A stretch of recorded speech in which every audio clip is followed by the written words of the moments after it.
The story begins inside a very tall corporate building, and in one of the offices, we see a tired-looking young man clicking away on his computer deep in thought. While at work, he ponders deeply about something strange that happened the day before and is pretty bothered because he has no idea what in the world it was or what it could have been. In a flashback, we get to see exactly what he's been thinking about. The previous night, he was having a light dinner when some kind of hologram popped up right in front of him out of nowhere. It startled him, but after staring at it for a few seconds, he realized that it was some kind of status window, which made him think that he was hallucinating or something. At first, he thought he was just seeing things, but even after a while, the status window didn't disappear, so his curiosity took over. On what appeared to be a shopping window, he noticed the option to purchase some canned tuna that cost 2 coins and clicked on it several times. However, nothing happened after multiple attempts, so it dawned on him that it didn't work because he didn't have any coins. Still puzzled by the whole thing, he also noticed another item in the options, which was a hammer for crushing zombie skulls. The weapon cost 5 coins. And it was a pretty strange thing to see since he had only ever seen a status window like it in Apocalypse webtoons. That's the idea that had popped up in his mind when it first happened, and even now in the office. That's exactly the same thing, making him unsettled. The protagonist finds it hard to believe, though, certain that he's not living in some kind of story from a novel. The mental argument goes on for him, making him wonder if he's starting to lose his mind from the exhaustion. Just then, Song is finally drawn out of his thoughts when his superior storms into the office yelling his name in annoyance. The furious man slams the door behind him and immediately starts beating the MC for spacing out yet again. At this point, Song is still in a daze, and it's only until the boss taps his hand that he finally regains consciousness completely. The man tells him to focus and immediately starts demanding answers for a job he passed to him the week before. Apparently, the MC didn't handle it properly, so now his boss is getting a call from the Hanbiel Trading Company. Just when it looks like the boss is about to go off like a bomb, Song explains that the Hanbiel Trading Company failed to prepare the documents properly, which required a re-examination to be conducted. Clearly, this isn't the first time the boss is behaving this way, because the MC doesn't look surprised at all. It turns out that this angry man has failed to get a promotion twice due to his own incompetence, and now he's here again, throwing another tantrum for everyone to see. As you can imagine, the man doesn't appreciate Song's tone, even though he didn't say anything wrong, so takes it personal, feeling that the MC is talking back to him rudely. Just when it looks like the situation is about to get out of hand, a lady calls out to the manager. The gorgeous woman offers him some kind of drink, telling him to calm down, and the moment he turns to look at her again, all the rage vanishes from his body. It's pretty obvious that he has a thing for this lady, Miss Song, so he immediately rushes over to her, assuring her that he's definitely going to let Song off the hook for her sake. All of a sudden, the manager starts to get all touchy with her, probably misinterpreting her intentions. He asks her out to dinner after work, suggesting that some grilled intestines and soju would be a nice meal to end the day. But the lady wasn't even thinking in that direction at all. She's starting to get visibly uncomfortable, especially since he says it would be a shame for her to go straight home when she's dressed so nicely. At this point, they're no longer on the same page, but she doesn't want to upset him, so she politely declines the invitation, explaining that she has other plans later. Thankfully, the manager doesn't get mad at her for it. He's just surprised, but since it can't be helped, he lets her off, suggesting that they grab a drink sometime later.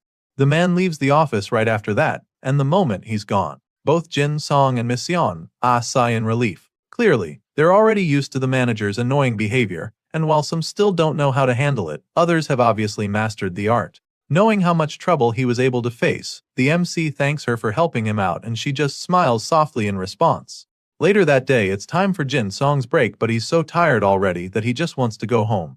At the moment, he's taking a smoke outside to relax and recalling the scene from earlier.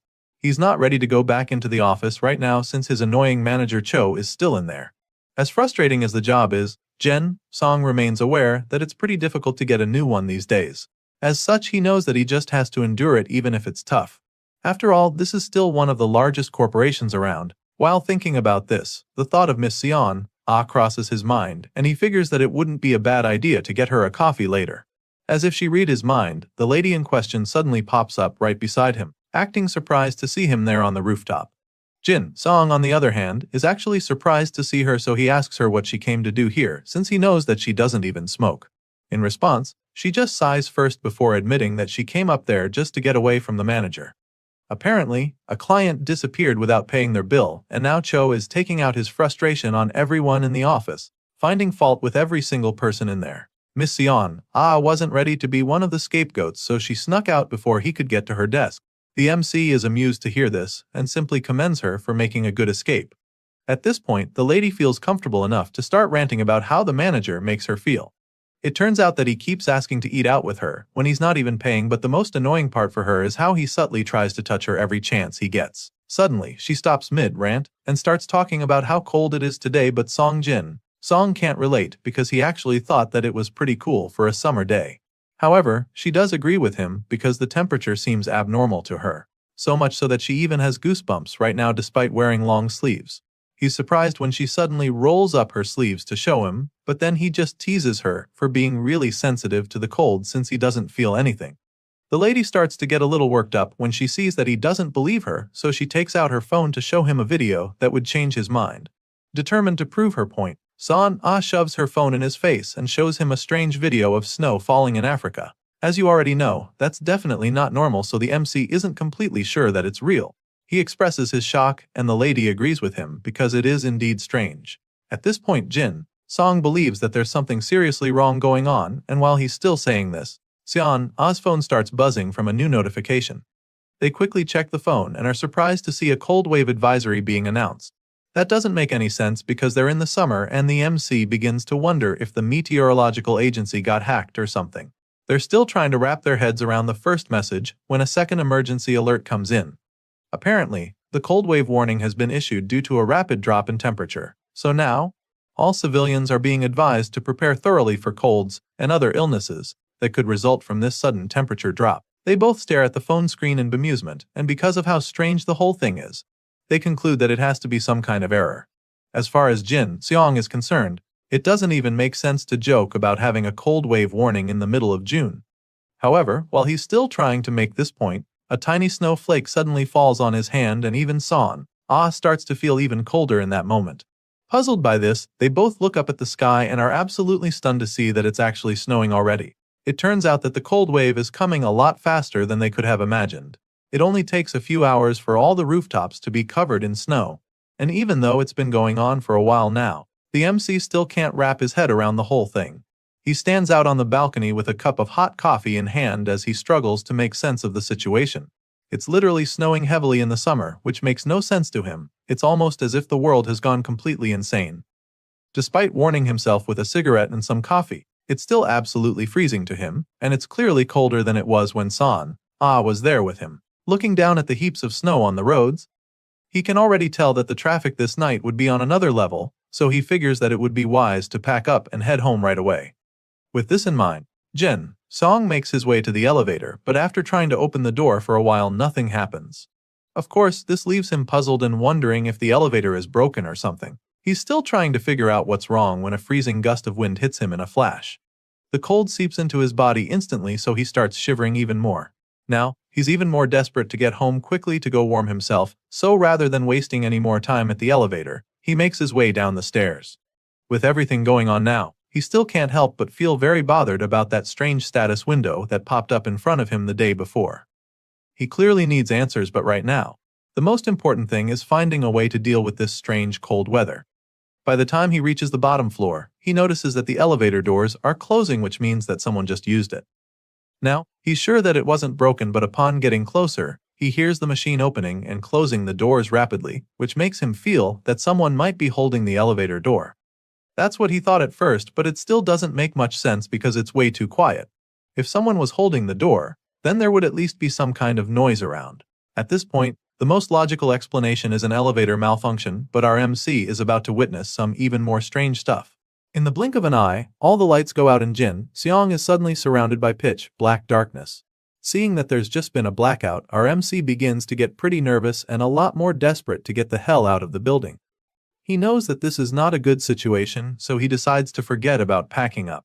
He makes up his mind to just leave, but then all of a sudden, he's startled by an ominous sound of metal scraping in the distance.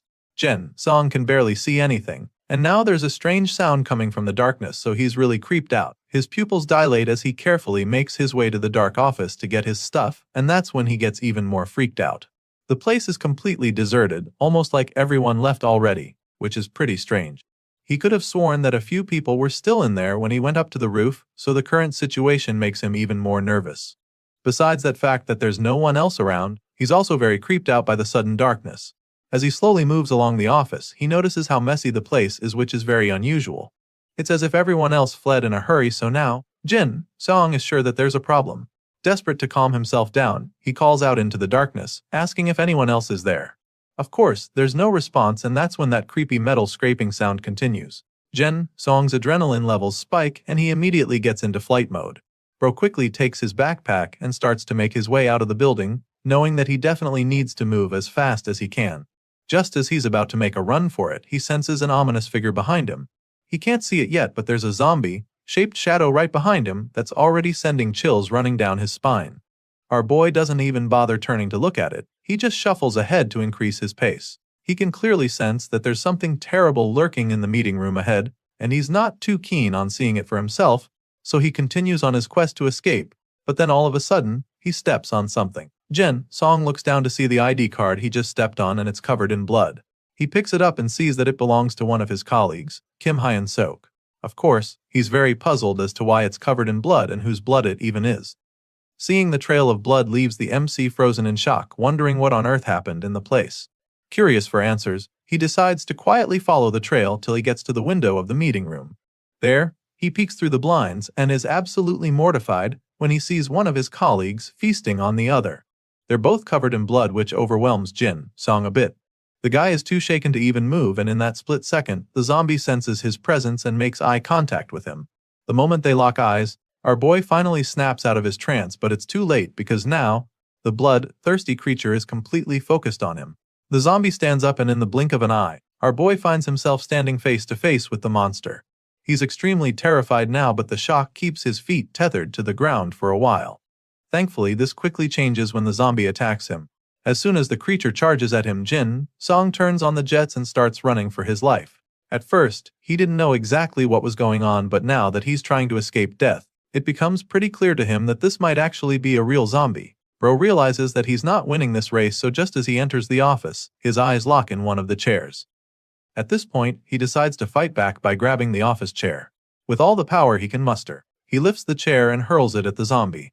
He's hopeful that this would at least slow the monster down, even if it doesn't kill it, and thankfully, it works. With the zombie now a little occupied with the pain, the MC slams the door before the zombie can get to him, and this seems to have bought him some time because the blood-thirsty monster bangs on the door for a few seconds before stopping. Eventually, the zombie decides to walk away, and when our guy realizes that it's no longer trying to get him, he decides to let his guard down by quietly sitting on the floor to rest for a bit. It's obvious that it was definitely a zombie just now, and this is further confirmed when his phone buzzes in his pocket. He takes it out to see the notification of an emergency alert. Apparently, there is an infection suspected to be a variant of the rabies virus spreading rapidly throughout downtown Seoul. All citizens are being advised to refrain from going outside as much as possible and wait indoors for instructions from the government. As you can imagine, the most baffling thing he picked out from the entire message was the fact that this is a rabies outbreak. He just holds his head in confusion and annoyance as he reads the message, because it sounds like a load of shit as far as he's concerned. I mean, you can't blame him for feeling this way.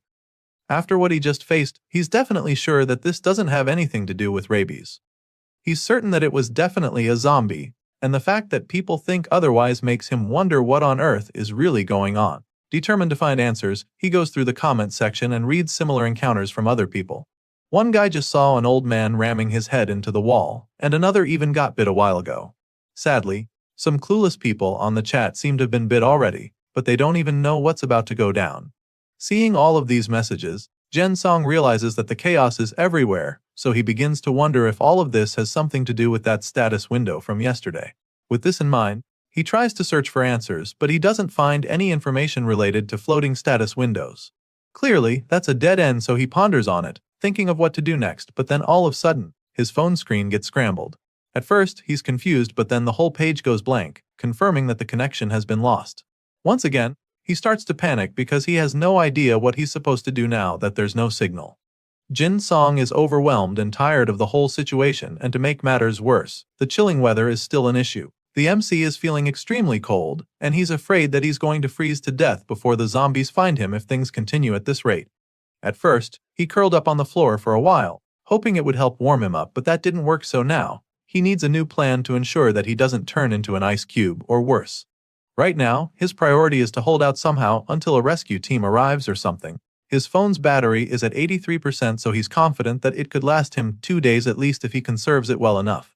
With this in mind, he turns on his flashlight and musters enough courage to climb back up the stairs.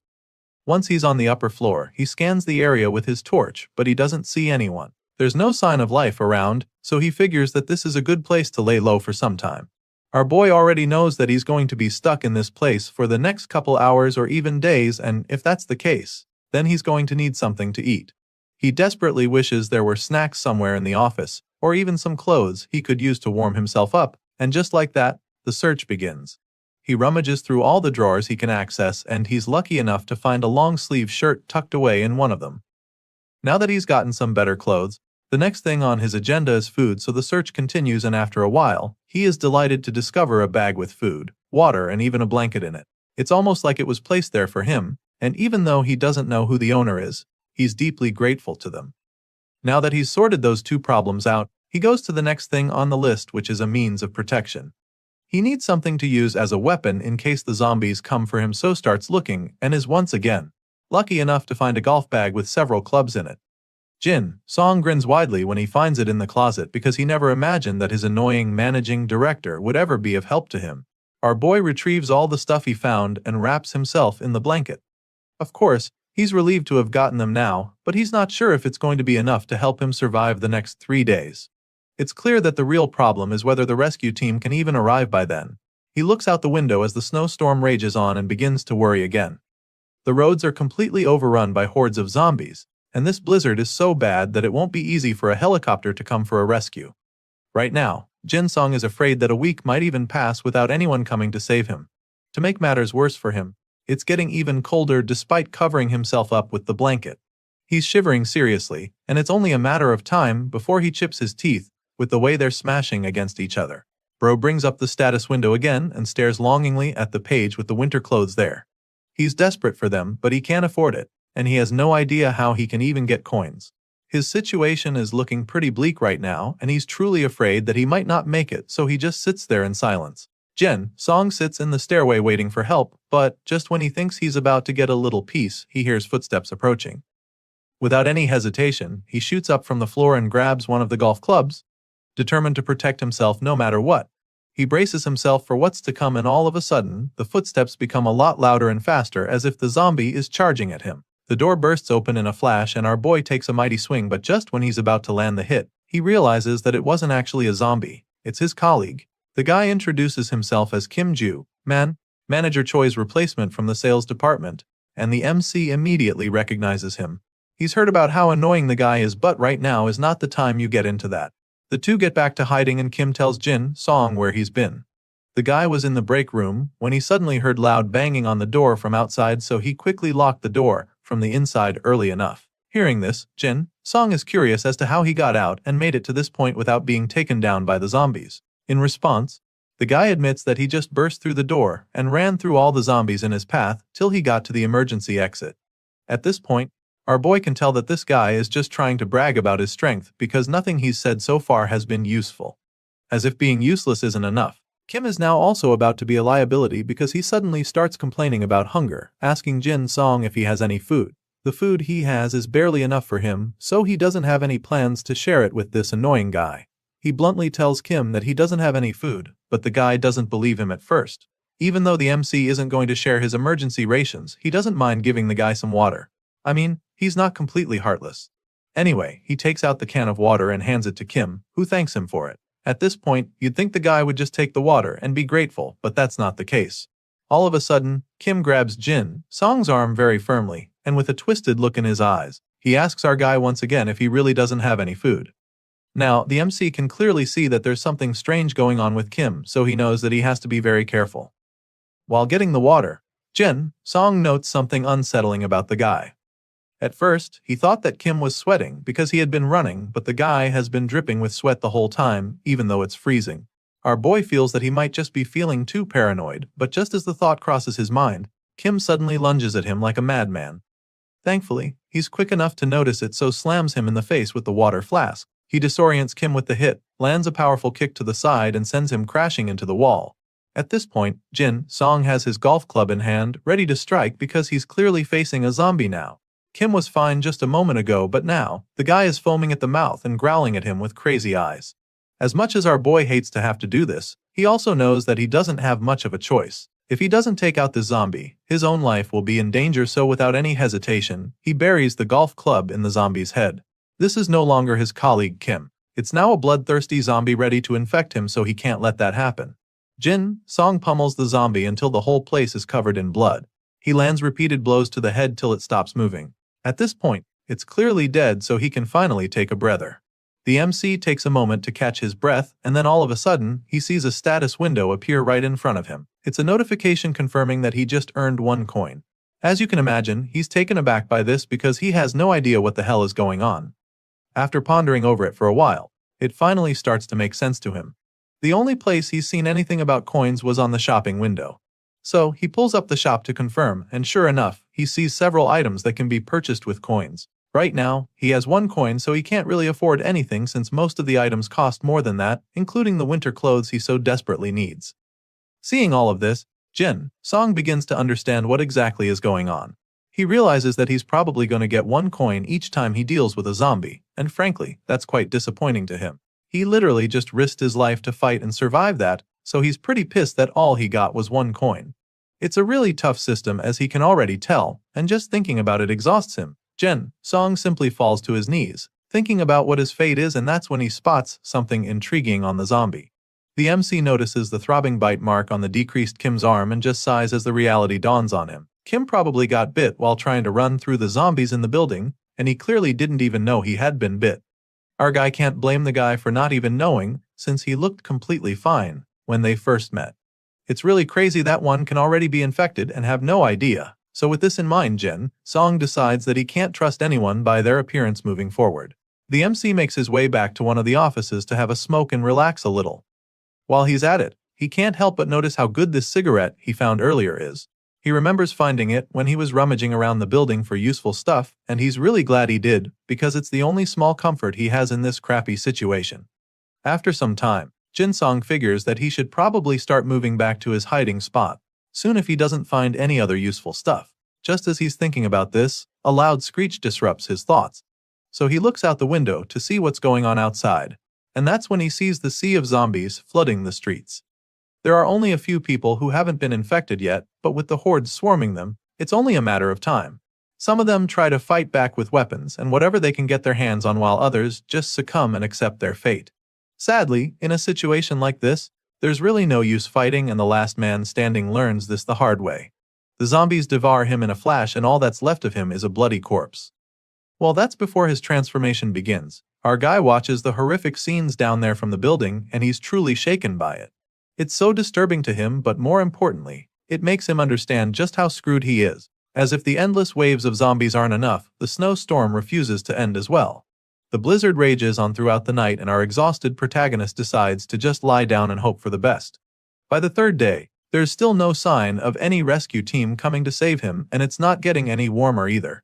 On top of that, his phone battery is now at 3%, which means that he's about to be really hopeless in a while. From the look on his face, you can tell that he doesn't really have high hopes anymore. All he has left with him now is 1 bag of snacks and 4 chocolate bars. As you can imagine, the last 3 days have been really frustrating for him.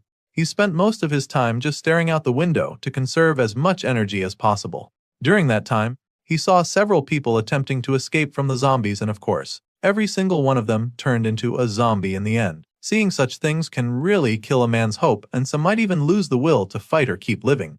However, that's not the case for our hero. Despite seeing how the efforts of others ended in futility, Jin Song has come to the conclusion that he has to get moving. As far as he's concerned, there's really nothing else he can do if he wants to live. Sure, it's safer inside the building, but staying here like this will only bring him closer to death with each passing day. He decides that he can't keep hiding in one spot staring out the window till death comes for him, so first, he intends to find some trustworthy survivors within the building. Jin Song still believes that there are others like him and that his best shot is finding them. So, with the little energy left in him, he clears out the barricade in front of the office door, prepared to finally walk out. The MC is definitely afraid, but he knows that this is what he has to do. He must find the others and combine forces with them to get out of this building. For now, his main objective is the 6th floor. This is where he wants to begin his search, and to do that, he needs to check if the entrance is blocked like Kimju Man said it was. For the first time in days, Jin Song opens the door to walk out, and the moment he does it, something shocking happens. All of a sudden, the power is restored and all the light bulbs come back on. As soon as he sees this, he doesn't even waste a second before running back into the office window to check if it's still snowing. Sadly, when he gets there, he's disappointed to see that the blizzard is still very much there. He looks out and sees that all the other buildings don't have any power.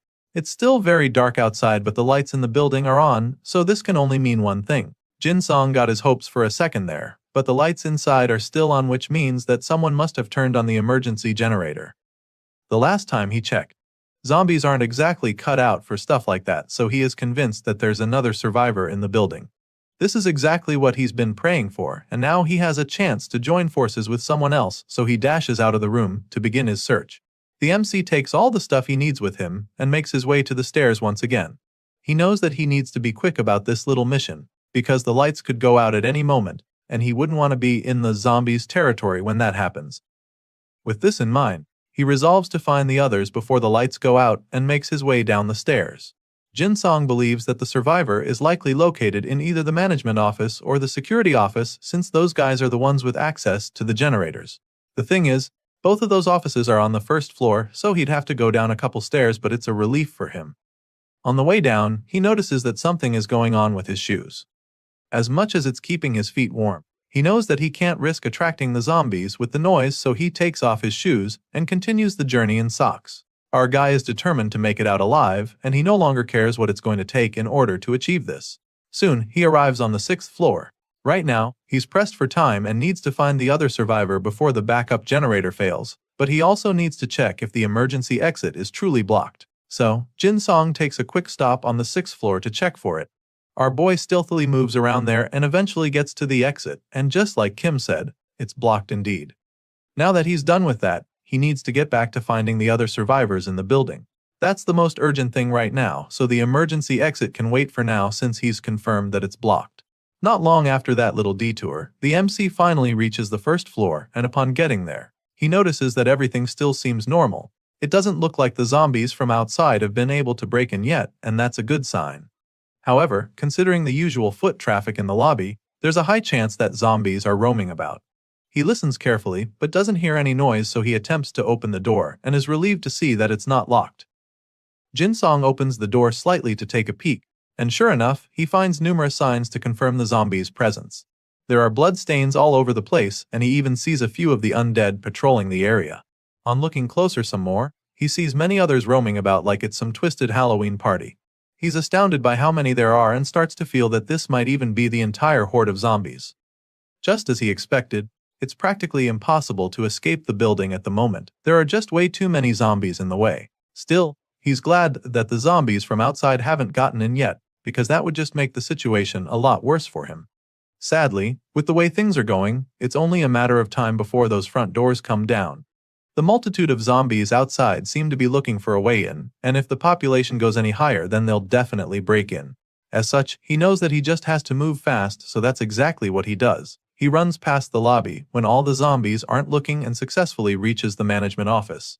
On getting there, he's once again met with a sad discovery. He looks into the office only to find a frozen man. He clearly froze to death due to the cold, and Jin is heartbroken when he sees this, because this man was the one who greeted him every morning. Sadly, now he's gone. Jin had always heard how people who die from hypothermia paradoxically remove their clothes, but he never thought he'd see it for himself. There's nothing he can do to help the deceased man now, so all he can do is pay his last respects.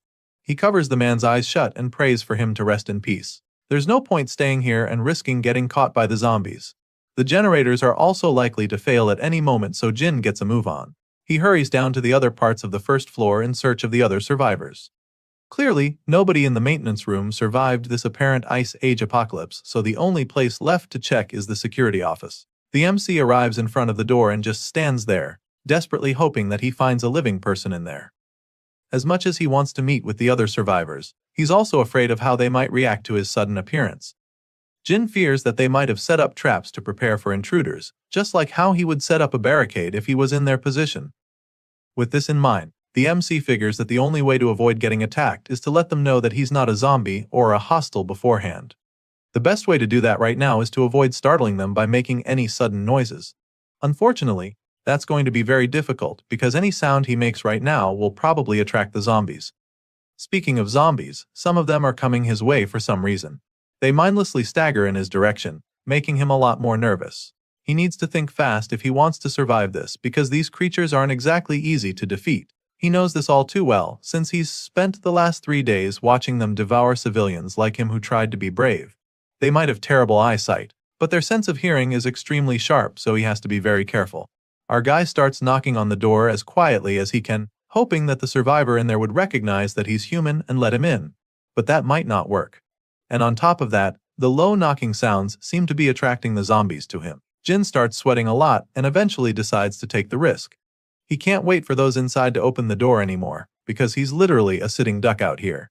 Now, he's made his presence known, so he musters all the courage he can to open the door, hoping that he doesn't get attacked by those inside. So, he slowly reaches for the door and opens it as quietly as he can, but he's suddenly met with a big shock when he does this. Jin Song sighs nervously after knocking a few times on the door. Right now, he's not sure what to expect, but he's hoping that everything will be fine if he just opens the door carefully. With this in mind, he slowly opens the door and in the blink of an eye, he's met with a surprise attack. Apparently, the person inside has been waiting for him to make a move. The man tries to hit the main character with a stick, but our guy is quick enough to block the attack with his golf club. On one hand, he just managed to avoid taking a blow to the face, but on the other hand, the noise created by the impact is so loud that it draws the attention of the zombies lurking around. At this point, both Jin and the other survivor are nervous and terrified because they know just how sensitive the creatures are to sound. Right now, they have only a few seconds to decide what their next move is if they don't want to become zombie food. So, in that split second, the survivor decides not to throw Jin under the bus. Rather than pushing him back out for the monsters to devour, the man drags our guy into the room and locks the door behind him. All of this happens so fast that Jin Song gets pretty confused for a second. After locking the door, the man turns to the MC with an inquisitive look in his eyes. For a few seconds, neither of them say anything. They just stare at each other with their guards up, mentally prepared for anything that happens. Jin finally interrupts the heated staring contest by asking the man with the stick if he's still human, which he confirms before asking the MC the same question. Our protagonist reveals that he's also human, but the other guy doesn't seem to be convinced yet. He still doesn't believe Jin, and you can't blame him for being this skeptical. Seeing this, Jin tries to explain and make the guy understand that they're on the same side. He reveals that he came all this way since the emergency generator suddenly came on because he thought that there might be another survivor. He attempts to go closer, but the N refuses to let his guard down. At this point, Song finally introduces himself as the assistant manager from Sales Team 2, hoping that this would ring a bell. He even shows the man his ID card as proof, but deep down, he's not even sure he can trust the guy. Sure, he's finally found another survivor, but what if the man is infected just like Kim Jute-man?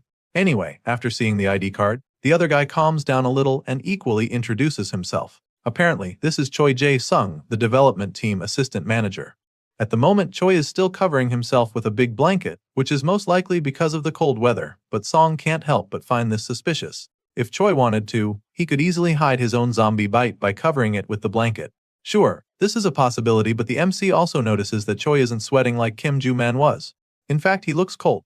The man looks pretty chill and well-fed, which makes Song wonder if the guy stopped by the break room at some point, especially since there's a full bag pack sitting in the corner. All those who were infected by the zombies showed an abnormal level of hunger. So, the fact that Choi has enough reason to control himself means that he actually isn't infected.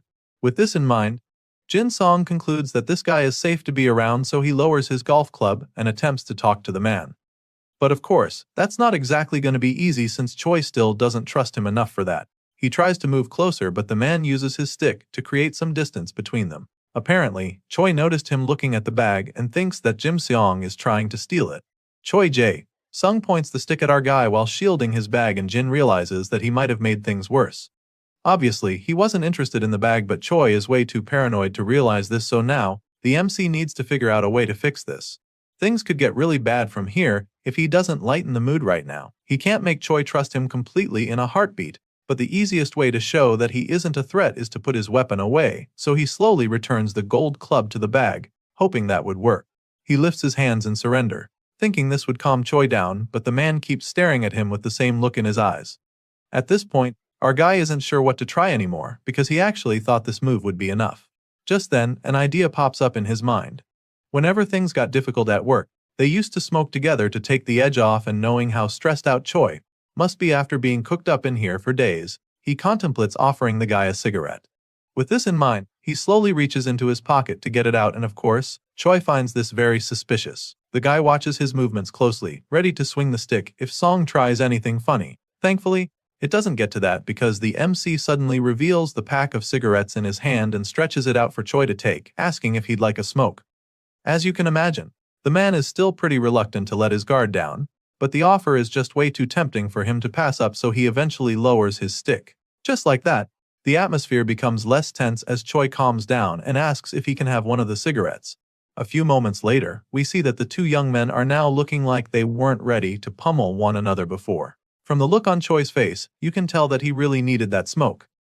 He moans in delight, admitting that he finally feels alive again, while Song just laughs in response, because he knows the feeling. Song admits that he knows exactly how Choi feels, and claims that this is one of the few comforts they have in this crazy situation they've found themselves. He makes this confession, but Choi doesn't say anything, which leads to an awkward silence for a few seconds. At this point, our guy starts to feel pretty nervous and then admits that the reason cigarettes are his comfort is because he's only eaten half a chocolate bar all this whole. Hearing this, Choi decides to loosen up a bit and share some of his food with our guy. Choi suddenly starts opening his bag and Song is stunned when he takes a peek. The bag is really full, which makes him conclude that Choi must have gotten that much from the break room. As far as he's concerned, that's the only explanation, and while he's still pondering on it, Choi brings out a pack of raw noodles. He breaks it in two and gives one piece to our protagonist. Of course, in their current situation, there's really no other choice but to eat whatever is available, so Song gladly takes the noodles from him and starts munching on it. He thanks Choi and becomes really curious about something. Choi said that he was from the development team, so the fact that he got here means that he probably cleared out all the food on the entire second floor. In response, the guy in glasses confirms this, explaining that it's no longer necessary to put food in refrigerators, and our guy completely agrees with him. These two new friends enjoy their uncooked food together, and after some time, Song asks Choi what the situation is like on the second floor. Sadly, the guy reveals that it's not good at all. At first, Choi was trapped in the break room with a colleague. Back then, it was just the two of them, so they split the food in two to manage their resources. However, the other guy kept insisting that they had to keep moving. Choi didn't think that was a good idea and suggested that it would be wiser to wait for a rescue team to come get them. Despite his attempts to make his colleague wait there with him, the guy eventually had enough and decided to leave without him. As you can imagine, the impatient guy was infected as soon as he went out, and just like that, Choi was left all by himself. After hearing this story, the MC suggests that there are probably quite a few zombies on the second floor since he passed there on his way down, and Choi confirms this, claiming that he counted at least 4 of the undead himself. Clearly, Choi also has no choice but to come out since his battery was about to die completely. As such, he was forced to come across the bloodthirsty zombies on his way down, and this makes our guy wonder how he got out without being infected. In response, Choi reveals that he drew their attention by throwing something in the opposite direction. So, whenever they were distracted, he simply took the opportunity to crawl out of their reach. Song is quite impressed with the story, admitting how amazing it is that he escaped safely from 4 zombies. Choi just laughs nervously as he thanks our guy for the compliment. Judging by everything he just heard, Song is convinced that Choi was the one who turned on the emergency generator, so he asks just to be sure, and the assistant manager confirms his guess. The MC looks over at the power strip in the corner with several chargers plugged in and figures that it's the reason Choi risked his life to go turn on the generator. Clearly, the guy had to charge his devices so he wouldn't get stranded, but Song is a little confused because he doesn't really think there's a point. Hearing this, Choi is shocked because he can't believe that Song has been surviving without using the internet. At this point, our boy is even more surprised because he had no idea that there was even any signal in the building all this while. Hearing this, the assistant manager informs him that satellite internet is actually available. This response leaves our guy astounded, and that's when Choi asks him if he knows about Spacelink. Sure enough, Song is familiar with this name, so Choi tells him that they still have access to the internet because of it. Of course, there aren't many usable servers left since the zombies took over, but there are a few communities that they can still connect to. Well, our boy didn't have any idea about this, so it's taking him a while to process all the information. It's a good thing he met Choi then. Anyway, Mr. Glasses goes on to reveal that the charger is currently plugged in a fast on, which means that it should be done very soon. That being said, he offers to help our guy charge his phone afterward if he has one on him. Time goes by and sure enough, Choi helps Song plug in his phone. Just like the assistant manager said, the internet is still working and our MC is even able to access his social media account, where he comes across several others who haven't been infected. This whole thing is like a breakthrough for him, so he genuinely thanks Choi for everything. The guy charged his phone, connected him to the Spacelink internet, and even told him about the community, so he is really glad. Of course, Choi is pretty modest about it, claiming that it's nothing. Not long after that, they notice the lights above them flickering and Song immediately suggests that the emergency generator is about to run out of power. Of course, this is really tragic news for Choi, even though he already knew that it was going to happen eventually. Things are about to get a lot more difficult for them, which makes him wonder what Song plans to do in this situation. Before our guy can even say anything, Choi makes his intentions very clear, stating that he will be staying right in the room. The assistant manager doesn't have any intention of leaving the room, and stating this, Song just stares at him with a disappointed look on his face. Clearly, Choi only said this just now because he wants Song to leave. The guy suddenly starts reaching for his wooden stick again, like he's preparing to attack our guy if an argument breaks out. Song doesn't seem to notice this though, but he understands why the assistant manager would want him to leave. The MC knows that he's probably just a burden considering Choi's current disposition. The assistant manager's strategy is obviously to hold out for as long as possible in the safest location, so he truly has no need for a companion who would just consume more of his food while waiting around. Song also doesn't consider Choi a good companion in this situation because they have conflicting ideas. As far as the MC is concerned, he needs to keep exploring in order to find a way out, and this means that Choi would only be an obstacle. As such, he believes that it's only right for them to part ways here and now. After considering all of these factors, our guy finally informs Choi that he will be leaving instead. Of course, Mr. Glasses over here doesn't have any problems with this. In fact, he's even relieved to hear it. Without any hesitation, he goes over to his bag to take out a flashlight and a small power bank. Apparently, he has about 2 more of these to spare, so he doesn't mind giving them to Song as a parting gift. He presents them to our boy, proving that he's not all self-centered, and of course, Song is really grateful for the gift. He thanks the assistant manager sincerely because he knows how incredible these items will be in a situation without any electricity. Grateful for Choi's generosity, our guy decides to return the favor, so he takes out a few sticks from his pack of cigarettes and gives them to the guy as well. Of course, Choi really appreciates it, so he thanks Song as well, and the 2 survivors finally part ways. Our guy makes his way to the door and Choi wishes him luck. Before stepping out, the MC turns to the guy, hoping that they get to see each other alive again. Song exits the room after that, and as soon as he's outside, he's overwhelmed by the horde of zombies flooding the area. Right now, he knows that he has to hurry because the electricity will be cut off soon, leaving him stuck in the dark with the undead creatures. To avoid this, he needs to get the hell out of here. Thankfully, the door is still holding up so he can escape very quickly. Song contemplates his next course of action. If he goes down to the basement, he can easily access his company car in the parking lot. There's a chance he can escape with it, but at the same time, he's not even sure that leaving the building right now is the correct choice. At the moment, he's starting to reconsider his idea, feeling that the time to escape the company building will come eventually, so there's no need to rush. A part of him knows that leaving the company right now could turn out to be a rash decision, so, for the meantime, he feels that it is wiser to go back up and get all the information he can from the company. That way, he'll be more equipped with everything he needs to enable him to escape safely. With this in mind, our guy starts marching up the stairs with his bloody golf club in hand. He's only a few steps in when everything goes dark all of a sudden. He curses in frustration when this happens because it means that the emergency generator finally ran out of power. Thankfully, he still has a flashlight, so rather than freaking out, he's able to stay calm. Song uses the light to navigate his way up the stairs as carefully as he can because there's a good chance the zombies moved when he was downstairs. By being extremely careful and quiet, Song is able to reach the 4th, 5th, and then the 6th floor without being attacked by the zombies. Now, he just needs to move a little higher to reach his destination, but then all of a sudden, he hears a noise coming from the floor above. He's certain that someone is on the upper floor and fears that it's most likely a zombie. Despite being absolutely terrified right now, the MC knows that there's really no turning back at this point. He has no choice but to keep going, so he tightens his grip on the golf club and braces himself for what is to come, confident that he'll break through no matter what. A few seconds later, We see that our determined hero has hung the flashlight in the railing to enable him go face the zombie with both of his hands free. He slowly goes up with his trusty golf club in hand and quietly closing in on the monster as he prepares to knock it out. By the time he gets close enough, he is finally able to see the zombie fully and is even relieved that it's also facing the rooftop. With the creature turning its back to him, this means that he'll be able to sneak up on it from behind, so he's even more motivated to use this opportunity before it's too late. Determined to take out the zombie, he moves even closer, waiting for the perfect opening to strike, but things take a huge twist when the zombie senses him. Just like that, the monster's neck turns 360 degrees to look at him, and in that moment, he already knows that he is cooked. The monster growls at him as it foams from the mouth, and before our guy can even think of anything, the vicious zombie lunges at him from up the stairs.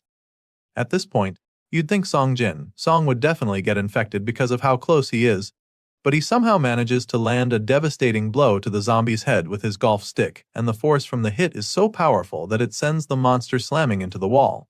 Of course, just one hit isn't going to be enough to take out a monster this vicious, so the creature gets right back up, even more pissed this time around. The zombie screeches at him in rage and once again, charges at him, so he repeats the same moves a second time. Song knows that this is a matter of life or death, so despite being absolutely terrified, he musters all the courage and strength he can to fight off the zombie. He lands several powerful blows on the monster, desperate to kill it for good. But just as he's hoping that the fight is all over, he sees the creature getting back up. He sees that zombie still moving after everything, and he's already tired of landing hits, but he doesn't have a choice. So, he just hits the zombie some more, begging it to just die, and then he finally kills it. Our guy is sure that it's dead when the familiar blue window pops up in front of him, informing him that he has acquired 1 coin. The shopping window appears right after that, showing him all the stuff that he can purchase now that he has 2 coins. The MC stares at the window in a daze with his bent and bloody golf club still in hand. He's irritated by the twisted system showing him a shopping menu when he literally almost died a few seconds ago, so he angrily waves the window away. But then again, he keeps his frustration aside and decides to be more rational about it. Looking at the stuff on the menu, he realizes that the coins might be useful for something else, so he decides to just take them for now. Song accepts his reward and starts packing up his stuff. While he's at it, he can't help but wonder where this particular zombie actually came from. From what he can see, the rooftop is closed, so it couldn't have come from there, and this makes him wonder if it came from another floor instead. He starts racking his brain about all this, so he starts to think that the 7th floor might not be safe either. Despite feeling this way, he decides to go up there anyway and quickly enters the empty office room there. He shuts the door behind him and sighs in relief, feeling that he should be safe. He takes out his water can to have a drink, and then the memory of the zombie he faced earlier flashes across his mind. He is still hung up on how fast it was. At that speed, he feels that the zombie is probably even faster than when it was still a normal person.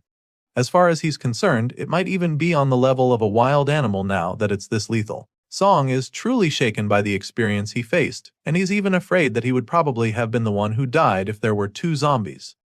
With this fear now dwelling in his mind, he figures that he needs to find companions to move with. If he can't do that, then he'll have to create situations where it's always a one-on-one with the zombies.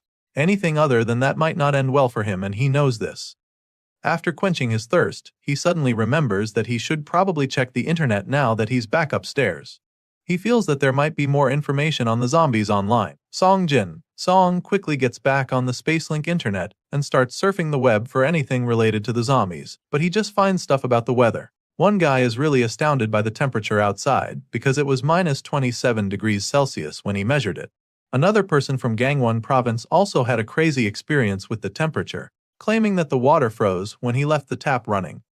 You'd think the last one would be useful information, but it's just still another message from someone talking about how their relatives got infected by a zombie. After scrolling for a while, Song simply gives up because there's really no useful info about the zombies. So, he goes over what he already knows about them. The creatures are sensitive to sound and have somewhat poor sight and smell. They also keep moving until their head is destroyed. And the most obvious fact, if you're bitten by a zombie, then you become one as well. These things online are all stuff he already knew before now, and it's mostly just survivors crying out for rescue on the servers. As annoying as the situation is, it's actually helped him to confirm one thing, which is the fact that the government has now completely collapsed. It's now very obvious that no one is coming to save them, and so now, the harsh reality dawns on him. Song finally accepts the fact that he has to survive on his own, by himself in this godforsaken world. The thought runs through his mind just as the harsh cold seeps deeper into his body, causing him to cough violently. Of course, that's never a good sign. Soon, it's day 5 of survival and our guy is literally shaking like a leaf. The cold seems to have really gotten to him now, because he's covering himself in a blanket, but still shivering tremendously. For some reason, he still thinks that he hasn't caught a cold yet. Bro claims that he can't let that happen when he's clearly sick already. I mean, you can't blame him for not wanting to accept that he's sick. After all, in this situation, a cold practically means death. Song Jin Song is determined to stay healthy, so he motivates himself to move his body in order to generate some heat. This might turn out to be a bad idea since he'll probably need to replenish the lost energy afterward. Anyway, our guy proceeds to do some jumping jacks to generate heat, and of course, it doesn't take long for his belly to start growling. He's clearly very hungry now and tired too, so he goes straight to one of his chocolate bars. Normally, he would have eaten only half, but right now, his body needs the calories, so he throws conservation out the window and eats the whole thing. After eating, Song takes off his shoes, feeling pretty irritated by the cold. He probably thought his body would have adapted to the temperature by now, but after 5 days of this Ice Age apocalypse, he is now sure that he can never get used to this cold. As such, he decides that it's time to go light, feeling that it would just be cumbersome to move with his shoes on. He drops them on the desk, feeling that leaving them there would be better since it makes less noise. Once that's out of the way, he realizes that he needs to find proper food before things get worse. To do this, he'll need to leave the office for his search. According to Assistant Manager Choi's information, half of the food from the break room should still be there, so now, his mission is to make it there alive and find it. He needs to get to the development team floor and find the bag of Choi's colleague, who turned into a zombie. The only problem with this little mission now is the fact that there are probably more than 4 zombies in that area, waiting for their next human victim. This makes things very difficult for him because it's going to be almost impossible to snatch the bag from the zombified colleague without the other undead creatures noticing. The only way to get the bag back now is to take the zombies out one by one. With this in mind, our boy goes into assassin mode. He scans the area to locate all the zombies. The first one is in the Development Team 1 office. There's another in Development Team 2 as well, and then one in the New Business Team office. There should be at least 4 on this floor, but he's only seen 3, which makes him wonder where the last one is. He's confused right now, so he tries to recall what he saw the last time he passed here. There were no bodies on the path from the break room to the emergency exit before. But now, there's one more somewhere he doesn't even know. This makes things a bit complicated, so he decides that the first course of action is to deal with all the zombies he's found. Using his flashlight, he keeps looking around and eventually finds another one in one of the supply rooms. He checks another room and is delighted to see that the non-food supplies are still there, but his quiet celebration is suddenly interrupted when he hears the low growl of a zombie coming his way. Song Jin Song quickly hides to avoid getting spotted, but he also marks the zombie's location. And so, now that he's gotten all his targets, it's time for him to begin the hunt. To set the plan in motion, he hurls a cup across the room to get the zombie's attention, knowing that the mindless creature would run in that direction. Sure enough, when the undead monster dashes toward the noise, Song emerges from the shadows with his golf club and takes a big swing at the zombie's head. The bloodthirsty monster doesn't see him on time, and by the time it realizes that it just got played, it's already too late. The MC buries the golf club in the zombie's head, killing it with a single strike, but the noise attracts the others nearby, and they don't hesitate to come after him. Thankfully, our guy sees them coming from the other room early enough so before they can get to him, he slams the door and locks them outside. Seeing the crazy zombies screaming outside the door, the MC feels so proud of himself because his little scheme worked just as he planned. He smiles with the flashlight tightly held in his teeth, feeling pretty confident. Right now, his hopes of taking them all out are looking alive, but just when he thinks he's winning, a zombie grabs his leg out of nowhere. The moment he feels the hand firmly grip his ankle, he turns around in shock. He looks down at the zombie growling at him, and of course, this leaves him very petrified because being this close to one of them is literally a death sentence. The zombie widens its jaws to do what they do best, and Song's adrenaline level spikes in the blink of an eye. The flashlight falls from his mouth in his panic, but thankfully, he is able to avoid getting bit. Before the monster can get him, he forcefully stomps on its head. He slams it and proceeds to hammer it with the gold club until there's blood everywhere and the zombie stops moving. As you can imagine, even after killing the zombie, he's still overwhelmed by what just happened. It was a very terrifying experience for sure, but it's still not over yet because there are still 2 other zombies waiting outside the door for him. Well, at least they can't get to him now, so he calmly picks up his flashlight from the pool of zombie blood. Now, He's already attracted 2 of them to him, so he resolves to finish this before any more zombies are drawn by the noise. Determined to come out of this alive, he puts the flashlight back in his mouth and charges right out the door. He opens the door and immediately throws a spoon across the office to distract them. Of course, this works pretty well since one of the 2 mindlessly runs toward the noise. The other one is a bit more suspicious about the situation, so it just stands there looking baffled, and this allows our boy to strike. Meanwhile, the other zombie that went after the spoon appears to have a backpack on, and it's probably the one Song is looking for. Our boy attacks the first one and goes after the second one with his golf club like a gladiator. The zombie tries to run away, but of course, the MC is way too locked in to let it escape. He goes after the undead creature with murderous intent, and a few seconds later, we see his golf club bent beyond recognition. The metal stick is completely deformed and covered in zombie blood at this point. The final confirmation that he killed the 2 creatures is the sudden message that pops up, revealing that he just acquired 4 coins. After the crazy ambush he just laid on the zombies, he uses his flashlight to see the bag properly. He almost died while taking them on, but it wasn't for nothing because now he's finally gotten the bag of food he came for. He inspects the dead zombie with the backpack, and that's when he sees how deformed his golf club is now. Looking at it, he can immediately see that he won't be able to use it anymore. It's time to let it go. Song quickly unstraps the backpack and takes it off the zombie corpse. He puts on the bag and is delighted by how heavy it is because that just means there's a lot of food in there. Before leaving, it dawns on him that he no longer has a weapon to protect himself. Going back down to other floors without a weapon would be pretty risky, but he doesn't have a choice, so he figures that it's better to just move quickly. But then again, now that he's cleared this area, he thinks that it might not be a bad idea to search the place some more for something that could be useful to him. Since he's still there, he decides to take a look around. Assistant Manager Choi said that his colleague hid in the break room, which means that the 2 of them probably didn't get a chance to search anywhere else while they were on this floor. Well, our boy has managed to make the place safer for exploring, so that's exactly what he does. He looks around the place, and it doesn't take him long to find some interesting stuff. He finds a pretty good haul, and he's impressed. Just from the desks in Development Team 1, he found a power bank and even nutritional supplements, so he's feeling really lucky. Things are looking really good right now, so he feels that it would be good to also search Development Team 2 as well. On his way there, he suddenly hears something that catches his attention. It definitely sounds like a zombie, so he begins to panic since he doesn't have a weapon on him anymore.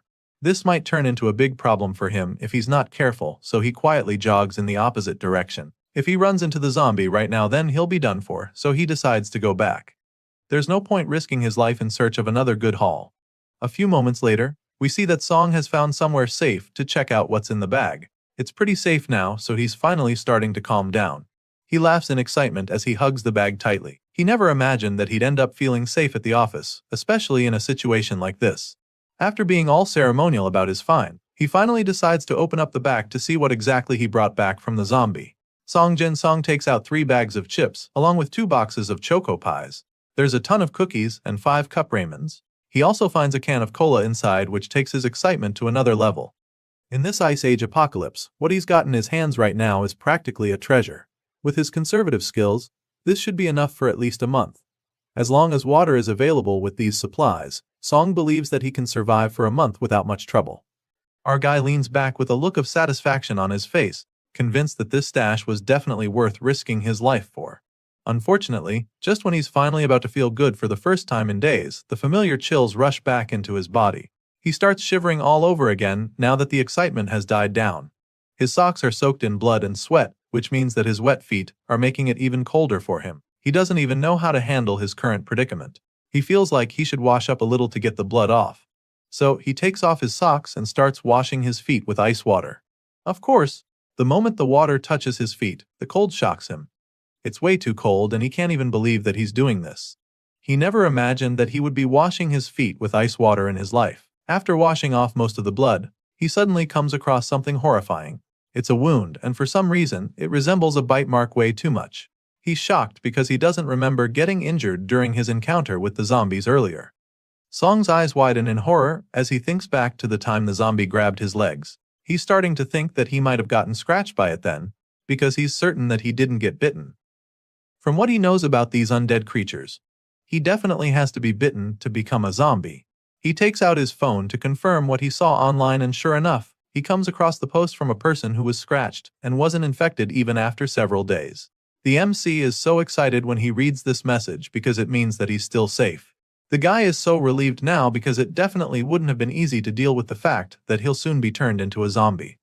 Now, he's done washing his feet, so he goes to dry them with his blanket. After cleaning his legs, he can finally see how serious the wound is. Once again, his legs start shivering from the cold and he begins to get worried. At this rate, he's afraid that this wound will lead to frostbite. On top of that, his toes are exposed, and if that continues, he'll be in some serious trouble. He knows that he needs to warm his foot up somehow, so he finally decides to visit that strange shop that's been popping up. He opens the shopping window in search of something to help him get warm, and like always, he's reminded of his balance. The floating window informs him that he possesses 6 coins now and shows him all the necessary items he can purchase with them. He vividly remembers seeing winter clothes on the shopping window, so he immediately starts scrolling to find them. It doesn't take too long for him to get there. Thankfully, they're still there, and they also seem affordable. The winter jacket and pants would set him back 3 of his coins. The winter boots just next to them cost 3 coins as well. This is also the same price for the winter gloves and the winter hat. Everything on this page costs 3 coins each, which makes things pretty dicey for him. He obviously can't afford all of them, so he'll have to choose carefully and get the items he needs the most. He curses in frustration when he sees these prices, claiming that the creator of the system must be really cheap to sell these items separately. I mean, they're all supposed to come as a package, so you can't blame him for being pissed. Besides that, the pricing doesn't even make any sense to him because boots, gloves, and a hat are all smaller than the clothes. As far as he's concerned, they should not cost the same number of coins. He grumbles about the situation for a while but quickly reminds himself that complaining won't change anything. He needs to make a choice right away, so he does just that. Song clicks on the winter boots since that's the most pressing item right now. Without them, his toes would probably be falling off in a few days. Our guy is taken aback when the big winter boots suddenly appear right in front of him in a flash. He finds it strange that the shoes really appeared because it's almost like magic. He holds them up to confirm that they're actually real, and he's even more surprised by the fact that they're his size. He was actually worried that the boots might be too big or too small for him, but somehow, they're just the perfect fit for him. He's still trying them on at this point, and the whole thing just makes him wonder if this means that everything he buys on the shopping window will come out customized for him. After wearing the comfy winter boots, his feet are feeling a lot better, but he knows that it's not enough. Sure, he's saved his toes and feet from the frostbite now, but he's still shaking like a leaf. Song doesn't think the boots will be enough to save him from the cold, so he goes back to the shopping window to look for anything else that can be of help. Determined to heal his wound, fight the cold, and also manage his coins, this stranded office worker scrolls endlessly through the shopping window in search of the perfect item. Sadly, after searching for a while, he still doesn't find what he's looking for, and this leaves him a little frustrated. Just when it looks like he's not going to have any luck, his eyes widen all of a sudden. His gaze locks in on a particular item that we can't see yet. It seems to be that he's finally found what he's been searching for, because he does even think twice before clicking the button to buy it. He purchases this mystery item in a flash and 1 coin is deducted from his balance. Well, we still can't see what Song just acquired, but what we do know is that it's definitely something useful. Remember that mystery item that Song purchased without a second thought? Well, it turned out to be a hot pack for the wounds on his feet. The MC quickly takes it out of the wrapper and starts massaging his feet with it. Right now, he feels more alive than he's been in the past 5 days. Well, it actually makes a lot of sense since this is pretty much the most relief he's felt since the apocalypse started. Sure, buying a single hot pack with 1 precious coin was pretty expensive, but this young man doesn't mind at all. He rubs the hot pack all over his feet, and the soothing feeling pretty much intoxicates him for a second. The hot pack wasn't cheap, but it was definitely worth it for him because he finally feels like he can live in these unbearable conditions. Soon it's day 7 of survival in this Ice Age apocalypse, and tragedy strikes.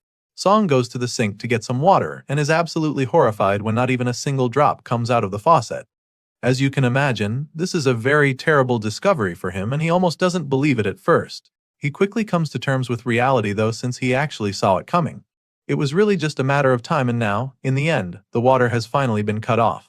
Thankfully, he's not exactly stranded now because he made preparations for this very calamity. Song was smart enough to keep his water supply full just in case this happened. Bro filled several water cans, but there's only so much water he can store. Despite his best efforts, he was only able to gather about 2 liters of water, which is definitely underwhelming for someone in his situation. Well, our guy knows this too and already has an idea of what he's going to face. The water he stored is only going to be enough for 3 to 4 days at best. Anything more than that would mean that he'd probably have to turn himself into a camel overnight somehow. Just when he started to feel alive in this icy prison, this kind of shit happens. As you can imagine, he's pretty frustrated by the situation, but he can't do much to change it. So he just lies back down on the desk, wondering why this is happening to him. Song takes out his phone to check the servers, hoping to see some good news at least. On the server, a couple other survivors are still communicating with one another. One brave fellow confirms that there are some zombies on the first floor, but still wants to go check out the supermarket across the street regardless. The man takes a frying pan with him as he makes his way out to the street. For some reason, he thinks one metal pan is enough to fight off the zombies. Anyway, he completes his preparation and updates the others on the servers, informing them as soon as he sets out. Song is one of the anonymous members of the chat. So, he asks him if he's really going, so the guy confirms this once again, promising to post again if he survives this dangerous mission. Seeing this, the others just wish him good luck, knowing just how risky it is. Seong remains on the desk after reading all the messages on the chat. Bro looks like he's about to give up any second now, and you can't really blame him. He's probably feeling discouraged after seeing that the number of posts is gradually decreasing. Since he joined the server, the number of messages have dropped quite a lot, so he fears that most of the survivors he met on there are probably now dead. It's a really harsh reality, but he knows that he just has to face it because he can barely see any signs of survivors out the window anymore. Before, he'd at least see a few civilians running around in attempts to evade the zombies, but now, all he can see are the mindless creatures roaming the streets. At this rate, he's afraid that he'll be the last human in the city in a couple of days. This thought lingers in his mind, but at the same time, he forces himself to be positive. Song refuses to think about the worst of his situation, feeling that there might just be many survivors like him in places that he doesn't know about.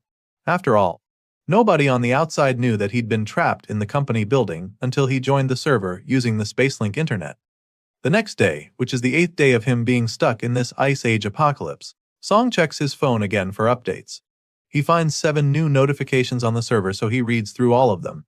The anonymous member from the previous day, who was talking to the brave guy, is starting to freak out now. It's been a day since the man set out to go to the supermarket, but he still hasn't posted anything, so it's starting to look like he didn't make it. The zombies probably got him, so when Song sees these messages, he finds it very difficult to remain positive. He had a little hope that the man would actually survive, but the mission proved as difficult as he thought.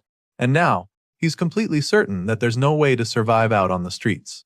Sure, he still has food and water that can last a couple more days, but he knows that he can't just wait here like this. When the time comes to leave this place, going out alone would mean death, so once again, he makes up his mind to go out and find another survivor.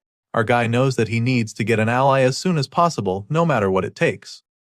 However, there's one glaring problem with this plan, which is the fact that our guy still doesn't have a weapon. He needs a good one if he's going to start wandering around the company building. Song looks over at the golf bag he found several days ago and quickly confirms that there's only one decent golf club left in it. He takes it out to have a look, and after inspecting it, he realizes that it's less durable than he thought. It might look pretty solid now, but it becomes useless after taking down 3 or 4 zombies. Obviously, there's a very good chance that he'll come across way more zombies than that if he truly sets out on his mission again. This means that he'll need something more durable to protect himself with if he wants to survive. And so, he opens that shopping window earlier to see what might be of use to him there. The first weapon he sees is the hammer for crushing zombie skulls. It looks pretty cool, with a spiked end that's pretty menacing, but there's one major problem with this weapon, which is the fact that it's too expensive for our guy. Right now, Song can't afford the hammer because it costs 5 coins to get and he's already down to his last 2. After taking a good look at the weapon again, our guy admits that it actually looks really good.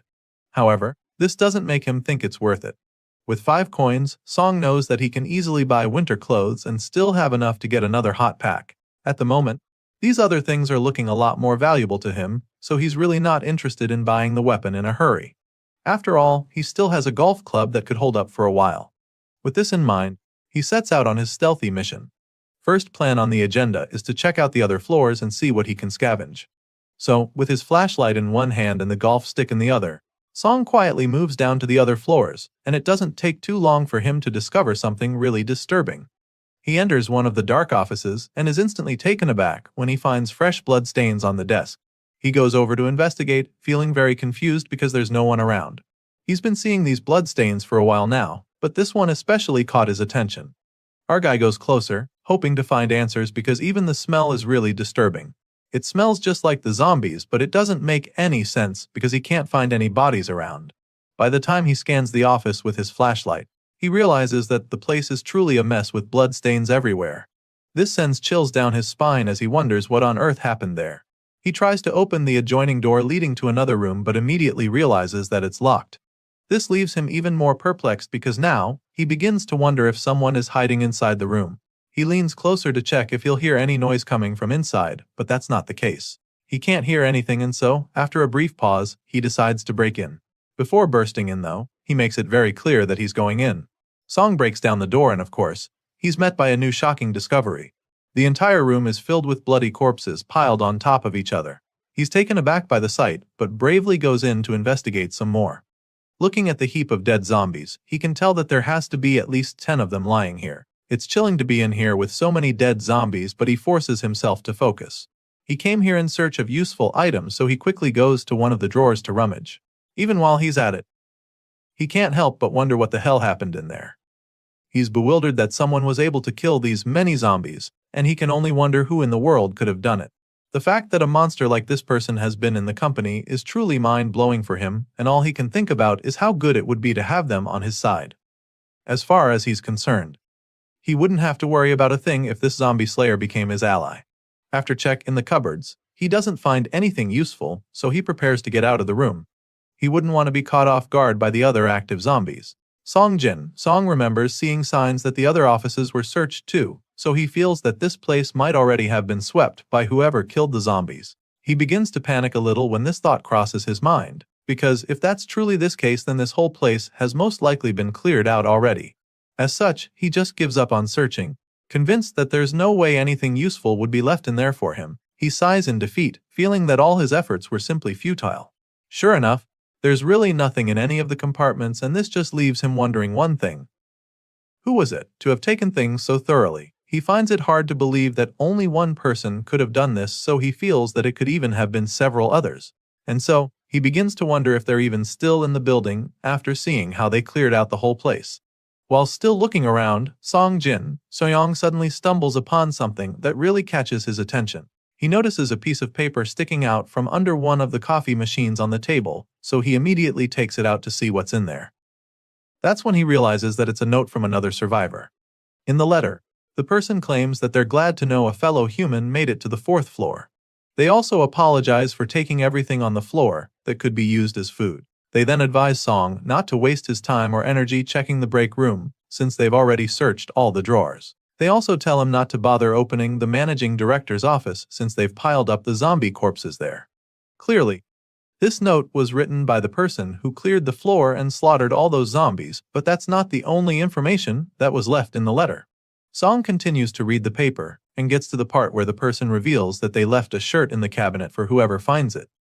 They also recommended that he avoid going to the 5th floor if he can. Apparently, this person intends to leave the city and head toward the west coast because it seems to be a good place to guard against zombies. After all, there are a couple islands over there. The writer left at exactly 10 am on the 8th day since the zombie attack, which Song is pretty horrified to see because it was the day before. He curses in frustration, feeling that he could have met the person if he had just moved one day earlier. At the end of the letter, the writer finally reveals their identity. He's assistant manager upon Hyuk, Jay from the accounting team, and he ends the note by wishing Song good luck, hoping to see the reader of his letter again one day. Song is pretty familiar with Hyuk, Jay because they were colleagues from the same year. From what the MC remembers, the guy always used to brag about being in the special forces, so now, after seeing how he wiped out a wave of zombies, our boy finally agrees it was a well-deserved bragging right. Song gathers the papers and suddenly realizes that there's something on the back as well. It's a short note revealing that Hyuk Jay left a gift in the drawer for any office worker who might come by. As you can imagine, our guy is pretty excited when he sees this, so he instantly rushes to the drawer in question where he finds a briefcase. He opens it up with so much excitement, but all he finds is a bunch of coffee mix. Apparently, Hyuk Jay thought this would be funny, but the MC isn't exactly feeling the joke right now. Soon, it's day 10 of the apocalypse and our guy is back to surviving on the remaining chocolate bars he has. Out of boredom, he finds himself reading Hyuk Jay's note over and over. He's particularly curious about the part where the guy told him to avoid going to the 5th floor. It makes him curious and suspicious at the same time. He keeps wondering why he shouldn't go up there when he knows that the 5th floor is the president's office. Logically thinking, it doesn't even seem likely that there would be many zombies there since it's so high up. As curious as he is right now, he still knows that Yoon Hyuk Jae isn't the kind of person to give a warning without reason. He finally finishes his chocolate bar just as the thought crosses his mind. He's been really bothered by what was in the note, but even more importantly, he hasn't seen a single survivor outside since the previous day. It's pretty troubling as it's starting to look like there aren't any normal humans left out there.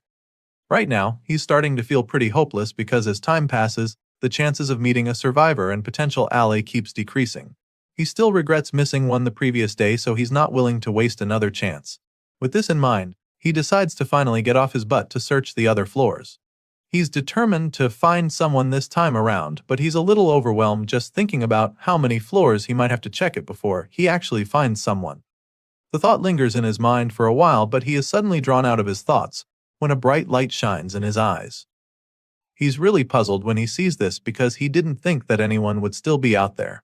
He quickly snaps out of the shock though, because he realizes that this is someone sending him a signal, and so he starts waving like a maniac to get their attention. Our guy gets so excited when he realizes that there's actually someone out there who's not yet a zombie, and then when he takes a closer look, he sees that the man in the other building is holding a piece of paper up. The person is obviously trying to tell him something, but they're too far away from each other for him to see what's written on the paper. Just when it seems like he won't be able to communicate with the person, a bright idea suddenly pops into his mind. Song quickly takes out his phone to take a picture of the paper, and once that's done, he zooms right in, hoping that he'll finally be able to read it. Thankfully, his plan works and he can finally see what the guy was trying to tell him. Apparently, it's saying that there are people on the 6th and 7th floors in the company building. Also, the man has people in his own building and wants to team up. This is exactly what our guy has been desperately hoping for, so seeing this message right now is like a dream come true for him. He had almost lost hope, but now, hearing that there were other survivors all this time, he gets really excited. Now, he needs to go straight into action. For the meantime, he can leave the people in the other building, hoping that they can handle themselves. His priority right now is to find the person on the 6th floor, so he grabs his gold club and springs into action. Our guy sets off on his mission to get to the 6th floor, but is taken aback when he discovers that the entrance is blocked. He doesn't understand why this is the case, so he starts to wonder if the other survivor saw the message and decided to clear out the place. Either way, he makes his way down to the 6th floor, and upon entry, he calmly makes his presence known, revealing that he's from the 7th floor. He announces that he's an employee at Taezong Trading and all of that. He's still trying to assure them that he has no hostile intentions when he accidentally kicks something. Song quickly uses the light to check what it is and notices how the place looks kinda weird.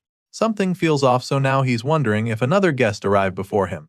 The MC is pretty puzzled at the moment because he's not sure what is going on, but he gets answers very quickly when a zombie sneaks up behind him and attacks. The terrifying creature charges at him with blistering speed, but he somehow manages to turn around in time to defend himself. Song uses his golf stick to block the zombie charging at him, and it shoves him down to the ground in the process. Now, with his back touching the floor, our guy knows that this is a life or death situation, so he fights with everything he's got. First, he creates some space by kicking the zombie in the gut. This gives him the chance to get back on his feet, so this time, he doesn't hesitate to unleash his own attack on the zombie. Song charges at the monster and takes it out pretty quickly with his golf club. A few seconds later, our guy is standing above the brutalized zombie with sweat dripping down his face. He's managed to take out the monster, but he's not done yet, so to finish the job, he lifts one of the metal tables and smashes the zombie with it. Song mercilessly squashes the zombie's head, leaving a bloody mess in the floor, and it's at this point that the kill is finally confirmed because the mysterious window pops up once again to inform him that he just acquired another coin. The MC finds this pretty amusing because with the way the windows keep appearing, it's starting to feel more like a death notification at this point. As much as he'd like to dwell on that, he has more pressing issues on his hands. There was supposed to be another survivor on this floor, so now that he's dealt with the zombie that attacked him, he goes back to searching for a potential ally. He grabs his flashlight to continue his search, and when he doesn't sense anyone around, he starts to wonder if that guy across was lying to him earlier. Just when he's about to start having doubts, he hears a clanking sound from one of the doors around him. Of course, this gives him some hope, because he's convinced that it must have been the other survivor. Looks like the guy wasn't lying after all. With this in mind, Song goes over to the door to investigate and notices that it's been locked. So, rather than bathing in, he tries to use his words first. He tells the person hiding that he knows they're there, and then quickly explains that he didn't come here to harm them. Song makes it pretty clear that he came to team up, and politely asks the person to introduce themselves to him. While saying all of this, he quietly reaches for the door in an attempt to open it. But it doesn't budge. When he doesn't get a response from the person in there, he goes ahead to introduce himself, revealing that he's an employee of the company with sales team 2. Still, there's no response even after a while, so the MC begins to seriously consider breaking in. He tightens the grip on his golf club as he prepares to take a big swing at the door, but that's when the person inside finally responds. For some reason they kinda recognize his voice and ask if he's really Song Jin. Song. Of course, this question leaves our guy taken aback, and while he's still trying to wrap his head around it, the lady inside suddenly opens the door. He's absolutely gobsmacked the moment he sees her because it just so happens to be Miss Siana. As you can imagine, our guy is stunned, but the lady looks really excited to see after all this time. Sure enough, she lets him in and the two catch up for a while. Song is really surprised to learn that she's been here all this time. Clearly, that has been the case, and they probably wouldn't have met if it wasn't for the guy that reached out to them last night.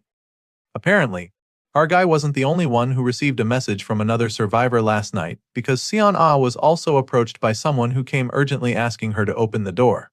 The guy was banging on the window, asking her to open up, but she had a bad feeling, so she refused to let him in. Sadly, that didn't even matter because the guy realized that she was alone and just forced his way in. She saw him trying to break in, so she didn't bother waiting to find out what would happen. Sion Ah quickly ran to the break room and hid there. She didn't even stay there up to an hour before finding out that the guy had turned into a zombie. Upon hearing this story, Song realizes that the zombie he took out when he arrived on this floor must have been the same man. Sion Ah confirms this immediately, and this makes Song wonder if she has a weapon. He asks her and she claims that she does, showing him the wooden spear sitting in a corner. The MC takes a closer look at the weapon when she brings it out, and it's pretty familiar to him. It looks similar to what Choi Jae-sung had when they came across each other. Song asks if it's a mop, and she admits that it is, revealing that she sharpened it herself with a box cutter. Apparently, it's even more useful than she thought it would be, and Song just finds it pretty intriguing as she explains. He can see the blood stains all over the sharp end and figures that she must have dealt with some zombies before as well. Clearly, she knows how to handle herself in this apocalypse, else she wouldn't still be alive right now. However, Song still fears for her. He feels that she's a huge risk because women aren't exactly known for their physical strength, and in a world like this, he thinks that having a lady as his only ally might be a major disadvantage to him. While all of this is running through his mind, the clueless lady criticizes her weapon, wishing that it would be shorter and thinner. Song stares at her with his reservations circling all around in his mind.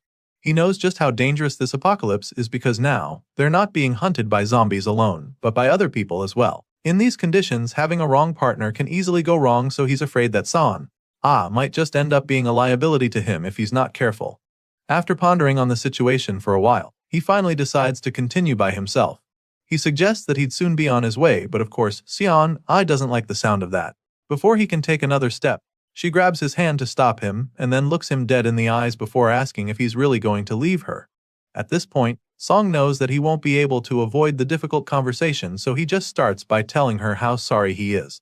As soon as he says this, the lady already knows what he's implying, so she starts to panic. She begs him not to leave her, afraid that she won't be able to make it on her own, but Song just pulls away from her grasp and apologizes once again. He's clearly made up his mind about her, so he starts walking away a second time. However, Sion isn't one to give up so easily, so just when he's about to leave, she reveals that she used to fence. She says this in an attempt to change his mind, but the MC doesn't seem convinced, so she assures him that it's true, determined to prove that she's not a liability. She shows him the bloody wooden spear, revealing that she was the one who cleared out all the zombies on the 6th floor. It's pretty clear that she's not bluffing because she's even ready to show him all the corpses she left behind if he wants, and of course, this leaves Song baffled. The angry lady tells him that he'll regret leaving her behind, and she's very confident about this. The MC suddenly begins to have second thoughts, especially when she informs him that she was a silver medalist in fencing at the National Sports Festival. Sure, it was a long time ago when she was a high school sophomore, but her skills are probably still pretty sharp. After hearing all of this, Song reconsiders his plan, and after thinking for a while, he agrees to team up with her. Not long after that, the two get ready to set out, and Son brings out a backpack with all the clothes and food she could find in the place. Hearing this, Song asks if she got power banks in there, but she didn't think about that because she thought they would be useless. After all, the last time she checked, the internet was down. At this point, our guy informs her that there's something called Spacelink, explaining that it's a means of satellite communication. Upon hearing this, Song realizes that they'll need all the power banks they can find. While finalizing their preparations, Song asks if she knows how many zombies she came across in total. So, she reveals that there were 8, but adding the one our guy took out makes it 9. Just then, Sion finds the power banks, but while she's being all excited about that, our guy is busy trying to wrap his head around the fact that she killed 8 zombies by herself. It's definitely very impressive, so all of a sudden, he's feeling very glad to have teamed up with her. Sion was only able to find 2 power banks in the end, so she puts them in her bag and gets ready to set out. She asks if it's time to leave, but Song notices something strange that catches his attention. There are some weird marks on the door, so he asks her about them. Upon seeing the marks, Sion remembers that the guy who broke in the previous day was trying to smash the door, so she feels that the scratches were from a desk or something. Sure, that's one theory, but our guy isn't convinced. The marks are way too small and precise to have come from a table, so he scans the room for answers and eventually finds the exact tool that created the marks. Upon seeing it, Song identifies the vernier caliper in Song's hand. Our guy is really excited to have found it because it's a solid chunk of metal that he could use as a weapon. He's pretty confident that it wouldn't break as easily as the golf clubs, but Sion just points out how short it is. He'll need to get real close to the zombies if he wants it to be effective, but that doesn't have to be the case because Song suddenly comes up with an idea. A few moments later, we see Sion holding the newly modified weapon with a sense of pride. She straps the caliper to the blunt edge of her stick to create a longer and more dangerous spear. She hands it over to Song, suggesting that it should be very useful, and he agrees, looking really impressed. As far as he is concerned, this is just great because he can stab with it like a spear and also use it to poke like the caliper. Sion reveals that she made it into some kind of pole axe, pointing out that this is one of the perks of bringing her along. Seeing what she tinkered in just a few minutes, Song genuinely thanks her. When the number of people increases, it's not just the number of people to fight with that grows, but other things like this are good too. Eventually, our guy combines the food in his bag with what Song already had, so he believes that they won't have to worry about food for a while. That's a good development, but he can't shake the feeling of confusion when he finds the frying pan with her. He asks her what she's doing with it, and that's when she reveals that she brought it to get a refund but forgot about it. Apparently, she didn't like the color, but at least now it can be of use, because Song thinks they can use it to melt snow for water later on. Sion is glad to have teamed up with another survivor, but she still doesn't get how he knew she was there. It was like he already knew she was hiding there before she made it obvious. Seeing her confusion, the MC tells her about the man who tipped him off from the building across. Apparently, Song didn't have any idea about this. She didn't even notice the building he's talking about, so Song tells her how the man there signaled him with a light before asking to team up. He shows her the picture he took on his phone, and after reading the part about teaming up, she gets a little nervous. She's not sure if that will be a good idea, and Song doesn't know either. Teaming up with a stranger is definitely risky, and this is what the both of them are worried about right now. Sion is really bothered about that.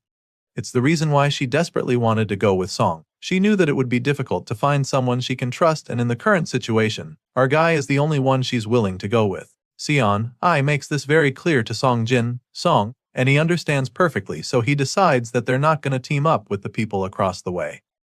Hearing this, the lady is pretty relieved, so she thanks him for considering her opinion. Now that they've gotten that out of the way, she informs him that their manager might actually still be alive. Song is taken aback by this, but Sion has a very strong feeling about it. Manager Choi is currently on a different floor as far as she knows, because when the apocalypse first started, she was trapped with him on the 6th floor. That was before he ran away though. At first, Sion was in the break room back then while Manager Choi was in the bathroom.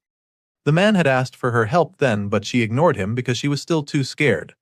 It was later that she confirmed that he had escaped, but now, she doesn't know where he went. The manager ran away on the 2nd night from what she remembers. Since then, she's been to the 4th, 2nd and 1st floors, which means that the fat man can only be in 2 places if he's not been turned into a zombie yet. Assuming Manager Choi didn't move, then he should either be on the 3rd or 5th floor. With everything going on, Song can't help but think about the other survivors in the building across. If the people there don't get a response from him and Sion, then they'll probably try to team up with Manager Choi. That won't exactly be a good development, because there's a chance that the other survivors and the manager will come after him and Sion. If they grow their numbers, it's only a matter of time before they infiltrate and overpower these two. Song thinks deeply about this, knowing that it's a likely possibility with the way things are going. It makes him wonder how he and Sion will respond if this happens, but he's not able to figure out an answer. As such, he decides not to bother himself with the external factors that they can't even control. As much as things can go south from here, there are still things that could be considered a silver lining. For starters, he has one more coin now, which means that they can buy some more cold weather gear. With this in mind, Song immediately opens the floating shopping window where he sees the available items. Right now, he's desperate to get a warm hat because it would definitely make him feel less cold. So, using the extra coin he recently got, he decides to purchase the hat.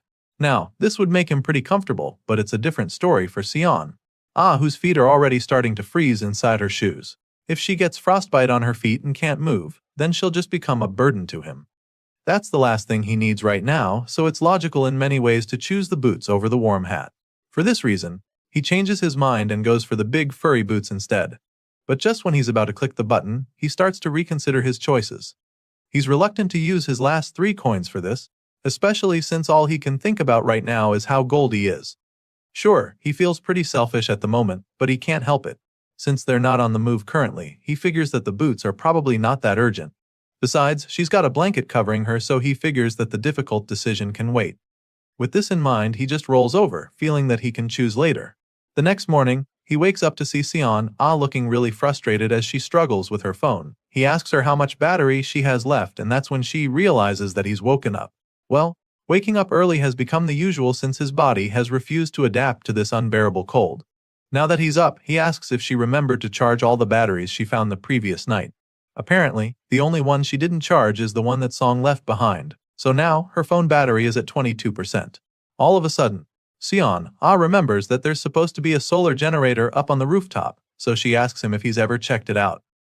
Clearly he hasn't, because he didn't even have any idea about that.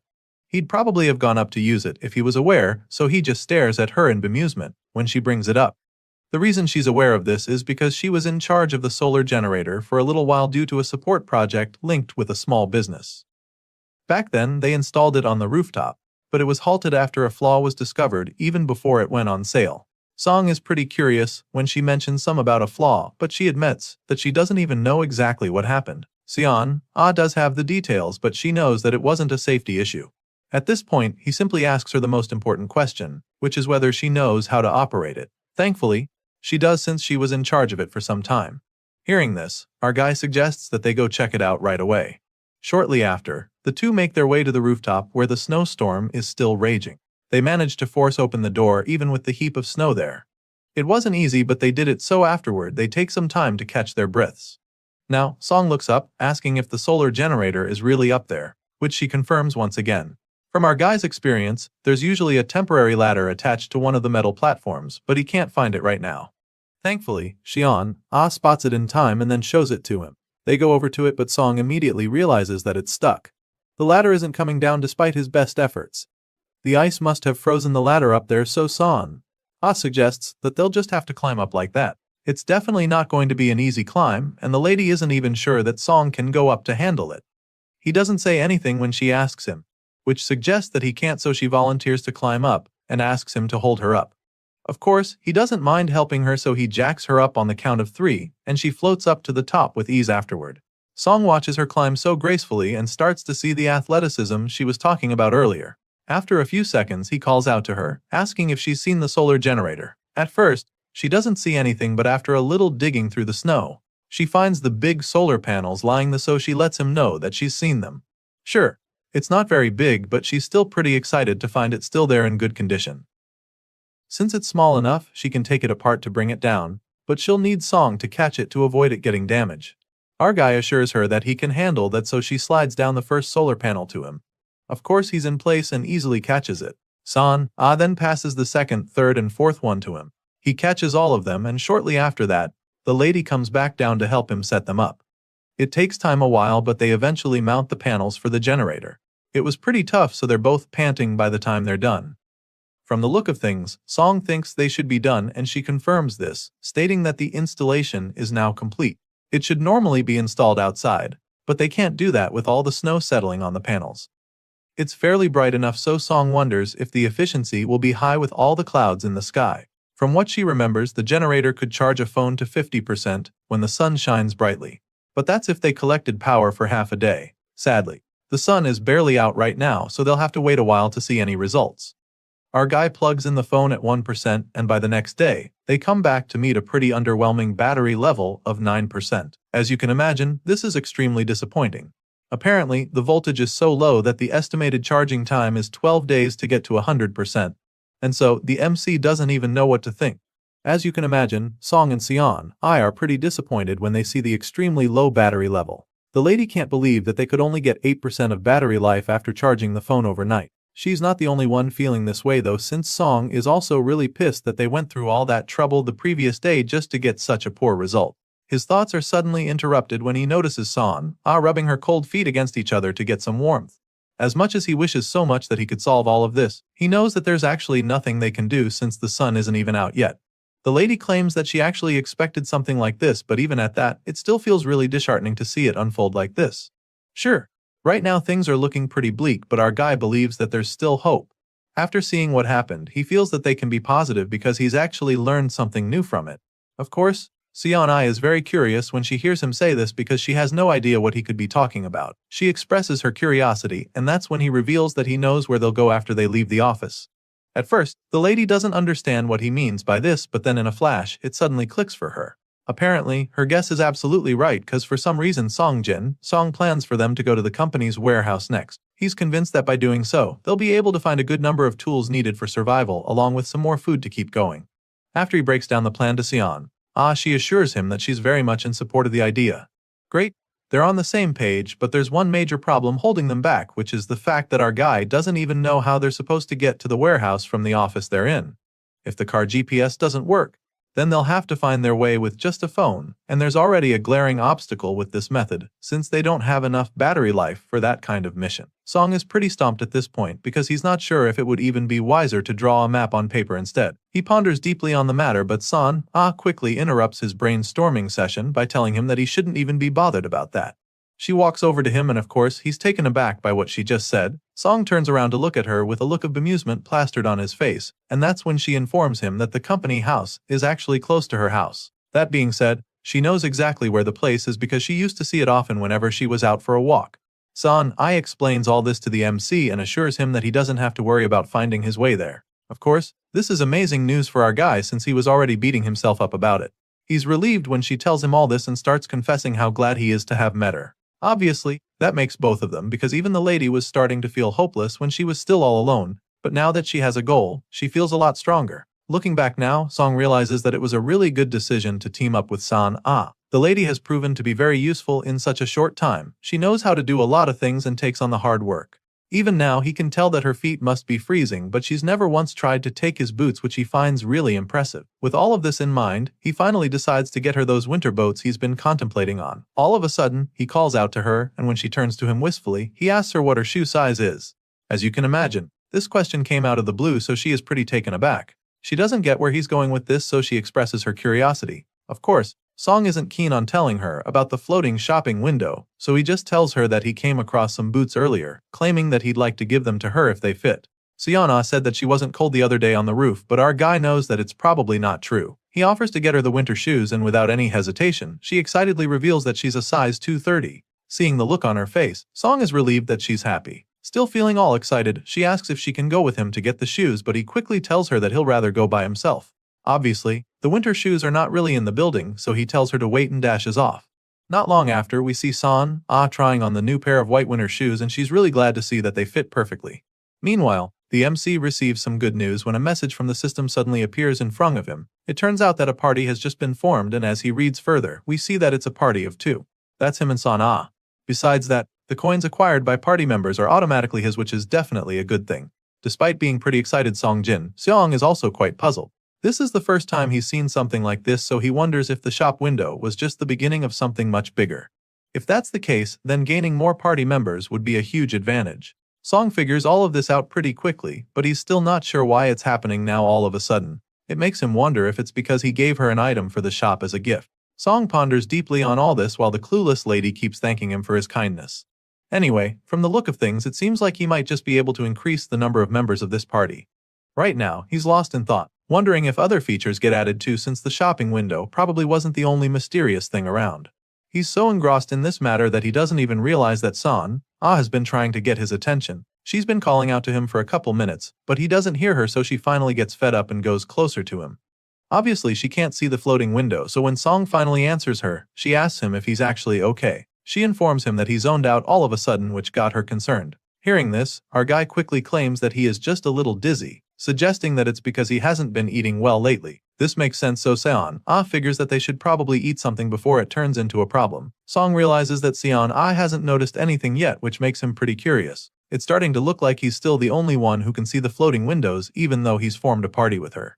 He's not sure, so he decides to just watch closely for the meantime. With this in mind, he supports Seon Ah's idea, claiming that he'll feel better after eating something. Days pass and the Ice Age apocalypse extends to 2 weeks. It's the 14th day of being trapped in the zombie-infested building, and it's also been 3 days since their water ran out. At this point, our guy is starting to find his thirst unbearable, so he's desperate for any water he can find. Song looks like he's about to lose his mind as a result of the thirst, and Seon Ah is no different, so it becomes clear that they need to melt some snow. The lady agrees with him and decides to go get the papers and documents that she came across earlier. She springs into action, so the MC does the same.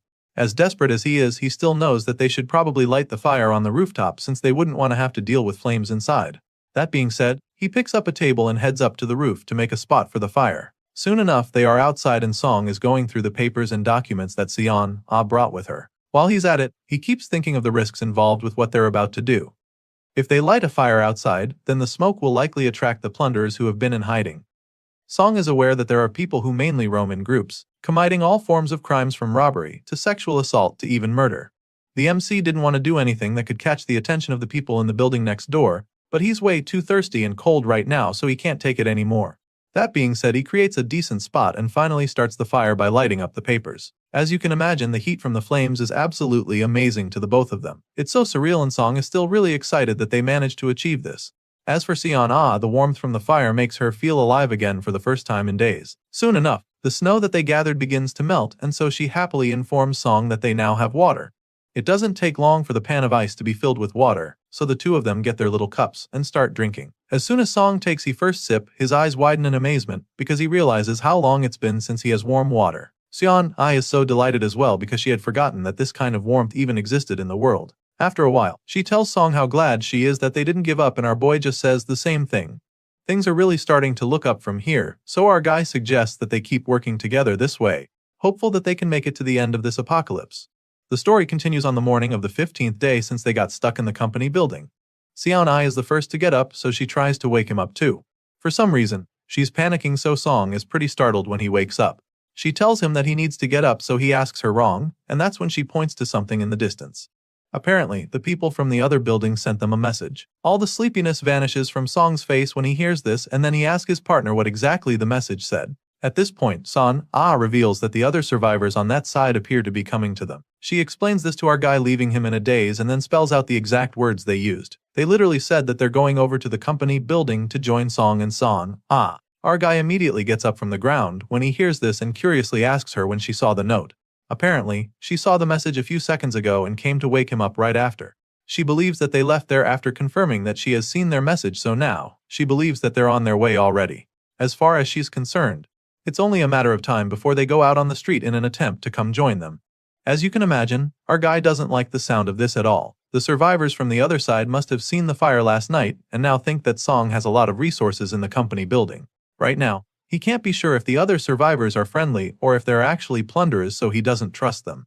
He makes this very clear to Seon Ah, and they both decide not to join the people from across the way since they don't know them. The both of them decide to stay on their own, feeling that it could get dangerous for them, but sadly, this decision isn't theirs alone to make. All of a sudden, Seon Ah spots the people from the other building out on the street. The guys are armed with weapons and their faces are masked, which is really bothersome for our guy. Seeing that the guys are outside already, it's clear that they have to act quickly, so he suggests that they pack their things before the visitors get to them. Meanwhile, downstairs, the armed survivors make their way into the company building, brutally running through all the zombies in their path.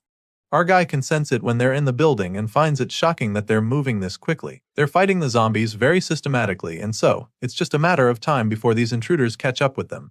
At this rate, the armed survivors would get to them in 15 minutes, so the MC packs his things to get the hell out. After grabbing his stuff, he checks on Sa and Ah to see if she's done, but she's not. Meanwhile, back outside, the other survivors suddenly begin to get overwhelmed with the number of zombies that are coming after them. They're severely outnumbered, and it becomes clear that they can't keep out all the monsters, so they decide to run for their lives instead. The intruders take a break from fighting and burst through the glass doors of the building to escape the zombies. Of course, when our guy sees this, he begins to panic even more. He curses in frustration because now the other guys are going to reach them even sooner. Desperate to escape, he turns to check on San again. He asks if she's okay when he sees her crouched down to the ground. Apparently, she gathered everything already, but she wasn't able to carry the big solar panels. Sure, they need the panels for energy, but right now, it's only going to slow them down if they try to carry them, so Song tells her to leave them behind. Of course, the lady is reluctant to do this since the panels are the only power supply they have. However, our guy insists that survival comes first. So, after contemplating for a while, she agrees with him and decides to move out. The two grab their stuff along with their weapons and make their way out to the stairway. As soon as they come out, they realize that the other survivors are already coming upstairs. Sadly, now they have another problem because they're not sure if they should go up to the rooftop or down to the lower floors.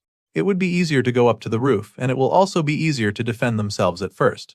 However, if this drags on, they could get stuck up there and the cold would put them at a serious disadvantage. Our boy can already foresee some of the problems that could come with being stuck on the roof, so he decides that it's wiser to go down to the lower floor. Song and San make the way downstairs despite the risk of coming across the intruders. They make it safely to the 6th floor and immediately begin to make preparations. Our boy suggests that they block the entrance immediately and hold their ground to avoid getting caught off guard. Of course, Sion is ready to give her all, so they both stand guard at the entrance and brace themselves for what is to come. At the same time, the intruders keep advancing and their footsteps are getting a lot louder to the MC. Song tells her to get ready, and that's when he hears the railings vibrating. It's clear now that the intruders are even closer than before, so it's just a matter of time before they find them. Sion can see everything going on, so she doesn't even need our guy to tell her that the intruders are checking the place in search of any other survivors. At the moment, the armed men are on the 4th floor, tearing apart the entire place to find something. When they don't find anything there, they move up to the 5th floor. Song can sense this, so he knows that the intruders will be on the 6th floor any moment now. Song and his partner have already barricaded the door to prepare for this. They're waiting there for the men to come in, but they're shocked when that doesn't happen. All of a sudden, they can't hear the noises anymore, which leaves them baffled. Song doesn't get why the intruders aren't coming up anymore. The lady can also sense that something feels off, so she begins to panic as well, and while she's still trying to figure out what's going on, the whole place starts to vibrate. Glass shattered all over and the quaking sends our guy falling to the ground. After this happens, San is even more confused. She turns to check if Song is okay and the MC does the same, asking if she's fine. They get back on their feet, hoping to find an answer for what just happened, and the lady suggests that it could have been some kind of explosion. Of course, it seems likely, so this makes Song panic. There are only 2 of them, so he doesn't get why the intruders would even bother with explosives. At that moment, he suddenly remembers the note he found days ago, warning him to avoid the 5th floor. All of a sudden, pieces of the puzzle start falling in place as several memories run through Song's mind. He remembers San telling him that she thinks the section chief is still alive. He remembers that she said that the manager would either be on the 3rd floor or the 5th. And so now, after hearing that explosion from below, it all starts to make sense. Our guy suddenly has an idea and asks the lady to follow him so they can go check the lower floors. As you'd expect, she's taken aback by this idea because this isn't even a good time to take a risk like that. However, the MC is clearly not going back on this decision, so she follows him nervously, wondering if this is going to be okay. In response, our guy insists that everything will be fine because if his guess is correct, then they'll finally be able to find the answers they've been looking for. By the time they get down to the 5th floor, they're astounded by the amount of rubble they come across. There's no doubt that an explosion took place here, so our guy knows that they can't afford to let their guard down now.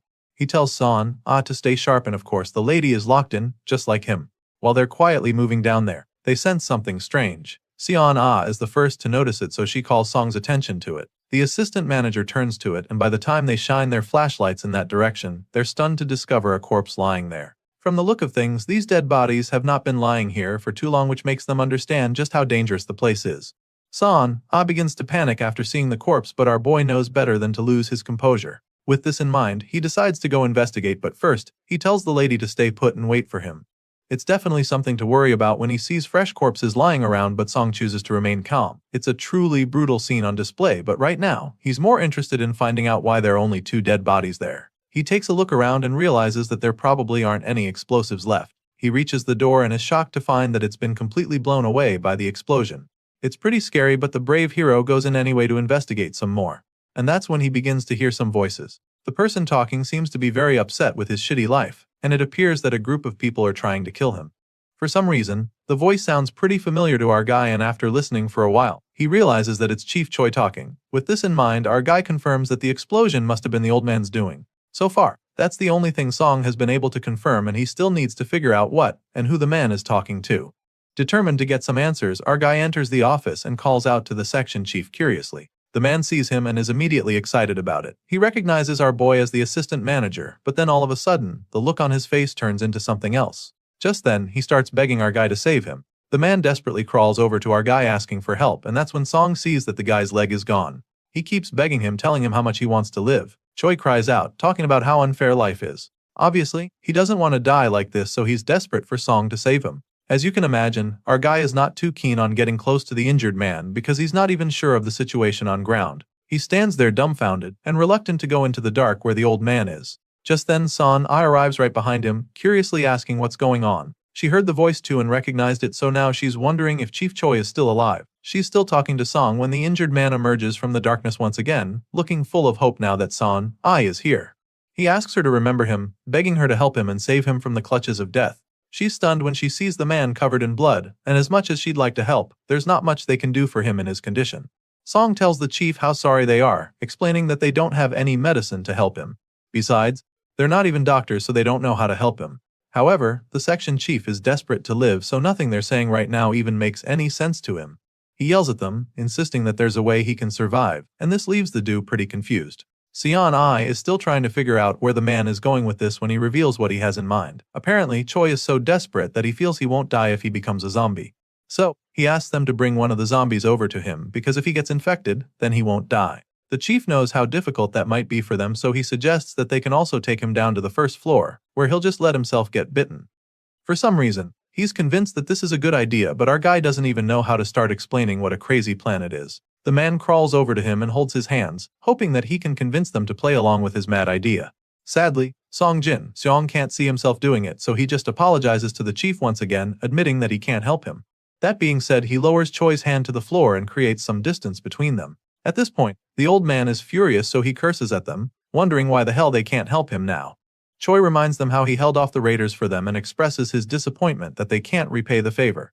He feels that they're screwing around with him and accuses them of not wanting to save him because they want to shack up together. As far as he's concerned, they're both selfish pieces of shit who don't want to help him. He calls Seon-ah a dirty bitch for flirting with him before and now hanging on to another guy. The man feels slighted, and since they don't want to help him, he doesn't mind if they all die together. One of the bombs didn't go off earlier, which means he still has one explosive left to use on them. At this point, it's clear that he's about to do something absolutely insane, but before he can even finish making his threats, he gets stabbed to death with the wooden spear. After dealing with Chief Choi, the duo take a look around the place and realize that those guys who came around were really raiders. It's clear that those people wanted to take their stuff because the bags they came with were totally empty. They check the weapons the guys came with and notice that the shield is broken from the explosion and can't be used.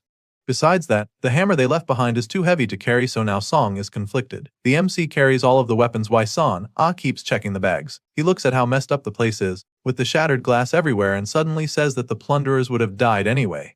This catches the lady off guard, so she asks him what he's talking about. As you can imagine, she still feels pretty bad that they had to kill the chief, so to hear Song say this leaves her puzzled. Seeing the look on her face, he states that Manager Choi would have died either ways from the blood loss. He would have slowly gone into shock from the excessive blood loss, so he believes that they reduced the old man's suffering by letting him die early. That being said, he assures her that there's no need to feel guilty. As far as Song is concerned, this is the best way things could have gone for them, because even if they helped him to become a zombie, they'd still have no choice but to kill him. It's pretty harsh, but it's the truth and a reality that they have to get used to. San-ah stares at him, looking all dazed, but then after a while, she breaks the silence and agrees with him. She feels that he's absolutely right, and so she stops feeling bad about what happened. Soon enough, they get back to their mission to survive and they arrive at one of the shattered windows. San-ah looks out the window and spots something crazy. It's a horde of zombies swarming out on the street. Later on, Song checks his phone for updates on the situation, wondering if anyone else felt the explosion. It was pretty huge, so he feels that the others should have sensed it too. Sure enough, they heard it, and they're also aware that it came from the Taesung Trading Building, which is where our boy has been since the apocalypse started. The people are aware of what happened, but nobody knows why it happened. The community knows that they started a fire too, which makes them a target now. Of course, this makes our guy really worried because now that it's a topic in the community, other raiders will come flocking too. On top of that, the zombies that swarmed outside are also a problem. Song has been watching everything since the day before, and while the zombies are spreading out again over time, most of them are still remaining. The lobby probably doesn't even have room to step. Now it's clear that they can't hesitate and let them occupy the emergency exit too. He figures that they leave at the earliest, the day after at the latest. Hearing this, Seon-ai is once again on board. It sounds like a good plan to her, and since they're on the same page, Song suggests that they go check the situation on the first floor. The MC picks up his flashlight and Seon-ai does the same. They strap the lights on their heads to help them see properly. After walking for a while, the lady stops all of a sudden because she hears a strange sound all of a sudden. By this time, they both hear a loud bang and Song figures that it must be coming from upstairs. They stare at each other at this point, unsure of what is to come, but they have to check it out, so our brave hero takes the lead. He takes a peek and sees a zombie walking around in the room. This makes Seon-ai begin to panic all of a sudden, so Song quickly shuts the door. She begins to freak out, fearing that Choi could be in there, but our guy knows that it's the guilt talking right now. So, he assures her that it's not possible for Choi to be there. His head was pierced through, so even if he got infected later, he would still die. Still, she can't get herself to calm down. She's afraid that one of the raiders got bitten on a lower floor, but Song assures her that it's not the case. If that was true, they probably would have turned into a zombie by the time they arrived. That being said, Song suggests that it's probably a survivor from the 3rd floor that went up to the 5th floor. It's either that, or something came in through the broken window on the 5th floor. Of course, the latter would be way too bad for them to deal with, so the two of them decide to assume that it's the former. Now that they have this idea, the MC suggests that they go back down to the 1st floor. The hero never imagined that the situation would get this bad. It's right to say the 1st floor has been completely overrun, so this makes him remember the security room where he spent some time. He wonders what the assistant manager Choi Jae-sung is doing. If he was in the security room, he would have heard and felt the explosion closer than anyone. With this in mind, he realizes that going out that way would actually be suicide. At this point, Seon-ai suggests going out through the underground parking garage. Thankfully, our guy was thinking the same thing, so they head down that way. There were no zombies when they checked before, but that might have changed, so he reminds her to be alert. Sure enough, there are several zombies down there now, but there aren't too many. There are about 10, which is a lot fewer than what's in the lobby. The place is filled with cars because everyone left their cars when the snowstorm started. The duo can use this to their advantage because there are plenty of cars they can use as cover. Besides that, the zombies might not even smell them either if they move quickly since it's underground. Just then, our guy notices a reflection in a mirror and asks Seon-ai if she can make out what's in it. His eyesight isn't that good, so he can't see it properly. Seon-ai can't see that much better than him, but she can see that the frequency of zombies on the other passage is similar to what they have on this side. This feedback is enough for our guy to make a decision, and so he suggests that they go up to the 7th floor for now. Later on, the two get some rest, and while they're waiting there, Seon-ai talks about how much better it would be if they could just travel by car. Sadly, this might not work because the batteries in most of the cars would have died since they've been sitting in the cold for over 2 weeks. The car option isn't going to work, so she wishes that they could use bicycles. Sadly, there are none, so they'll just have to walk. Once that's out of the way, the two get back to planning their escape with a map. After they're done making plans, they try to get some rest, but the cold is absolutely freezing with a temperature of -35 degrees. Neither of them are able to sleep in these conditions, so after shivering violently for a while, Seon-ai finally decides to break the silence. She asks Song if he's still awake, and he answers, even though it's obvious. Well, he's been tossing and turning all night, so she could tell that he hasn't been able to sleep. Besides the cold, she can sense that he's worried about something and feels that it's probably because he's been thinking about the person on the 1st floor. He's worried about Jae-sung and he admits it, so Seon-ai tells him that he can go bring the guy if he wants. However, the MC doesn't take this offer because he knows that doing that could endanger their lives. Right now, she's his only ally in this apocalypse and he can't risk losing her. But then again, he just feels bad because Jae-sung seemed trustworthy. Hearing this, Seon-ai admits that it's unfortunate that the person is someone he trusts. She reminds him that there will probably be more dangerous situations once they go outside, insinuating that they hold on to anyone they can trust. As soon as our guy hears this, he asks if she'd be okay if Jae-sung joined them, and she assures him that she doesn't mind. Hearing this, our guy gets on his feet like he's just made a decision and quickly picks up his phone. He tells her that he's going to use his phone for a while, so she can turn away if the screen is too bright. Seon-ai doesn't mind, of course, so she gives him room to do so. Song opens his chat with Jae-sung and sends a message, asking the guy to meet up with him at the emergency exit on the 1st floor at 6 a.m. if he is planning to escape the building. The next day, which is 17 days since the apocalypse started, our boy and his partner get ready for the big move. It's 5:40 am and Song is anxiously waiting to hear from Jae-sung. There's still no response from his fellow assistant manager. He's disappointed when he sees this, but Son reminds him that they might be waiting for him at the emergency exit, urging him to go with him and stay positive. So, they too make their way down the building from the 5th floor to the 3rd, and finally to the 1st floor. By the time they get to the emergency exit, there's no one else there, which just confirms what Song has been worrying about. Still, they wait for a while, and 3 minutes after the appointed time, they're still not joined by anyone. Seon knows that this is important to him, so she asks if he'd like to wait a while longer. Of course he does, so they wait for 2 more minutes, and by the time it's 6:05 am, there's still no one that comes around. Now at this point, it's time for our boy to make the difficult choice. By the time Songjin, Song, and Seon make it to the exit on the ground floor, it's pretty clear that no one else will be joining them. Our guy was really hoping that their other colleagues would see the message and come on time, but seeing that nobody else is there, there's nothing they can do about it. They just have to keep moving before the zombies get to them. Before setting off, they look out the glass door and notice a lone zombie wandering outside. This zombie wasn't there before, which means that it's just a matter of time before more appear. That being said, our guy suggests that they'll have to take it out immediately, but for that they'll need to go with Plan A. Back at the underground parking lot, we see the two stealthily trying to make their way past the zombies. Looking around, they can confirm that it's just like the community said. The zombies keep circling the same spots, and the ones who aren't moving this way are just standing still. While they're trying to be as quiet as possible behind a car, they suddenly come across one zombie standing right next to the vehicle. It only takes a single look at one another for them to know that they have to take it out. So, Song slowly stands up to make the move, but as soon as he takes a step toward the zombie, the noise comes out a lot louder than he hoped, and the undead monster instantly detects it. These zombies are already notorious for having insanely enhanced hearing abilities, so the sound gives his location away and the creature charges at him. This zombie in particular is pretty quick, but our guy sees the attack coming, and of course, he braces himself for it. Song grips his weapon tightly with a confident smirk on his face as the zombie comes towards him. But just when it looks like he's about to take on the monster, Son comes out of nowhere to strike the undead monster. She whacks the zombie in the head and mercilessly beats it to death. We're certain she killed it because a notification pops up, stating that Song's party member has just mined a coin. Our guy is also informed that this coin is now bound to the party leader, who just happens to be him. In other words, Song just gained another coin thanks to Son's wonderful fighting skills. As you'd expect, the MC is more than happy to see that the lady is more than capable of taking out a zombie, so he quietly commends her with a thumbs-up gesture.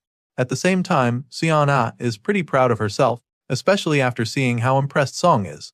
She smiles at him with bright red cheeks, and they both continue their journey shortly after. They keep moving through the parking lot as quietly as they can, and it doesn't take too long before they finally make it outside. Once they're out there, they're instantly reminded of the endless snowstorm that's been going on for weeks now. The air is absolutely freezing, and even though they expected it to be very cold, they definitely didn't imagine it would be this bad. It's so unbearable that Song fears that they'll freeze to death if they even consider sleeping out there. Obviously, they can't stay out for much longer, so our guy suggests that they keep moving. Son agrees with him, but insists that they head down to Cheongjakyeon before anywhere else.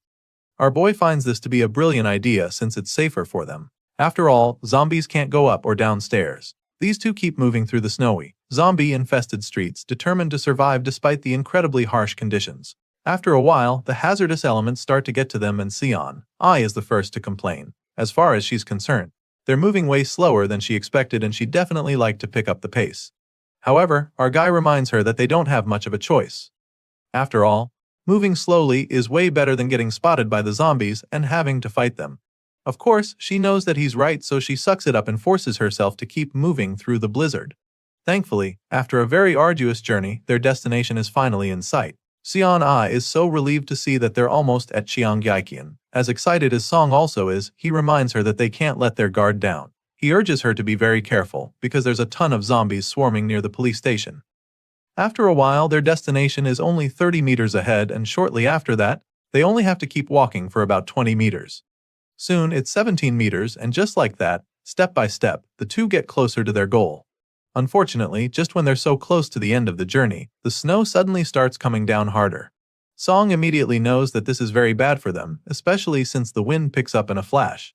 This makes things a lot harder for them since their scents will be carried toward the horde of zombies in no time.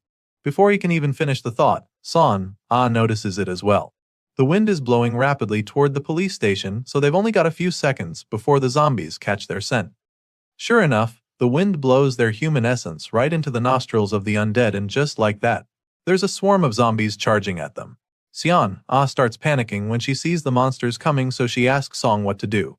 I mean, he's the party leader, so he should have a plan, right? Well, he doesn't have one right away, but seeing that they'll be mauled to death in a few seconds, the gears in his head start turning real quick. Song knows that going down to Cheongjiakian right now would be suicide, so that's out of their options. The zombies can't walk down the stairs, but that doesn't mean they can't come down the steps now that they've caught their scent. It's a chase now, so whether these two like it or not, these mindless brain eaters will probably tumble down somehow. Of course, our guy has already thought of this, so he knows that such a thing will make a lot of noise and just attract more zombies to come swarming in. With this in mind, he concludes that the best way to go would be to get into a building as soon as possible. Right now, any building would be enough, but there's a major problem with that plan. You see, all the open entrances are already surrounded by the zombies, and if they try breaking into a locked building, the noise will only draw the undead creatures to them. Our guy is seriously brainstorming right now, but it's clear that he needs to speed it up if he doesn't want to be torn apart in seconds. Xian points this out to him, stating that they have to do something and not just wait there like sitting ducks. In that moment, the MC is forced to make a decision, so without overthinking it, he decides that they head left. He looks over there, referring to the bus just sitting there. As soon as they see the opportunity, they run as fast as they can toward it. But that's when they're met with another challenge. The door is locked shut, and despite all their pushing and pulling, they're unable to open it. San gets frustrated and concludes that there is no point trying anymore. She considers breaking the glass window with her stick, but of course, that's not a very good idea, so our guy tells her to wait a second. He looks through the window and notices that the key is still in the ignition. As you can imagine, this is enough motivation to keep trying, so he shoves the metal part of his weapon in between the door and finally gets it open. Xian goes in first, and by the time Song looks to the side, he sees that the zombies are merely a few feet away from getting to him. Thankfully, he gets into the bus before they can reach him, and then uses his stick to keep the door shut. Of course, he knows that this is just a temporary fix, so he gets right to work, trying to figure out how to start the bus. He knows that it's only a matter of time before the zombies get in, and San confirms his fear by telling him just how close the brain eaters are. He tries to start the engine, but it doesn't work at first, and it's looking like they're finally going to be sitting ducks. The stick holding the door will definitely not stay there for long, so he suggests that they try blocking the entrance before the zombies get to them. Meanwhile, they're both still praying for the engine to start, and after a couple tries, the bus finally starts. Sadly, this joy is short-lived because the engine just goes off once again, leaving our guy extremely frustrated. Song tries again, but by this time, it's already too late because the zombies are right outside the door. Xian stands there to stay on guard, and for good reason, because the glass door alone is definitely not enough to keep the vicious zombies outside. The first one smashes through the door, desperately trying to get to them, but she just stabs it with her spear and sends it right back outside. She stabs a couple of them to buy our boy some time while he desperately tries to start the engine. Just when it looks like they're cooked, Song finally starts the bus, and without even thinking about it, he floors the pedal to get the hell out of there. The bus accelerates so fast that Xian falls back when it starts moving. The poor girl didn't see it coming. Song sees his colleague flat on her back and immediately checks on her to see if she's okay. Thankfully, she's fine, and it's not like they can stop moving now, so he simply advises her to hold on tight. Song puts his foot on the gas and starts speeding toward one of the buildings. He doesn't plan to ram in there, of course, so he steers away from the glass doors, but then he's headed for another building before he knows what's happening. Song tries to stop the bus by using the brakes, but nothing seems to be working. The vehicle doesn't slow down because of how frozen the roads are now, so they're both just praying for the tires to grip the road. It's clear that they're headed right into a wall, so while Song is still trying to stop the bus, San just closes her eyes to brace for impact. Thankfully, by the time she opens her eyes, they're still alive and the bus is still in one piece. Of course, this is a big relief to see that the bus finally stopped. San goes straight to the window and confirms that the door is still locked properly. This is a good thing, because at least the immediate danger has been dealt with. Well, they're safe inside for now, but judging by the number of zombies pounding on the windows, they know that they have to come up with a plan fast. Xian can tell that these monsters aren't stopping anytime soon, so she suggests that they need something to draw the zombies' attention. Right now, our boy can't think of anything to help with that, so he figures that the only way that can work is if someone happens to pass by. They need to hope that happens very quickly because the zombies are crowding in more and more. Just thinking about this gets our guy frustrated because of how helpless he is. Song is also very worried because if this keeps up, then it's just a matter of time before the bus tips over. The number of zombies keeps increasing and they keep banging on the bus, which scares the two partners. At this point, the MC begins to wonder if this is really the end. It's looking like this is where his story ends, and just thinking about it makes his blood boil. After everything it took him to get here, he refuses to accept that this is how it's all going down. Song is convinced that there has to be something he can do. There just has to be a way out of this, so he forces himself to think hard. While he's busy brainstorming, Sion calls his attention to something else. All of a sudden, some metal poles and other stuff fall down on the other side of the road, and the noise is so loud that it attracts the zombies. Almost all the mindless brain eaters run toward the noise, and this buys the MC and his partner some time. San sighs in relief, knowing that it was definitely a close call, but as much as they're probably thanking their stars, our boy is still really curious as to what caused the noise. He looks out the window trying to figure out what happened, and he notices that there are still a few zombies lurking around. Hearing this, Sion assures him that the others will go away too soon enough, and that's when he asks her if she saw where those metal objects came from. Apparently, she saw it happen, so she tells him that it was from the second or third floor. As you can imagine, the MC is very curious as to what it could have been, and his partner admits that she's not even sure. From all indications, she's convinced that it might have been another survivor who still has a bit of humanity left in them. She's still saying this when her thoughts are suddenly confirmed. The moment San looks up, she sees the same person she saw earlier. It's the person who helped them distract the zombies, so she's really excited to see the person waving at them. Song sees his partner waving back against this person, so his curiosity is piqued. He gets up, squinting his eyes to see who the person is. From the long hair, he figures that it's probably a woman, and that's when San notices that the person is holding binoculars too. Apparently, our boy didn't notice this before, so he's pretty taken aback. Anyway, San proceeds to show her gratitude by typing a thank you message in her phone and showing it to the other survivor. Sure enough, the lady with the binoculars is able to read the message clearly, and after that little exchange, Sion notices that the lady just gave them a thumbs up. As for our boy, he's just glad to see that there's still some humanity left in people after all. His partner is also relieved to see this because it would be too sad if all the living humans were just raiders. Clearly, Song feels the same way, and he's so grateful that he wishes he could give the lady some of their instant noodles as a show of appreciation. Well, he quickly learns that they don't even have any noodles anymore, because Sion quickly reminds him that they're all out. Bro forgot that he had already eaten all of his rations before now. They both joke about their lack of food, and after sharing a good laugh, Sion asks if he thinks that there'd be ramen in the distribution warehouse. At least that's what she thinks.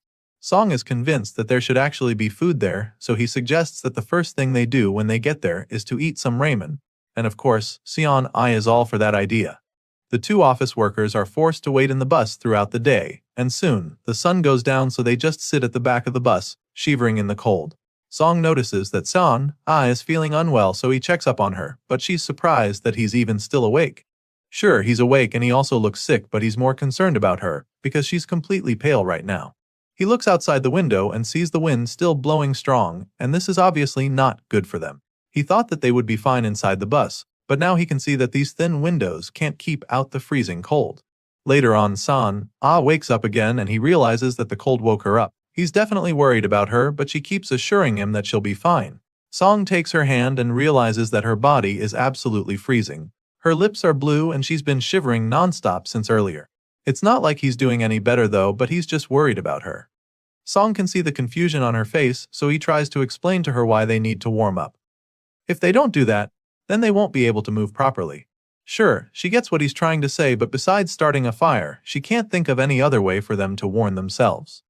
After hearing this, our guy goes quiet for a while as the gears in his head start turning again.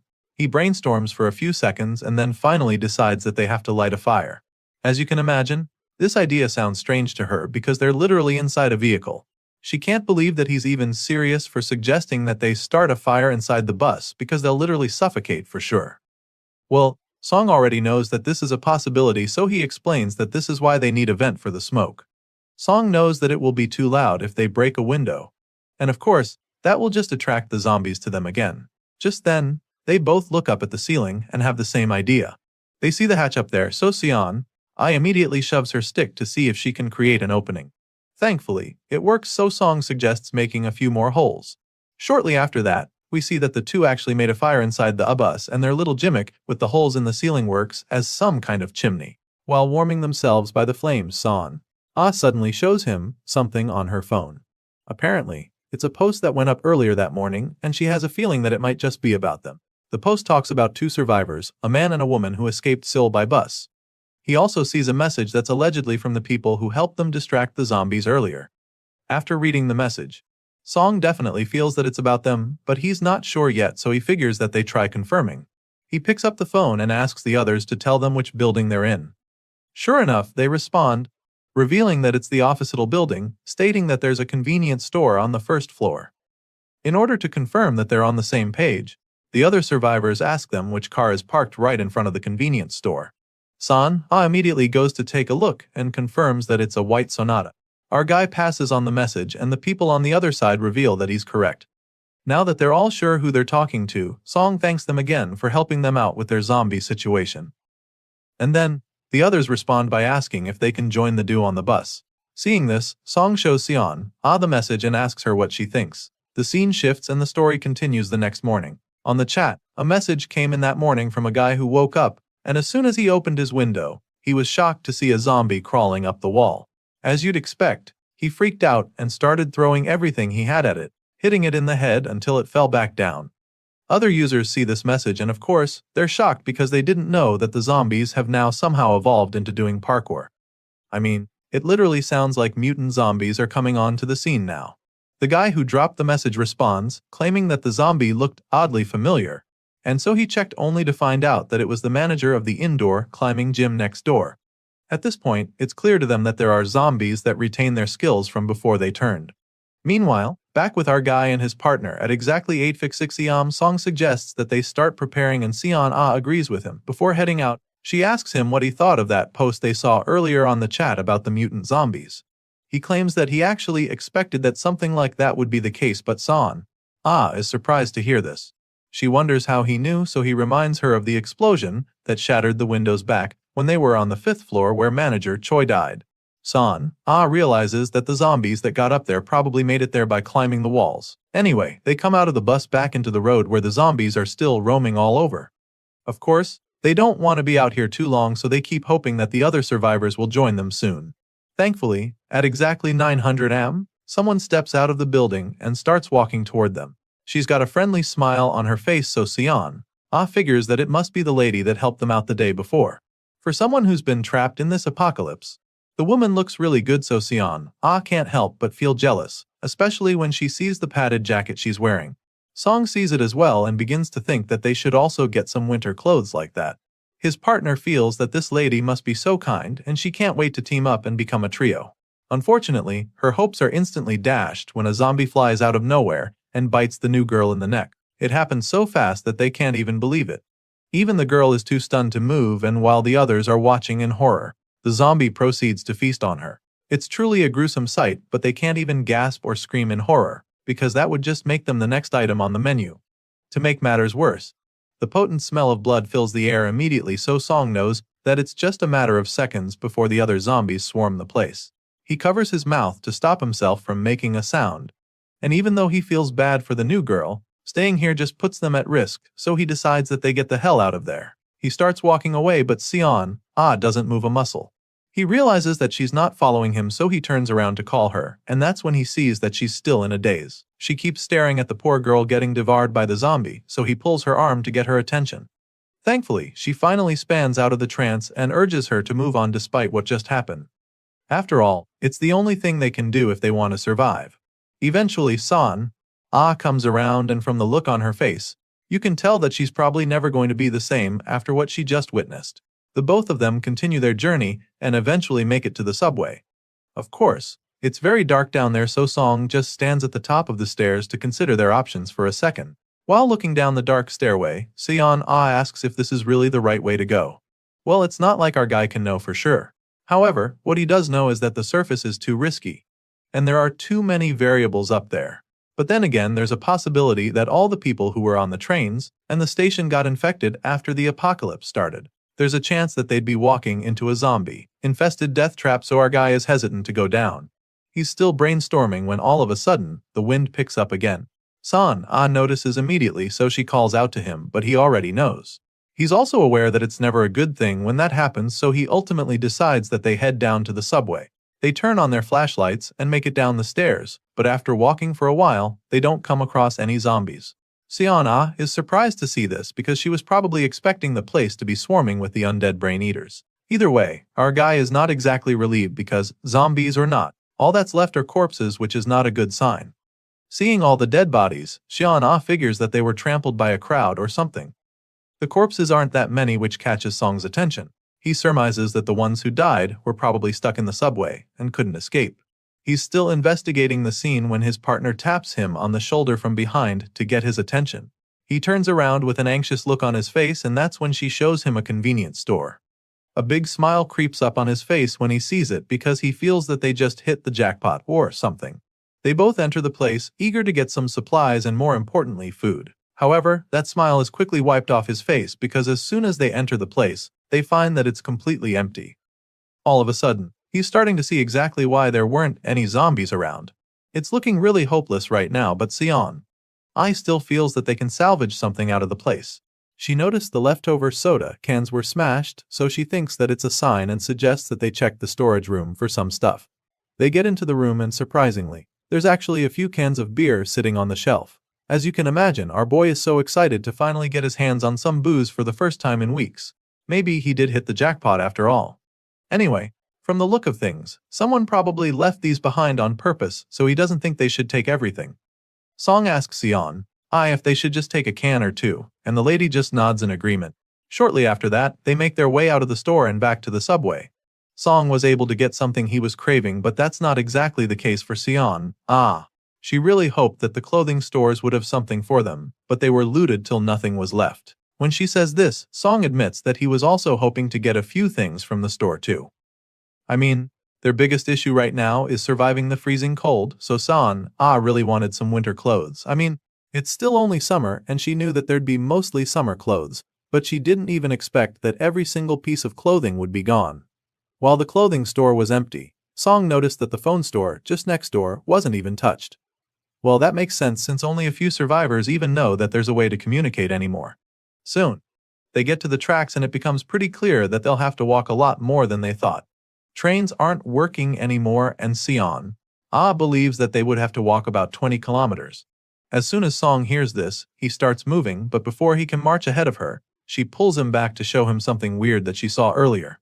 It was so weird that she took a photo. Sion takes out her phone and shows him the picture in her gallery. It appears to be some kind of note left behind by someone. The writer claims that they expected chaos to come, but not like this.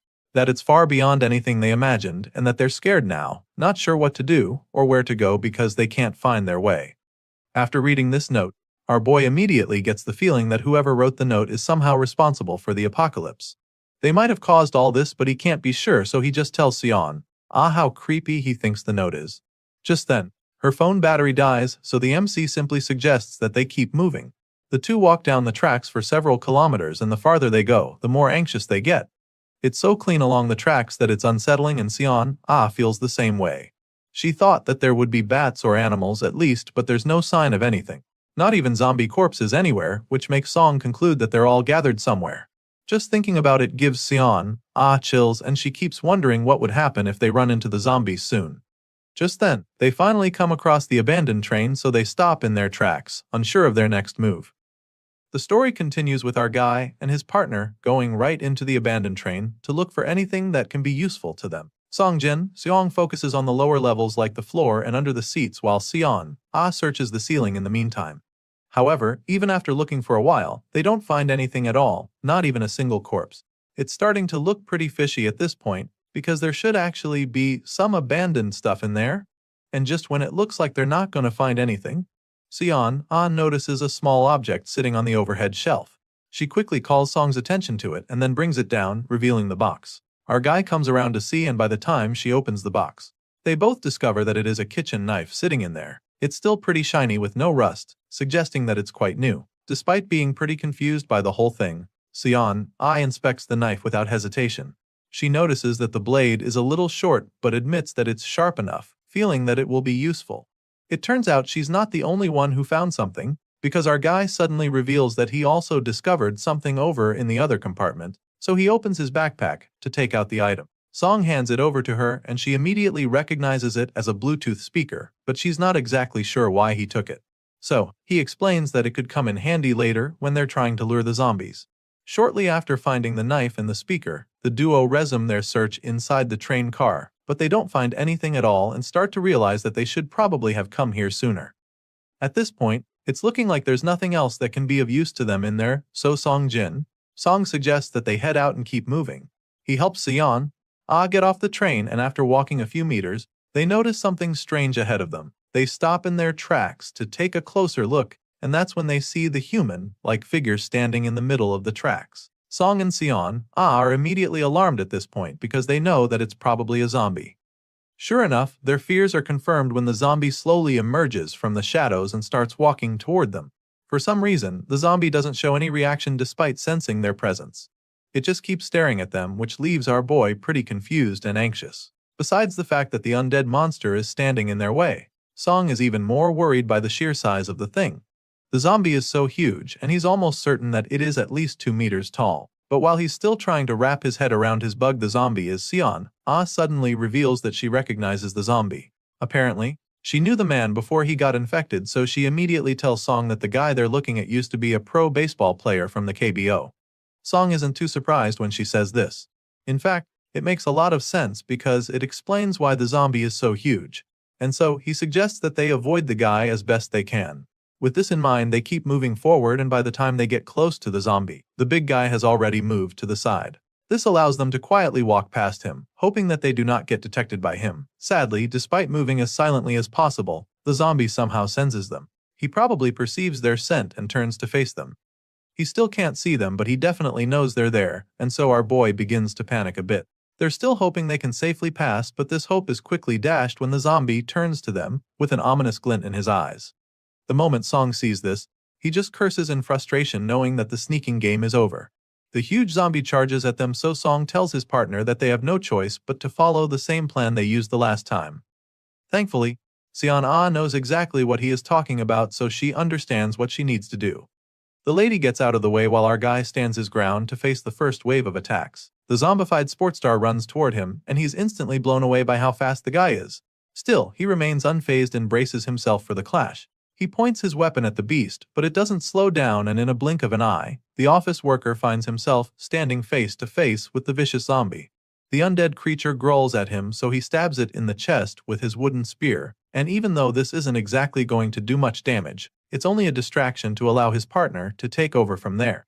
With his spear buried in the zombie's chest, he gives Sion the signal, so she comes in swiftly to deliver the finishing blow. Before the zombie can even realize what's going on, she whacks him in the head with her golf club. She hit the zombie so hard that the metal stick practically snaps in two. The zombie yells in pain, but it's not enough to knock it out. By this time, the lady is beginning to panic because her only weapon just got broken in two, and all she has left is a short metal rod. Meanwhile, the zombie very quickly recovers from her hit and turns to her with a menacing look on his face. The zombie growls, and before either of them can think of their next move, the undead brute charges at the lady. The zombie shoves Sion with so much force that it almost sends her flying. As for our guy, he's just overwhelmed by the sheer strength that this monster possesses. He knew that it was strong, but he didn't think that it would be this powerful, so now, their chances of survival are looking really slim. Meanwhile, the zombie suddenly rips the stick out from his chest and goes after the girl. From the look on the zombie's face, it's clear that he's ready to rip her apart, but Sion is also prepared to fight back. She decides to use the broken metal rod in that moment, and as the monster begins to move erratically, she takes the opportunity to stab the zombie in the back of the head. This time around, her strike packs a lot more sting and does enough damage to send the zombie falling headfirst. The force from the fall causes the zombie's skull to crack open, killing it in an instant. Once the threat is finally down, the both of them just stare at the corpse in relief, still finding it hard to believe what just happened. Sion still can't wrap her head around the zombie's insane physical power, and our guy is clearly feeling the same way. He can't believe that the monster was able to keep fighting even with the spear stuck in his shoulder. Thankfully, the fight is over now, and Sion is obviously the happier of the two survivors. She stomps on the zombie's corpse to finish the job, while Song simply apologizes for not doing better during the fight. Of course, she doesn't blame him for not taking the monster out on his own, so she assures him that there was really nothing more he could have done. That aside, her major concern right now is figuring out how to handle the issue of their broken weapons. For starters, her golf club has been reduced into a small rod, so she considers attacking it to the wooden spear from before. As you can imagine, our guy feels that this is a great idea. The wooden spear's top is wore down already, but her metal stick is still pretty sharp. Together, he believes that they'll make up for each other's weaknesses and the piercing power will be even greater. That being said, she proceeds to start tinkering, and after a while, she reveals the new and improved weapon. Seeing this, our guy is pretty impressed, but he also reminds her that they can't be in one place for too long. They took a break while she was fixing the weapon, so now he feels it's time to get moving again, and Sion agrees with him. A couple hours later, we see that the two survivors are getting pretty tired again. They've been walking for a long while, and Sion is starting to get a little frustrated because they've passed 5 whole train cars and didn't find a single useful thing in any of them. The whole thing is really killing their vibe, and Song is now very certain that someone else must have swept through the trains before them. As discouraging as it all seems, the lady still has high hopes. They can't stop moving even if they wanted to, so they just remain positive because they'll soon be at Sinseol Dong Station. Just as she says this, they both hear a loud bang erupt from the darkness ahead of them. It's clearly an explosion, but the MC can't even begin to imagine what could have caused it. All he knows for sure is that they shouldn't head that way. And so, without thinking too much about it, he grabs Sion's hand and urges her to run the other way as fast as she can.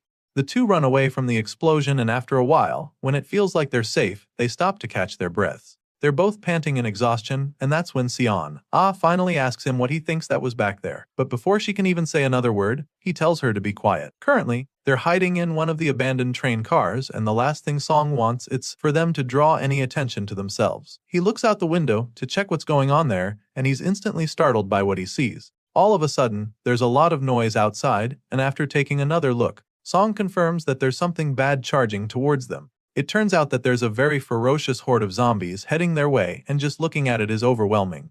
Son takes a look as well and immediately starts panicking, wondering if it's wiser to fight or run from the zombies. Of course, Song understands their current situation very well, so he knows that they can't take on that many zombies head-on, so he tells his partner to just hold on for the meantime. In a matter of seconds, the zombies are right behind the train, and then they slow down all of a sudden like they just sensed something. Our boy braces himself just in case they decide to attack, but then the zombies just run past the train once again. At this point, it looks like they're off the hook, but they can't be sure, so Song urges San to keep her guard up. As far as he's concerned, that wasn't the end back there. Sure, the first wave of zombies passed and it looked like they were good for a while. But just as our guy suspected, there were a lot more zombies to come. They look out the window and see another horde heading toward them. The number of zombies is just overwhelming, and they're not even sure what to do at this point. Now, the office worker is torn between going toward the station and going back.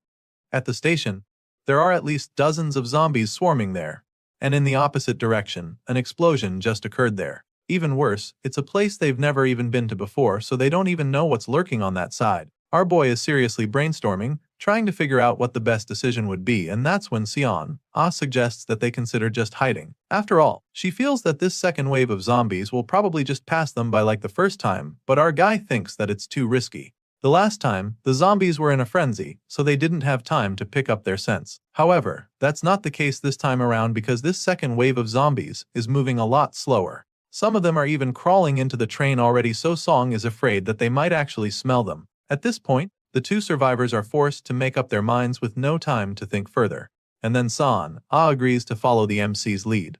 And this just makes our guy even more nervous, because now it's all on him to make the right call. After a very brief mental debate, he decides that they go back the way they came. To him, it's better to go back now before the zombies spot them, and Sion doesn't argue. She follows his lead as promised, and the two make their way out of the train before any of the zombies can pick up their scents properly. He has a plan in mind right now, and all they have to do is reach the next section without getting caught. The MC climbs off the tracks, and suddenly, it looks like they'll be able to shake the zombies off their tails. By this time, they notice that there aren't any undead close to them anymore. Our guy is quite relieved, feeling that they'll be fine as long as they are careful. Song believes that they can avoid the remaining zombies as long as they don't make a mistake. So he reaches down to help pull San off the tracks as well, but that's when he realizes how slippery his palms are. Apparently, his sweat made it impossible to hold on to her, so she slips out of his grip and falls down onto the tracks. The poor girl suffers a heavy fall and lands directly on her back.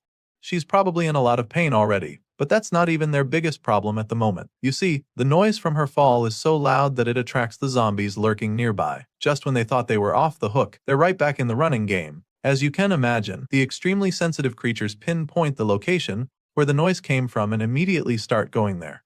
Meanwhile, Ai is still wincing in pain after that nasty fall. She doesn't even have enough time to recover before she realizes that she's about to be surrounded by the vicious brain eaters. She looks back and sees them charging towards her, which just leaves her frozen in shock. Thankfully, Song helps her snap out of the daze by calling out to her, urging her to get back up, and he gives her a hand. This time, she grabs a hold and his wrist over his sleeve, and he does the same, which allows him to pull her up from the tracks. The lady is finally so close to safety, but then suddenly, one of the zombies grabs a hold of her boot. Her eyes widen in horror when she feels the hand wrap around her ankle, but she thinks fast and immediately kicks the zombie off her. She frees herself very quickly, and as you can imagine, the rest of the zombies don't appreciate that. This just makes them even more annoyed, so they start attempting to climb up from the tracks as well. Now, it's clear that the pavement is no longer safe at all, so the two survivors take to their heels. Our guy leads the way, urging Ai to run as fast as she can to keep up with him. He decides to go up the stairs, knowing how difficult it is for the zombies to climb, but to his surprise, a couple of these undead monsters already found their way up there. One of them tries to sneak up on him, but he sees the attack coming just in time. Still, the zombie is already flying at him, so there's very little he can do. All he can do is jump out of the way, but this just leaves Ai exposed to the incoming attack. Luckily, this lady is also very capable of handling herself, and she proves this by taking out the zombie without a second thought. She drives her newly improved spear into the monster's body, killing it on the spot. Sure, they just took out one of the threats, but they still have to keep moving. They're relieved for sure because that was very close. Currently, they're hiding in a room, so it's pretty safe for a while. Song tells his partner to look out the glass window and check what the situation outside is like. Thankfully, things are looking better for them now because can't see any zombies nearby. She tells the office manager what she's seeing, and the moment Song hears it, he lets out a heavy sigh of relief. He's so glad that he can even say that they're still alive, because with what they've been through in the last couple minutes, it's a miracle that they survived. Our guy takes a moment to really soak in the fact that they aren't dead yet, but that's when he remembers what happened to a few moments ago. That fall she suffered was definitely a serious one for sure. But that's not even the big concern now, because a couple of seconds ago, one of the zombies grabbed a hold of her leg. Our guy has been in this apocalypse long enough to know that such an exposure could just turn into something much more problematic, and he surely hopes that it's not the case. So, he asks her about her leg, reminding her that she was grabbed by a zombie not too long ago. There's blood on her white winter boot, which is pretty shocking to her. Still, she desperately hopes that the blood stain was from the zombie's hand. Desperate to find out, she takes off her boot to check. She remembers the zombie brushing against her, which gets her pretty anxious. Of course, our guy can see that she's scared, so he offers to help her take a look and find out what their fate really is. Shows him her food after taking off her winter boots, and he immediately begins to inspect. Song looks really hard, and he does indeed find something. It's pretty clear that she got scratched by the zombie, and our guy is very relieved about this, because he knows how much of a problem it would have been if it was a bite mark he just found. Song tells her that it's nothing to be worried about, but it doesn't really calm her down. She's still hung up on the fact that the zombie got her with its claw, and the look on her face right now is that pure horror. Still, the MC assures her that she'll be fine, revealing that he also got scratched a little, but nothing happened.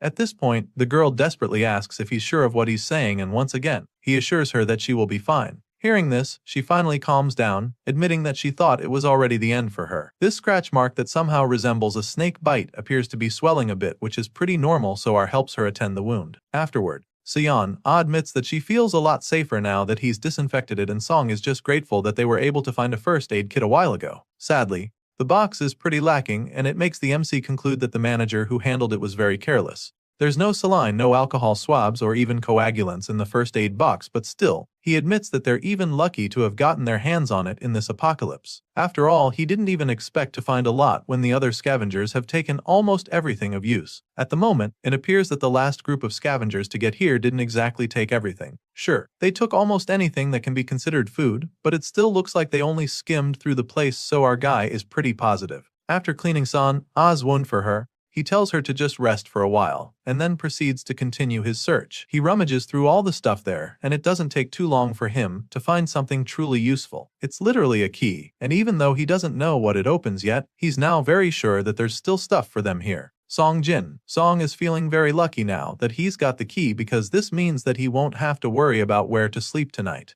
Now that he's gotten into the room, he's determined to find some valuable items, so he begins his search immediately. But even after poking around the room, nothing seems to come forth for him. This makes him even more eager to find something. He's sure that it's somewhere in the room, so he begins to retrace his steps. He feels that he might have rummaged through too quickly, so he slows down the second time around, carefully checking the place. Once he's more focused, it doesn't take too long for him to find the logbook, so he excitedly starts going through the pages, line by line, determined to find the information he needs. Sure enough, he comes across the line, stating that the locker password was changed, so he takes the new password and rushes to open the locker. San sees him and expresses how shocked she is. She didn't realize that he knew what he was doing the whole time, but now, it's pretty obvious.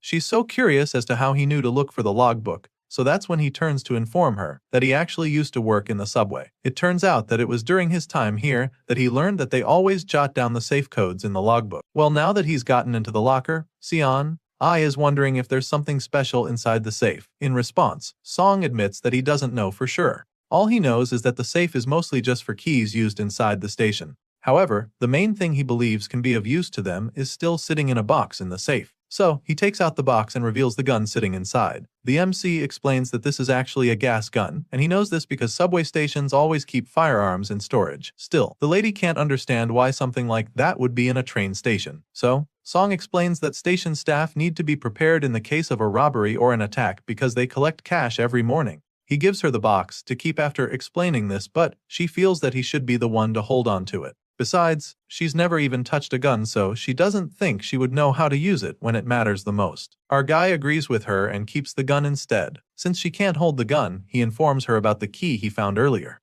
She asks him what it's for, so he tells her that he thinks it is the key to the station staff room. The two rush over to the staff room to try the key, and they immediately beat the clock as the door opens. The two smile at each other in excitement before going inside, and the first thing our guy notices is the size of the place. It's about 16 to 20 square meters, which is even worse than the place where he worked before. While looking around, they're shocked to see a pale figure sitting in the corner. They're startled at first, but upon closer inspection, they confirm that the guy froze to death already. The guy doesn't look like he was infected. He probably died of starvation, so San proceeds to politely take his clothes off him. They get out all the blankets and pillows they can find, and for the first time in weeks, they can enjoy a good night's sleep. San is really liking this, so she suggests taking the blanket along even if they leave here. But Song isn't sure if they can move with that kind of weight. Well, she doesn't agree with him. She feels they can take the blanket since their food bags are almost empty anyway. At this point, they're finally on the same page, so the office worker agrees with her idea. The bed is surely very comfortable, and it's just a matter of time before they fall asleep. They've been running around all day, so Song encourages her to get some rest. Later that night, while our guy is keeping watch, he checks the floating shop for some items. The food they have left can only last for the next 2 days, so they have to get to the warehouse before then. At this rate, getting there shouldn't be a problem if nothing major happens. At the moment, he's got his eyes on some winter clothes that cost 3 coins. It's getting colder by the day, and even though being underground helps for the meantime, they'll still have to go back to the surface eventually. The situation underground is gradually getting worse too, and if things go wrong they'll need to cover more ground, so he's really considering the winter gear. Currently, he can afford sets for him and his partner, but he's not sure if spending that much on clothes is the wisest choice. After much deliberation, it looks like he is about to click the button, but he stops midway. He ultimately decides that they're fine for now, so he postpones this difficult choice he has to make. Still, there are a couple things he can't ignore much longer.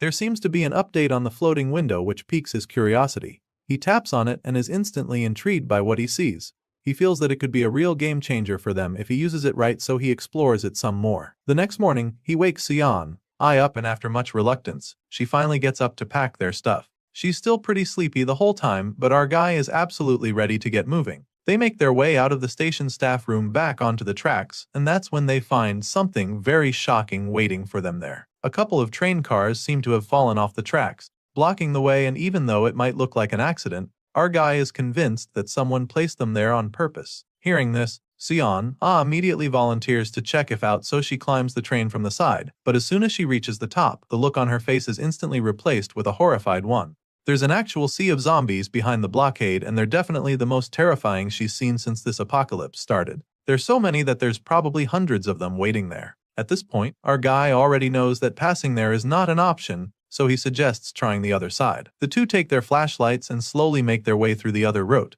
The path with the swarm of zombies is the only subway line connecting to their destination, so Sion really doesn't know what they're going to do now. Our guy is also really stressed out by this option, but he has to make the call, and right now, the only option they have is to go up to the surface. Unfortunately, the wind-up there is even more brutal now. Still, they can't hesitate because there's no telling when that sea of zombies will break through the blockade. Well, going up is just as risky because their sense will give them away for sure. That being said, Sion feels that they need to mask their sense somehow, but Song is not seeing the likelihood of that happening. I mean, it's not like they can take showers, so he suggests going back to check if they missed something out on the tracks. Once again, Son goes out to check, and he uses the opportunity to check the floating window again. He opens that new feature he discovered earlier. It's called Explorer, and it allows the purchase of hidden items not listed on the shop. If the item doesn't exist on the list, the scanner is not consumed, but if it does, the scanner is used up even if not purchased. Seeing this, our guy realizes that he'll be risking 1 coin just to use the Explorer. So now, the big question is if he's willing to take that gamble. The story continues from the moment the MC decides to check out the Explorer feature of the mysterious shopping system. A page pops up, explaining exactly how it works. Basically, the Explorer is a feature that allows the user to purchase hidden items that do not usually appear in the shop list. If the item doesn't exist in the list, then the Explorer won't be consumed. But if it does exist, then the Explorer will be consumed even if the user doesn't purchase. After reading all of this, Song decides to purchase it, which causes another floating window to pop up. He's taken aback by the interface at first, but quickly gets the hang of the thing. He figures out how to work the thing, and the first item he searches for is a vaccine. I mean, in this zombie-infested apocalypse, that's probably the most precious thing one can have, right? Well, unfortunately there's nothing like that on the shop list, but at least his Explorer doesn't get consumed. Still, the MC is determined to find some kind of cure on the shopping system, so he tries again. This time around, he searches specifically for a zombie vaccine. But just like the first time, he doesn't find any results from the search, and once again, his Explorer remains intact. When that doesn't work, he tries again, typing in stuff like zombie infection antibody and virus vaccine, but time and time again, all he gets is the same response, telling him that there is nothing like that. Song keeps trying regardless, being as creative as he can, but it's all futile. And once he's finally run out of ideas to find a cure on the shopping page, he just flops back down on the bed, feeling disappointed. He knew that this would likely be the case, but he's convinced that he still has to give it a shot.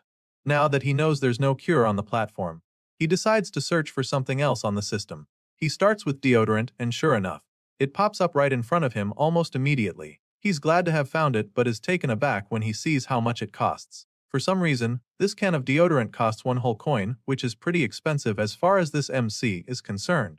He doesn't get why it costs so much, because he knows that they will need more than one. It's pretty obvious by now that their human sense have been causing problems for them with the hypersensitive zombies, so now Song is hoping to mask it with deodorant. It's roughly 11 kilometers to Dong, which is their next destination, so in order to avoid these zombies in the cold, he estimates that it will take at least 4 hours to get there. Based on this calculation, the office worker figures that he and his partner will need at least 3 cans of deodorant each.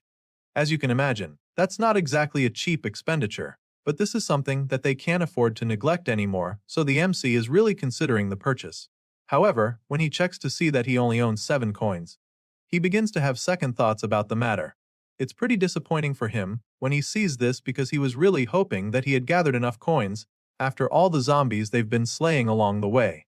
Well, to some people, getting the deodorant might not longer be a good idea, knowing that they'd be using practically everything they have, but it's clear that Song desperately needs them, so he begrudgingly clicks on the button to buy them.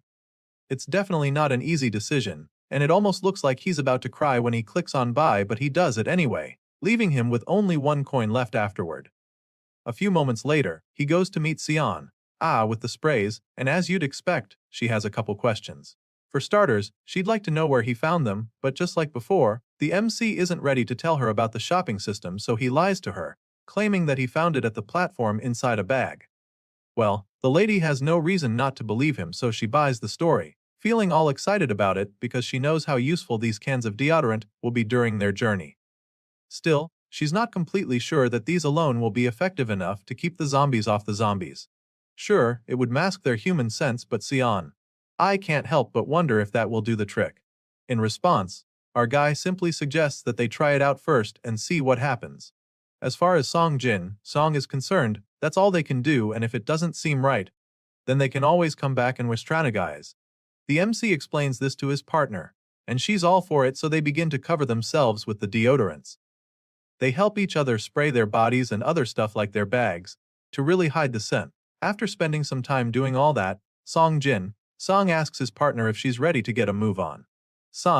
Claims that she is, so the two office workers head back out onto the freezing subway.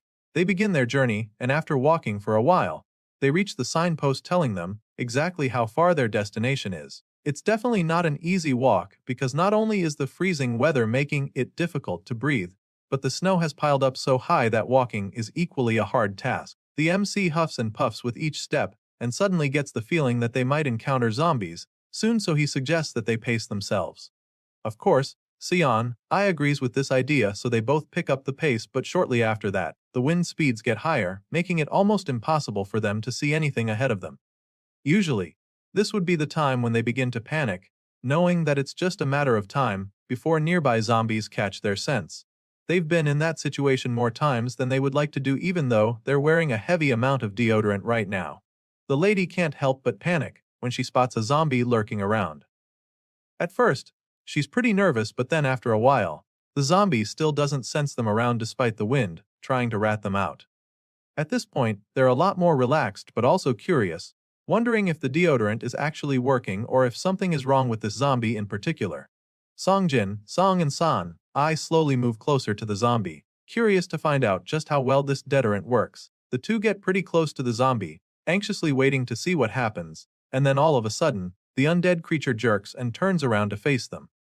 The MC is alarmed by this, but he stands his ground, especially since this zombie doesn't seem to know exactly where they are yet. At the moment, he's not sure if they've been caught, so he remains brave as he grips his weapon tightly in case he needs to use it. However, this zombie just keeps turning around in confusion without actually figuring out where they are. It's like it knows something is there, but unlike before, it can't make out where or what it is. After watching the confused creature turn in circles for a while, the MC decides that it's time to get a move on. Clearly, this zombie couldn't get them despite being a few feet away, so it's starting to look like his genius plan is working. I is really excited about this, so she tells him, and he just suggests that they keep going with this momentum. Now, they're sure that the deodorant can actually make them invisible to the zombies, so all they have to do is make the best use of this hack. The two continue their journey until they get to some kind of mall. Out of all the shops there, I notices only one place that looks like it's still intact. It's the Taekyung gun shop, and even though it looks really enticing, she knows that it's probably already being occupied by raiders. And if that's not the case, then the gun shop owner might be the one in there, guarding the place from zombies or plunderers. Our guy agrees with her on this, confirming that the shop is most likely loaded with guns and gunpowder. With the right kind of defense, that place is a no-go area for zombies and raiders, and since he knows this already, he decides that they save the gun shop for next time. After all, whoever is in there is probably heavily armed. They keep moving forward, and then they suddenly get to another place that's familiar to the MC. It's a popular coffee shop and diner that Song recognizes, so he immediately knows that they've finally arrived at Soyu Station. I knows the place as well, so they both take a moment to stare at the station. The MC was actually hoping that they would have reached Udong by now, so seeing that they're still a couple kilometers away from their destination, he's not exactly satisfied. Still, this is a pretty good milestone in the entire journey, so he suggests that they start looking for a place nearby to spend the night. I is probably tired of walking too, so she's okay with this plan. She offers to check the right side of the station and asks Song to check the other side. The two split up to begin searching for a good place to rest, and our guy immediately realizes that there aren't many places that haven't been broken into. Most of the windows they come across have been shattered and broken into, which isn't a good sign, because it could have either been done by zombies or plunderers. These two aren't exactly hoping to run into either of them, so they keep searching, hoping to find a place that looks somewhat secure at least. That's when the MC suddenly finds a door that is locked, so he's really positive about it. But then he takes a closer look through the glass and sees a couple shadows standing inside the place, so he immediately changes his mind. His hopes are dashed in an instant as he realizes that the place won't work. After looking around the area for a safe place to camp for the night, the two travelers meet again without finding anything. Song asks the shivering lady what she saw, but she just shakes her head, suggesting that her luck was as bad as his. At this point, the two decide to keep moving together again, hoping to actually find something that could work if they search together. It gets a little frustrating, after a while, because it's clear that this is harder than they thought it would be. Song is getting quite anxious because they need to find a place quickly. As far as he's concerned, it should be a place that hasn't been occupied by zombies before. It should also be a place where they can ensure new zombies don't get in after they've entered. At this point, the office worker is just going on and on, but then all of a sudden, he notices something that catches his attention. He immediately calls out to Sion, to show her the path he just discovered. Currently, these two seem to be heading deeper into uncharted territory, and it's getting pretty dark as well, so they whip out their flashlights to continue the search. The MC finds a staircase and asks his partner if she thinks they should go up that way. But she, on the other hand, appears to have found a door leading to a room. She knocks quietly, but there's no response, so she presumes that there aren't any zombies there. At least that's how it looks. She lets our guy know what she thinks, so he goes over to her, curious to find out what's on the other side of the door as well. Seeing that they're on the same page, Sion slowly twists the knob to try and open the door, but quickly finds out that the place is locked. This is also a good sign, so she asks him if they should break into the place. Of course, our boy doesn't think that's the best way to go, because it's a glass door, which means that it will make a loud noise if they break it. With this in mind, he advises against breaking the door, so she just gets frustrated about the whole thing at this point. Sion starts to feel like there's no helping their situation, but before she can start brooding, Song realizes something that might just work. He notices something in the distance that gives him an idea, so he rushes over there, claiming that there might just be another way. Hearing this, Sion's hopes suddenly come back to life, so she curiously follows him as he rushes down the stairs. The MC goes downstairs and then suddenly stops in front of some kind of box hung on the wall. He's familiar with the thing, and for some reason, he's convinced that this is where they're going to find the solution to their problem. With this in mind, Song takes a leap of faith, reaching into the box for something, and just as he suspected, there's a bunch of keys inside it. He holds the keys up like a trophy, because he's almost certain that they're going to open that door. Meanwhile, his travel buddy just stares at him in amazement as he jaw drops to the floor. She is blown away by the fact that he found the keys, so she curiously asks him how he knew they would be there. Well, it turns out that the office worker somehow noticed earlier that the cafe's operating hours were quite long. And so, he figures that this means the place is divided into opening and closing shifts. And knowing that key problems happen often with that arrangement, it was a no-brainer for him, since shops like that frequently hide spare keys nearby for emergency situations. The MC explains all of this while using the key to open the door, and thankfully, it works perfectly. As soon as they enter the room, the first thing that Sion notices are the bags of flour lined up on the ground, which leaves her stunned. But that's not all, because there are a couple crates of eggs sitting around too, which makes our guy realize that this place wasn't looted after the apocalypse started. No other survivors have gotten here yet, so this place is basically a jackpot. Anyway, Sion isn't sure what they should do with the flour, so she asks him what he thinks. At the moment, Song doesn't really see the need for flour, so he suggests that they leave the bags and come back later. Besides, it's too heavy for them to carry right now, and after he explains this, Sion decides that they'll have to hide the stuff if they're not taking them. She'd hate to come back and find out that someone else took the stuff, and the MC would hate that too, so she agrees with her. Besides finding the eggs and flour, Song is pretty relieved that they actually found a great place to spend the night. I mean, that was the thing they needed the most, so it's just amazing for him. On top of that, they also got a power bank and a wristwatch, which is great for their journey. Now that they have a place to rest properly, Song feels that they'll even be able to reach the logistics warehouse the following day. As far as he's concerned, they just have to get there by tomorrow, because they might start to have some problems otherwise. The hero explains this to his partner, revealing that they only have 4 chocolate bars left for food. As much as she's all about moving forward and staying alive, Sion still feels reluctant about going to the warehouse because she knows that there might be previous customers at the place who have also been turned into zombies, just like at the gun shop. Just thinking about the possibility makes her weak, and our guy suddenly realizes that she has a point. That being said, She suggests that they set up a code in case something dangerous happens to one of them. Of course, the MC thinks that this is a good idea since he wouldn't want anything bad to happen to her. San gets all flustered when he says this, and then proceeds to come up with an idea for this code she's talking about. Soyeon quickly comes up with the secret code that they'll use, suggesting that they should just speak normally if they're threatened with a gun or a ranged weapon. Song seems to find the whole thing exciting, so he comes up with one as well, claiming that they should use polite speech to interact if there's a Millie in the picture. They're starting to have fun coming up with this stuff, so San thinks of another code.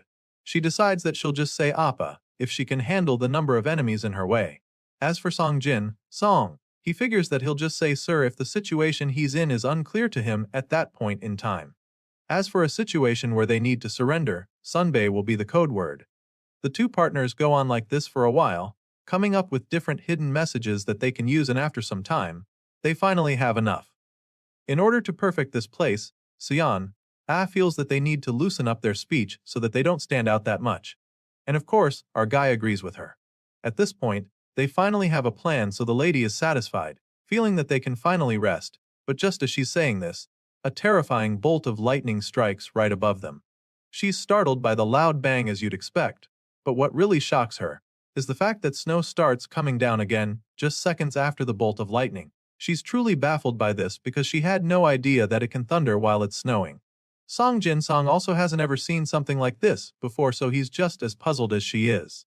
Right now, it looks like the snow is piling up even more, and when the MC points this out, San chimes in, fearing that the following day is going to be rough.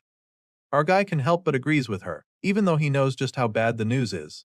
Seeing that they'll probably have a hectic day when the sun finally comes up, San decides to get some sleep right away. She covers herself with a blanket as she lies on the table, while the hero sits in the chair next to her, hoping that he'll be able to get some sleep as well. Soon, he's finally starting to get some shut eye, but that's when he hears a strange sound coming from outside all of a sudden.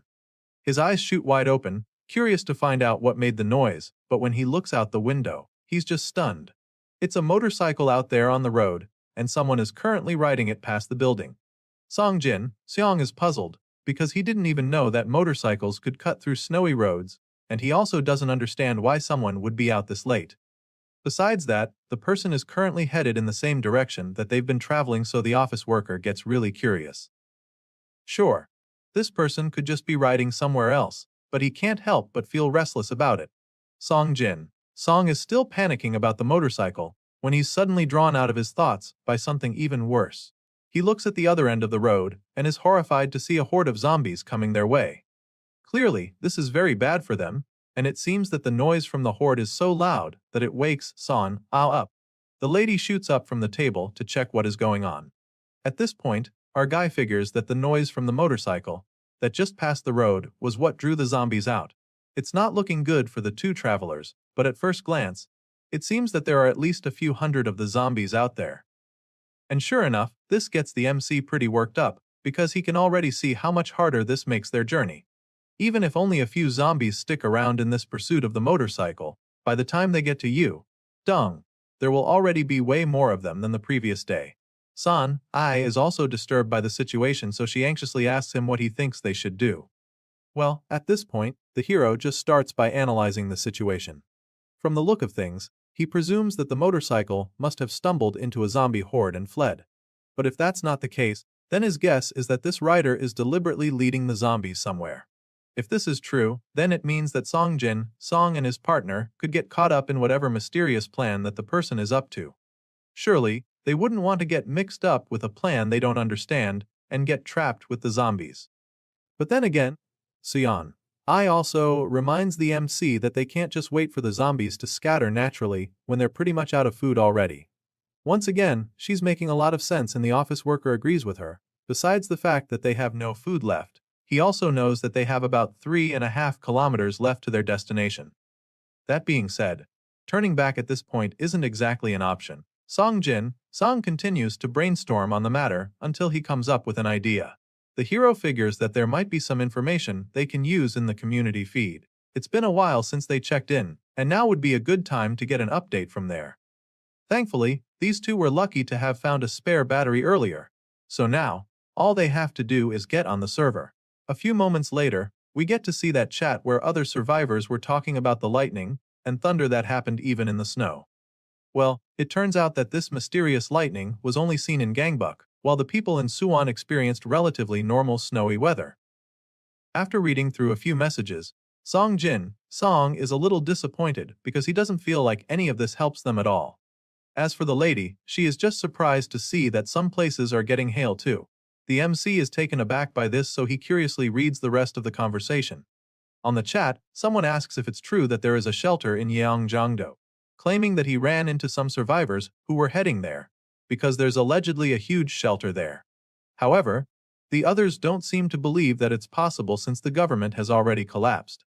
Still, those who are already heading there claim to have seen the message of a large shelter scribbled on a sign. Seeing this, our boy and his partner are pretty shocked. Anyway, the argument on the chat goes on, with someone warning others not to go to that place. They claim that it's actually a cult, and that they escaped from there. Unfortunately, some other survivors don't believe the story, so they call it BS, insisting that people can't just change that fast to start a cult all of a sudden, when it's only been like a month since the apocalypse started. At this point, the one claiming to have escaped the cult just stops trying to convince the one doubting. The person continues talking about the supposed shelter, revealing that they're giving clothes and food to strangers for free seen though the world government has collapsed. As far as this person is concerned, the people running that place aren't doing it out of goodwill, insisting that they are gathering people for a reason. After reading all of this, the two travelers can't help but feel conflicted about the whole thing.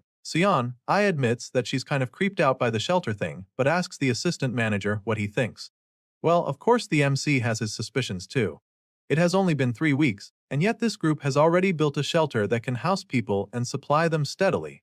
Our guy suddenly remembers that Deputy Yoon Hyok Jay said in a message that he was heading toward the west coast. With this in mind, he feels that they'd probably be able to get more information if they could reach the man. However, for the meantime, Song decides that they just rule this shelter place out of their options since they don't know enough. Once again, I is on the same page with him, feeling that it's best if they stay away from the creepy shelter. The MC confirms that those are all the messages on the community feed, so he's a little disappointed that there's no new info about that motorcycle. So, he decides to come up with a new plan. Song decides that they stick to their original idea, which was to head for the logistics warehouse. They make their way back out onto the freezing streets, but agree to stop or turn back if they run into a zombie horde or anything risky on the way. Shortly after going out, they spot a few zombies around, so the MC takes out the cans of deodorant again. Apparently, they're about to use their last shot of the thing, which means that they have to move faster now. Thankfully, there aren't many zombies on the streets, and it looks like they should be close to their destination by now. The major problem now is the truck fog that's making it very difficult to see what's ahead of them. Still, the two travelers keep pushing on through it all. Eventually, they get to a point where where the MC checks his watch, confirming that the scent blockers should have worn off. That being said, he informs his partner that they'll probably have to fight if they come across any zombies. Besides that, they should also have reached their destination, so they look around the area in search of the warehouse. While struggling to see through the thick fog, suddenly spots something in the distance. Sure enough, it's the warehouse they came looking for. It's way bigger than our guy expected, which is a good thing because it means that they shouldn't have to worry about supplies here.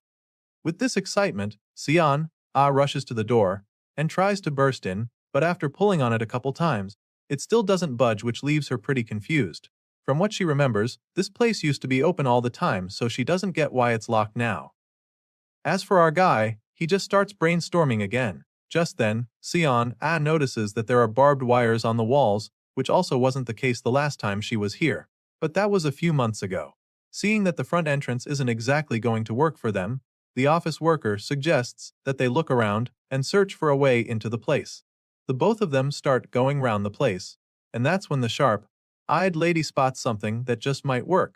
It's a breach in the barbed wires on the fence, so she feels that they will be able to get in through it. She immediately prepares to climb up the wall, but the office worker stops her, because he feels that it's too dangerous. They don't even know what's on the other side yet, and he also finds it suspicious that this little gap is the only weak spot. It looks like an intentional breach to him, but I doesn't think they have any other options besides this. Despite being worried, the MC can't deny this fact. On top of that, their scent blockers have worn off, and they don't have any food either. Sion continues to give him reasons why they have to go in through the gap until he changes his mind. Still, he tells her to be careful once she's inside, concluding that they'll probably have to fight. Once they're finally on the same page, our guy crouches down to give her a boost. The athletic girl runs up and floats up to the top of the fence in a flash. She takes a moment to scan the surroundings and concludes that there's no one around. So, she jumps down into the warehouse, feeling very excited to finally be in, but before she can even take another step, someone pulls a gun on her head from behind. This guy must have hidden really well for Sion not to have seen him, because he practically emerges from the shadows and orders her to put her hands up. At this point, the girl just freezes in horror, because she's in a real pickle. At this point, it's not looking good for Sion at all. The stranger keeps the gun pointed at her head and proceeds to seat at her with his free hand. After patting her down for a few seconds, he confirms that she doesn't have a weapon, so he begins to interrogate her. He takes a few steps back, still pointing the gun at her head, and starts by asking if she has any companions with her, and she immediately reveals that they're outside. At this point, you can be sure what her train of thought is, but she probably says this to make the guy with the gun a little nervous. Well, he still has his gun, so he feels confident that he can take on her companions. He asks how many of her allies are outside, and she tells him the truth once again, revealing that it's just one person. Of course, this makes the man even more confident, so he orders her to call out to her companion and tell the person to come to the main entrance. At this point, Sion becomes reluctant, because she's not sure what the guy has in mind. She hesitates to call Song Jin Song, fearing that the assistant manager might get hurt if he comes, but the guy with a gun to her head simply demands that she hurry up and do it. And since she doesn't want to get her brains blown out, she finally calls out to the MC, asking him to come to the main entrance. Meanwhile, our guy, who's just on the other side of the fence, begins to panic when she screams his name. He already had a strong feeling that someone was in there, so he feels really bad, because this hostage situation could have been avoided. Well, it's already too late for that now, since his partner is already trapped in there with God knows who. So now, the MC starts brainstorming, determined to figure out a plan. He starts by analyzing her manner of speech and confirms that it's informal. Based on the code that they made the previous night, this means that the other person in there must have a gun or a long-range weapon. Besides that, he also remembers that she called him, Jen, Song, alone. And this means that she's currently faced with only one threat there. With this in mind, the hero is a little bit relieved because he knows that he can handle one person. Knowing all of this, he proceeds to check his backpack for something to help with the plan that's already formulating inside his brain. While he's ransacking the bag, Son calls out to him again, urging him to answer because right now, the guy with the gun might think she's lying or something.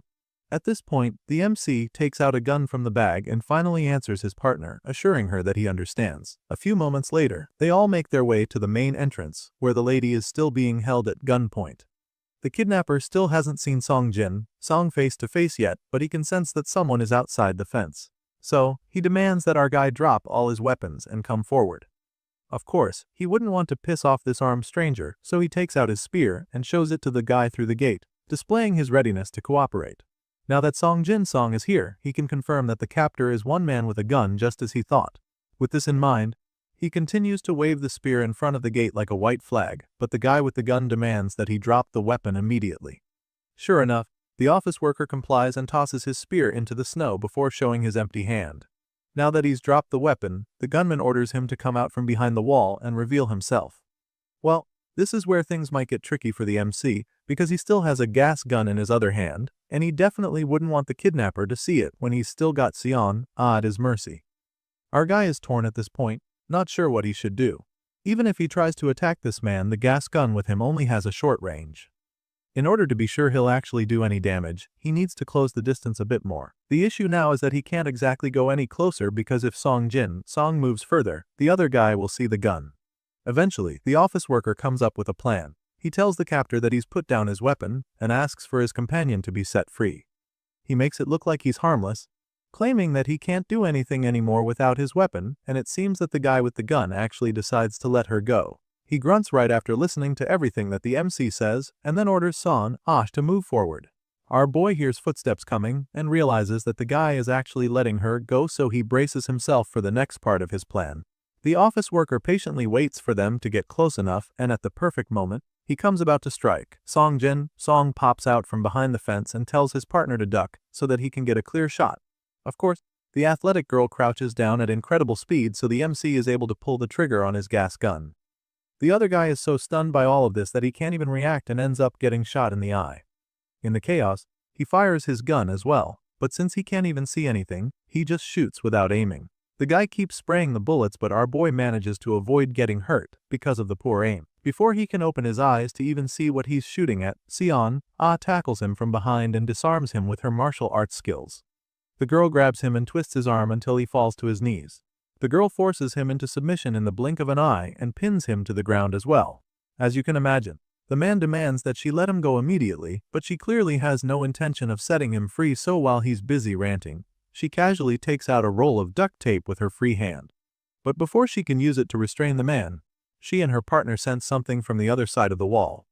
Our boy is instantly alarmed, so he turns around, pointing his gun at the source of the noise, desperately hoping that this guy doesn't have a companion. The office worker only looks in that direction for a few seconds before realizing that a small group of zombies is headed their way. Apparently, these mindless creatures are coming over because of the gunshot noise, and it's definitely not good for our guy, because he's still locked outside the warehouse. With the zombies closing in at terrifying speed, the lady tries to check the man's clothes for the key, but the guy vows that he'll never give them the key. He refuses to cooperate and even starts yelling at her to get away from him. All of this just makes things worse for our guy, who is still out there, exposed with the same zombies that can hear all the shouting. Sion gets pissed at this point, so she warns the man to stop messing around and just hand over the key. While she's trying to force the man to behave, we see that our guy is already surrounded by the zombies. All he has to defend himself now is the spear, and the odds aren't exactly in his favor, so he calls out to his partner, wondering what the holdup is for. On the other side of the gate, the lady doesn't look like she's making any progress because the stubborn man still refuses to tell her where the key is. Since he refuses to cooperate, she stops trying to work with him and just starts beating the shit out of him. After a few kicks, she somehow finds the key on his body and excitedly dashes to the gate to open the lock. While she's struggling with the padlock, we see that our boy is already in the middle of a brutal fight with the pack of zombies. I mean, he's not going to let himself die like this, so he uses the spear to take out all the zombies that come close to him. He slashes them one after the other, determined to stay alive, but then all of a sudden, he's forced to face a brute in the mix. This one is the biggest zombie in the horde so far, and it charges at him with murderous intent. Even though he's a little terrified, he stands up to the beast and holds his own against it. For a while, our guy is able to avoid getting hurt, but then after striking several times without dealing any significant damage, it becomes clear that he will not be able to take down this one. The zombie charges at him like a runaway train and slams him to the floor before he can do anything. His spear seems to be useless against this monster. It's so strong that it disarms him and knocks him down, but just when it looks like he's about to be done for, San opens the gate and shouts for him to come inside. The office worker runs into the warehouse as fast as his legs can carry him, and then San slams the gate once he's in, leaving all the hungry zombies locked out. The two partners just stand there, watching as the hungry zombies growl at the gate. Sure, they're in the warehouse now and the gate is shut, but they're also trapped in, and if these zombies don't go away, it would only be a matter of time before they force their way into the place. With the zombies now unable to get them for some time, Sion doesn't think twice before jamming the lock on the gate. She uses the key to make sure it's secure and then turns to Song, asking him if he's okay. She desperately hopes that he wasn't hurt in any way, and he asks her the same question before assuring her that he's alright. Once they're both certain that they aren't hurt, the assistant manager flops down to the floor to catch his breath.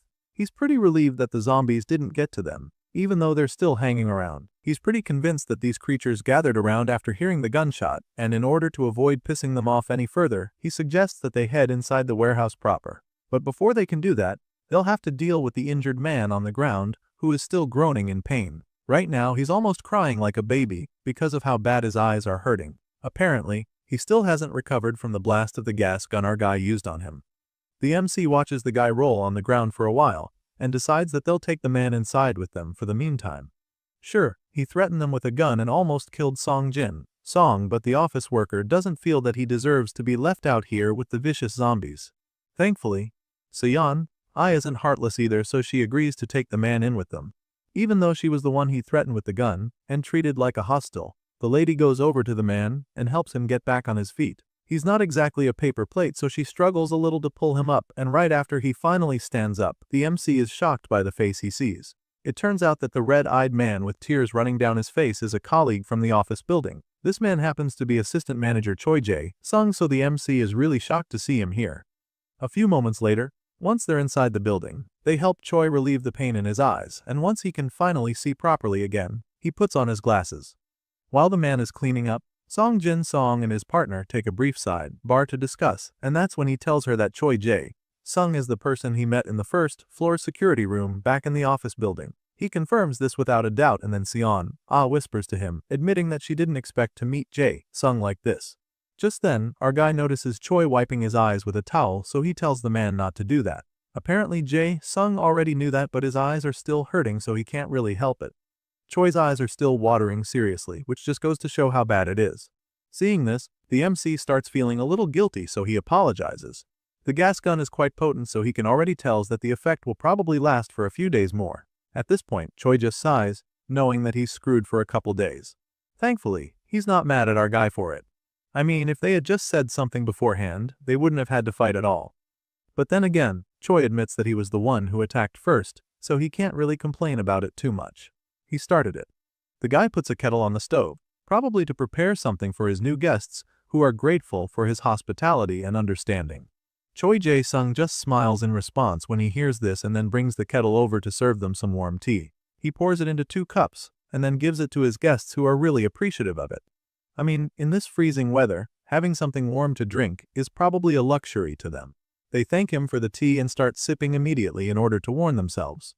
Choi Jae-sung sits with them to do some catching up, and our guy starts the conversation by asking him when he got to the warehouse. The man reveals that he arrived at the place 3 days earlier, admitting that he came here because he saw that the warehouse has solar panels.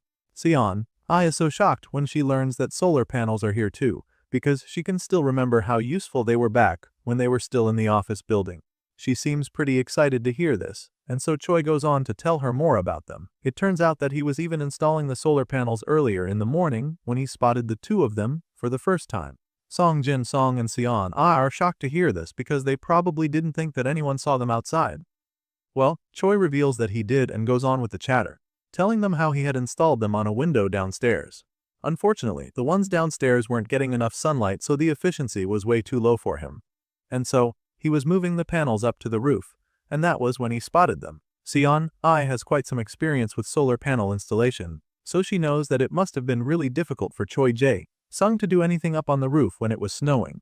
At this point, our guy just smiles as he stares at her. From the look of things, she looks pretty comfortable here, despite how she was when they first got in.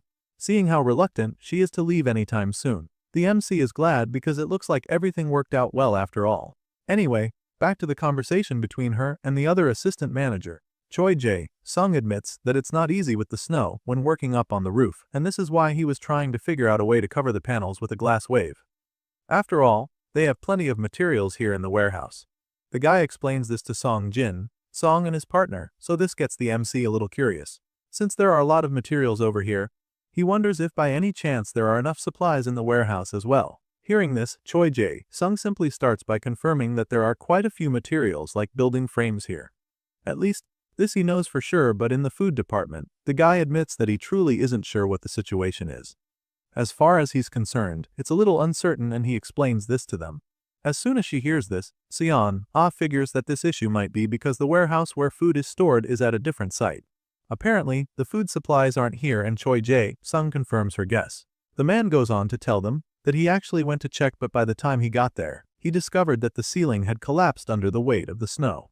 In other words, he found that the second warehouse where the food is stored is currently buried under several feet of snow. That being said, Choi admits that he just scraped together what he could salvage from the area. It's not exactly the kind of news that our guy was hoping to hear upon getting here. But then again, Choi reminds them that the food will most likely still be good for a long time. It's all buried under snow and frozen, so it won't get spoiled. With this in mind, the guy suggests that they should have enough time to retrieve plenty of the food later once they have the equipment and manpower for the job. He's convinced that they don't have anything to worry about, so Song Jin-song is relieved to hear all this. Now that the details about the food situation are all sorted out, the MC proceeds to ask the host something else. He apologizes in advance for suddenly changing the topic, and then with a straight look on his face, he asks Choi if it would be alright if he and Sion stayed at the warehouse with him. He knows the kind of man that Choi Jae-sung is, since they spent some time together in the office building back when the apocalypse started. Mr. Glasses over here isn't exactly famous for sharing his space or his resources, so the MC knows he shouldn't expect too much from him. Sure enough, Choi is left speechless for a second, making it seem like our guy's request doesn't really sit well with him. In this apocalyptic world, it's finders keepers, first come, first served. Of course, Jin, Song and Sion could just overpower Choi and take over the warehouse, but our guy knows that it would be a lot easier to defend this space if they form a friendly relationship and gain another ally. Surprisingly, after staying quiet for a while, Choi Jae-sung tells them that he'd prefer that they stay. He says this with a pretty genuine look on his face, which gets our guy and his partner really excited. Song is probably shocked by this response, especially after his experience with Choi several weeks back. Well, I guess the apocalypse changed the guy. While the MC is still taking it all in, Choi goes on to admit that he was even about to ask the two of them the same thing. Apparently, he's enjoying their company so much that he might also be looking for a new alliance. After what happened today and how they easily overpowered him at the gate, he had to rethink a lot of things. I mean, bro had a gun and they still managed to tie him up, so it definitely made him reconsider his choices. Right now, he has lost the confidence to defend this place all by himself, and he knows for a fact that more people will keep coming here, because he's already run into a few. Sure, he was able to ward those guys off, but if he sends these kind guests away now, it would only be a matter of time before he is visited by other people who will overpower him, and well, they might not be as friendly as Jin, Song and Sion. If he's alone, he'll definitely lose this place someday and he doesn't want that. So for a trustworthy person to suggest becoming allies, the timing is just perfect to him. Choi explains all of this and then stretches his hand out so that they can shake to their new alliance. Seeing this, our guy starts by thanking the man for trusting him. Just then, Sion points out something that is bothering her. She recently noticed that the zombies from earlier haven't gone away yet. This is the same horde that attacked when they first arrived, so Choi is shocked because he expected the zombies to have dispersed by now. The man is pretty puzzled at this point because he's not sure why they're hanging around. His thoughts are interrupted when Jin, Song asks him how he got the gun he pulled on them. Well, it turns out that Mr. Glasses over here took the gun off a dead police officer who had killed himself earlier. The man probably didn't want to be turned into a zombie, so he took that drastic measure. The truth is that stuff like that isn't exactly uncommon in this apocalyptic world. They've all seen their fair share of corpses who killed themselves to avoid turning into zombies. Anyway, Choi Jae-sung kept the gun for self-defense, but then in the end, he somehow started using it for much more pointless reasons than he expected. At this point, our guy curiously asks the man if there are any bullets left in the gun. Sadly, there's none left, and Choi Jae-sung reveals this, leaving the MC quite disappointed. Sure, they're out of ammunition now, which makes it more difficult to defend themselves, but on the bright side, that horde of zombies hanging around outside the fence means that no other outsiders will be coming anywhere close to the warehouse soon. Well, I guess they can call it a blessing in disguise, at least for now. Song jokes about it for a second, but then all of a sudden, his stomach grumbles loudly, which is pretty embarrassing for him. His cheeks turn bright red after it happens and Choi is shocked at it. The guy gets all worried as soon as he hears the grumbling noise and then asks the MC if he really hasn't eaten anything yet. The guy didn't know they were starving that badly, so he takes the initiative to get something for them to eat. The guy prepares a pot of noodles for them and it looks really good. Because of how hungry they are, the ramen looks like it's calling out to them, and San can't take her eyes off it either. The two hungry travelers keep watching the pot of noodles boil over on the stove, and when Choi sees how excited they are, he offers to make some more for them if they want some more, even though most of the food supplies are buried under the snow. Choi assures them that he has more than enough packs of ramen at his disposal. With the food on the way, Sion suddenly remembers that they have something they can use to make the meal even more enjoyable. She's talking about the beer that they found a while back, and the MC gets really excited when he hears it. They all get down to it, drinking and slurping the food down. Sion is having such a good time right now. She can literally feel the broth seeping into her soul. Just then, Choi suggests that they have a toast before the beer freezes, and they're all for it, so the three of them toast to new allies and this killer ramen. Later that evening, after eating all that food, Sion tells them how full she is, and Jin Song completely understands because it's been so long since he ate this much. Eating something hot has warmed our guy up, and it's such a nice feeling, which makes him feel that it was definitely worth pushing through that blizzard. Their bodies are warm, their bellies are full, they have a place to lie down, and it's peaceful. What more could they ask for? As the Ice Age apocalypse rages on, Song Jin, Seong and his new friends continue to hide out in the warehouse.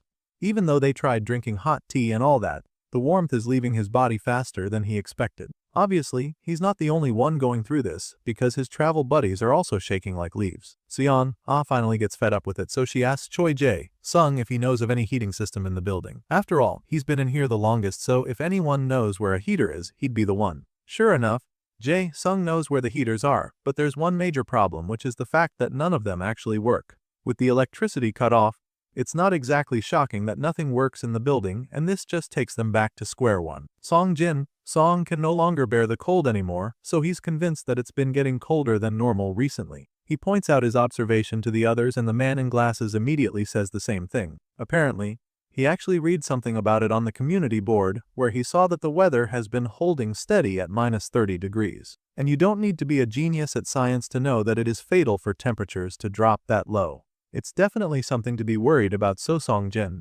asks Choi if there's anything they can bring in the building to generate some heat. Since the heaters are practically useless, he figures that this is the best way to go, but Seon immediately reminds him that their company doesn't handle electronic products. As soon as she says this, Choi Jae-sung reveals that there was a brazier in the warehouse the last time he checked, and he feels that they might be able to use it as a heater before they freeze to death. The MC's face lights up the moment he hears this, and Son is just as excited as he is. Our guy pops up eagerly asking if there was firewood as well, but Jae-sung sadly reveals that there was no wood there. He actually did search for it, hoping that he could use it, but it was all futile. This is disappointing, of course, but the office worker is determined to make it work. His hopes are up now that he knows there's a brazier, so he believes that they can just go out and find some new wood.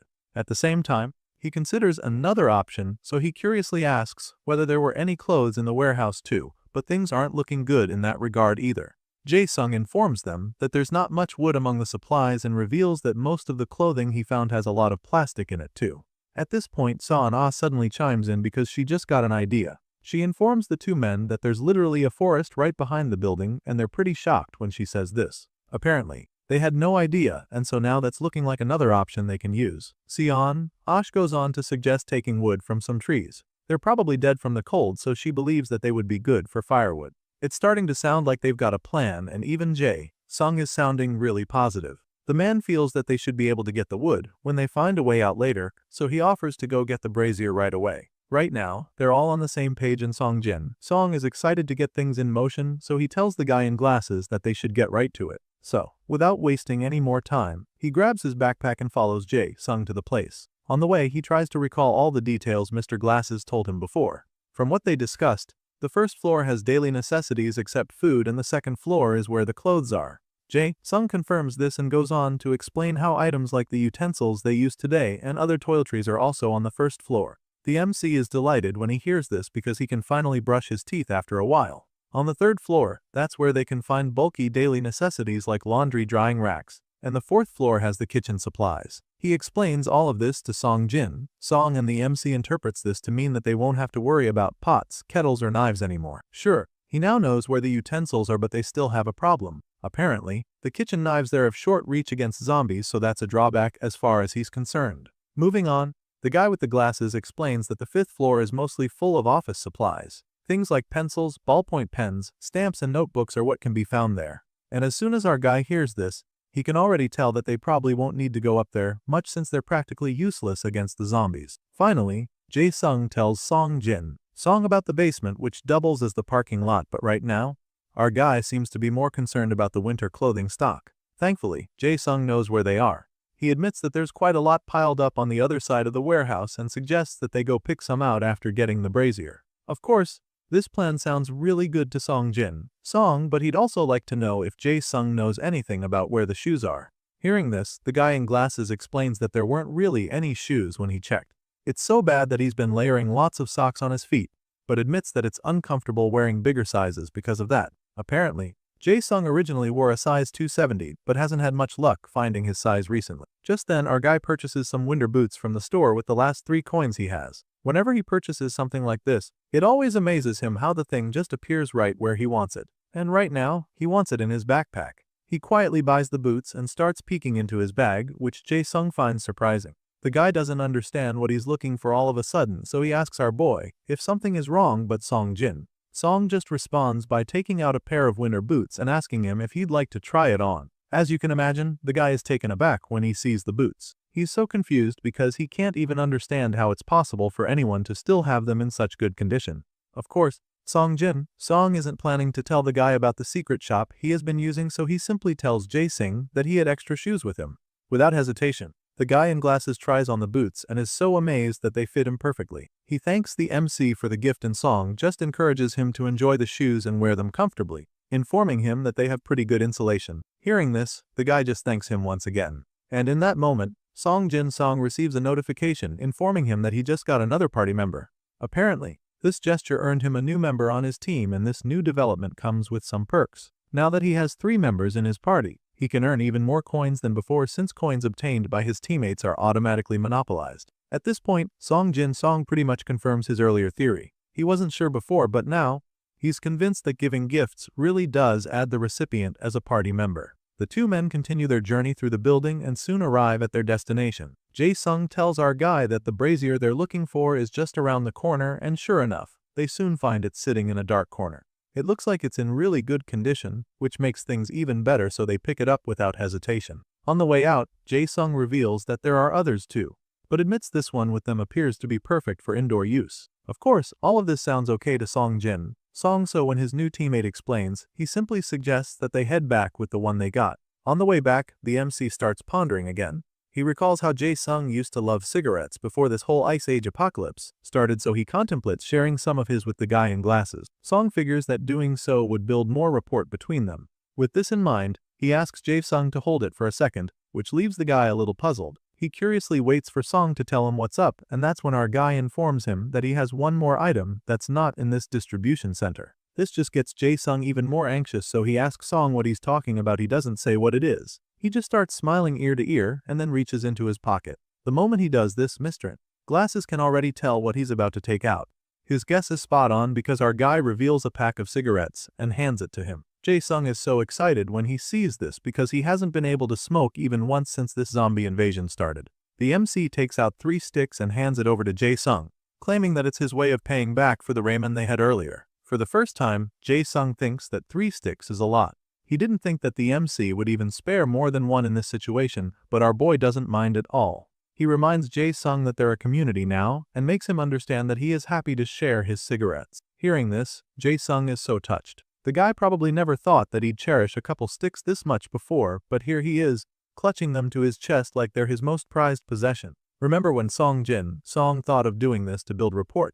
Well, his idea works a little too well because Jae-sung gets all emotional as a result. He's so touched by the gesture that he starts confessing love to our guy while trying to hug him. Of course, this gets Song pretty uncomfortable, so he tries his best to politely create some space between them while urging his senior colleague not to get weird. Shortly after all that, they make their way back to their hideout where they left Song. She was sorting out the plates when they arrived, but the brazier they brought with them totally distracted her. Song announces their return and shows her the fur coat sweaters he found, claiming that it's the bonus loot. As you can imagine, the girl is delighted to see that they got her a padded jacket, especially since she was almost freezing up there. But that's not all our boy has for her.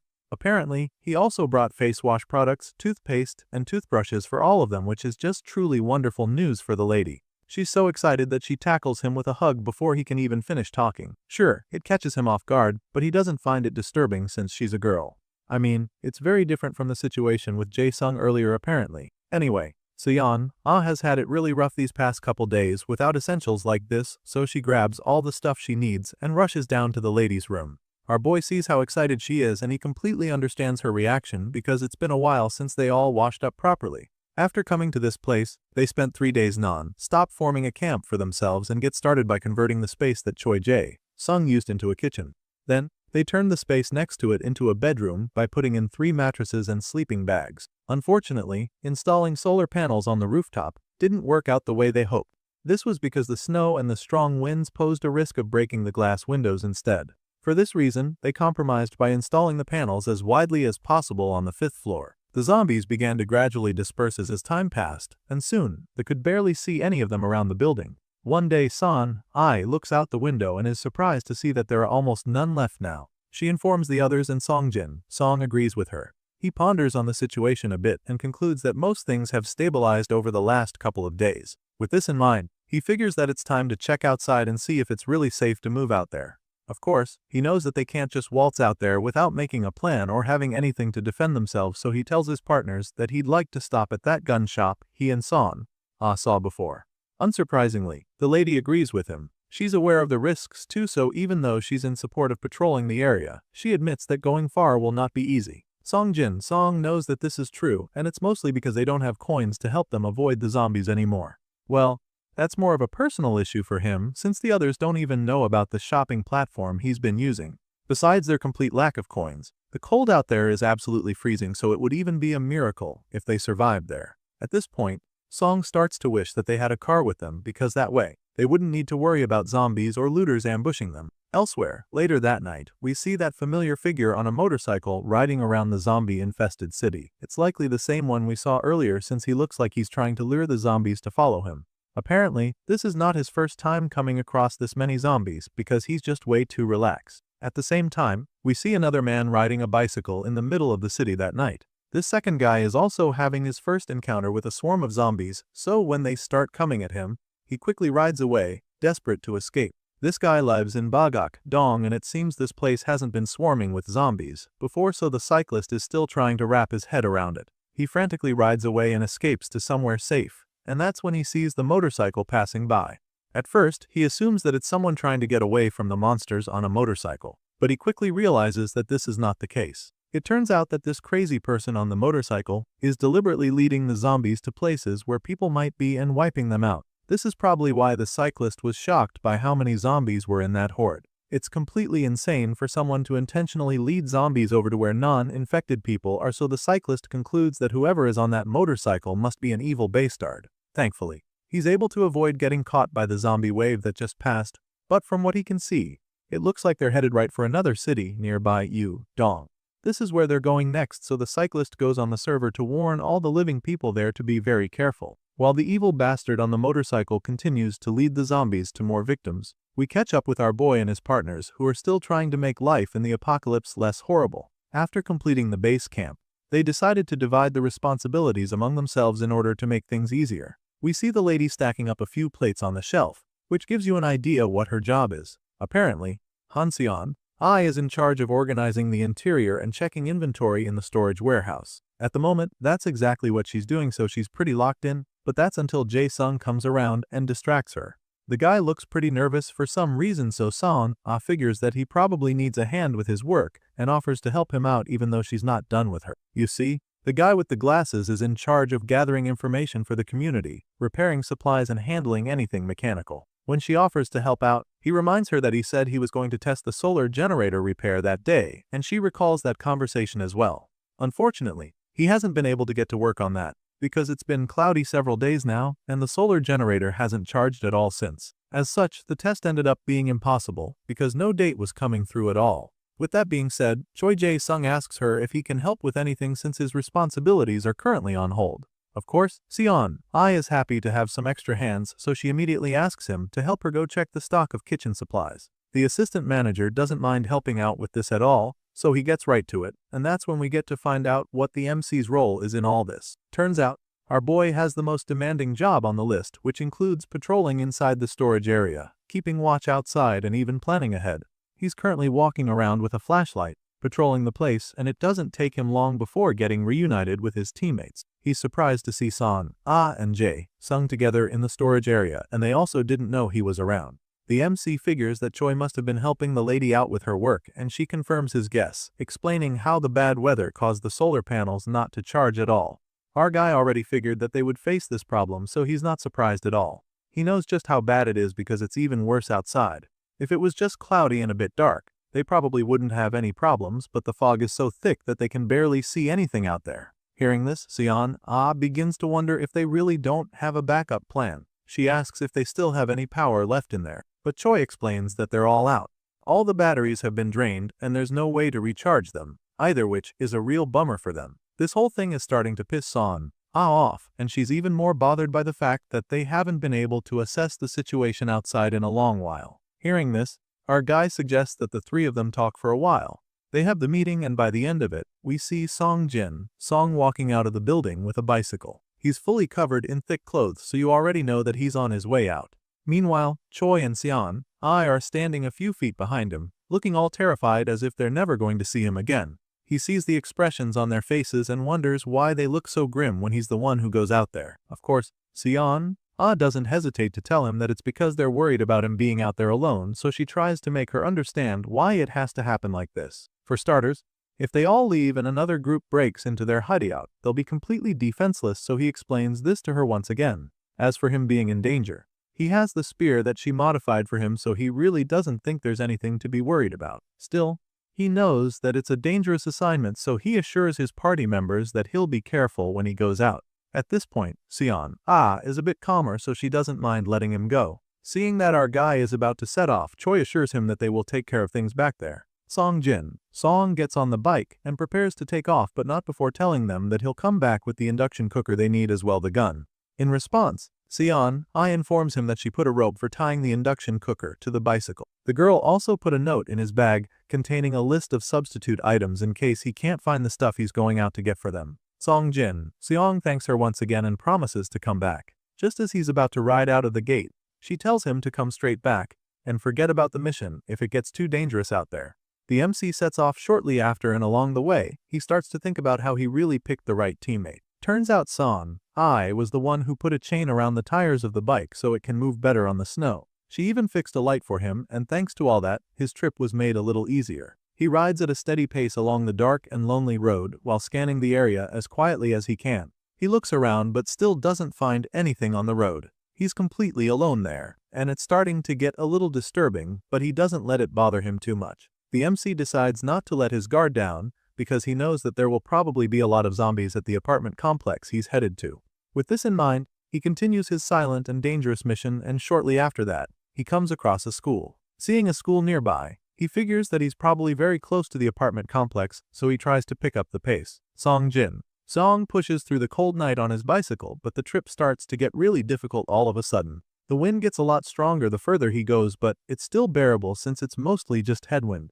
This just makes him want to get the hell out of this snowstorm, so he pedals even faster. Just as he picks up the pace, he senses something that catches him off guard. All of a sudden, our guy perceives something like exhaust fumes, and at first, he probably thinks that his nose is playing tricks on him. But the strong smell lingers and it becomes very clear that he is not hallucinating. He slows down a bit to figure out what's going on, and that's when he confirms that these fumes resemble something coming from a beat-up car. His eyes widen in shock as he comes to this realization, because has no idea why on earth a running car would be in this area. There shouldn't be anything in this part of town except the zombies, so Song starts panicking, and that's when we get to see the motorcycle rider from earlier. At this point, the office worker also starts to hear the engine sound, and he quickly identifies it as the sound of a motorcycle. The noise starts getting really loud just then, which means that whoever is on Hatbike is coming right toward him. He looks back to see what's really going on behind him, but all he sees is the bright flash of light beaming back. The light is getting even brighter at this point, and the sound is much louder than before, so the office worker starts to have a really bad feeling.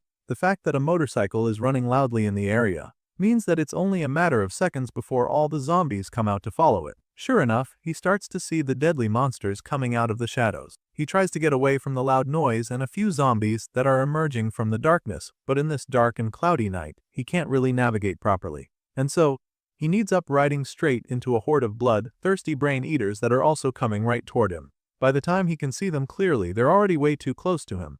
At this point, he just stops in his tracks so that he can properly scan the area around him. And that's when he sees that the monsters aren't only in front of him. In the blink of an eye, Song gets himself surrounded by the zombies, but they don't appear to have sensed his presence just yet. His eyes almost pop out of his head when he sees just how many there are, but he can't waste any time feeling sorry for himself. He immediately starts brainstorming, determined to figure out a plan to escape.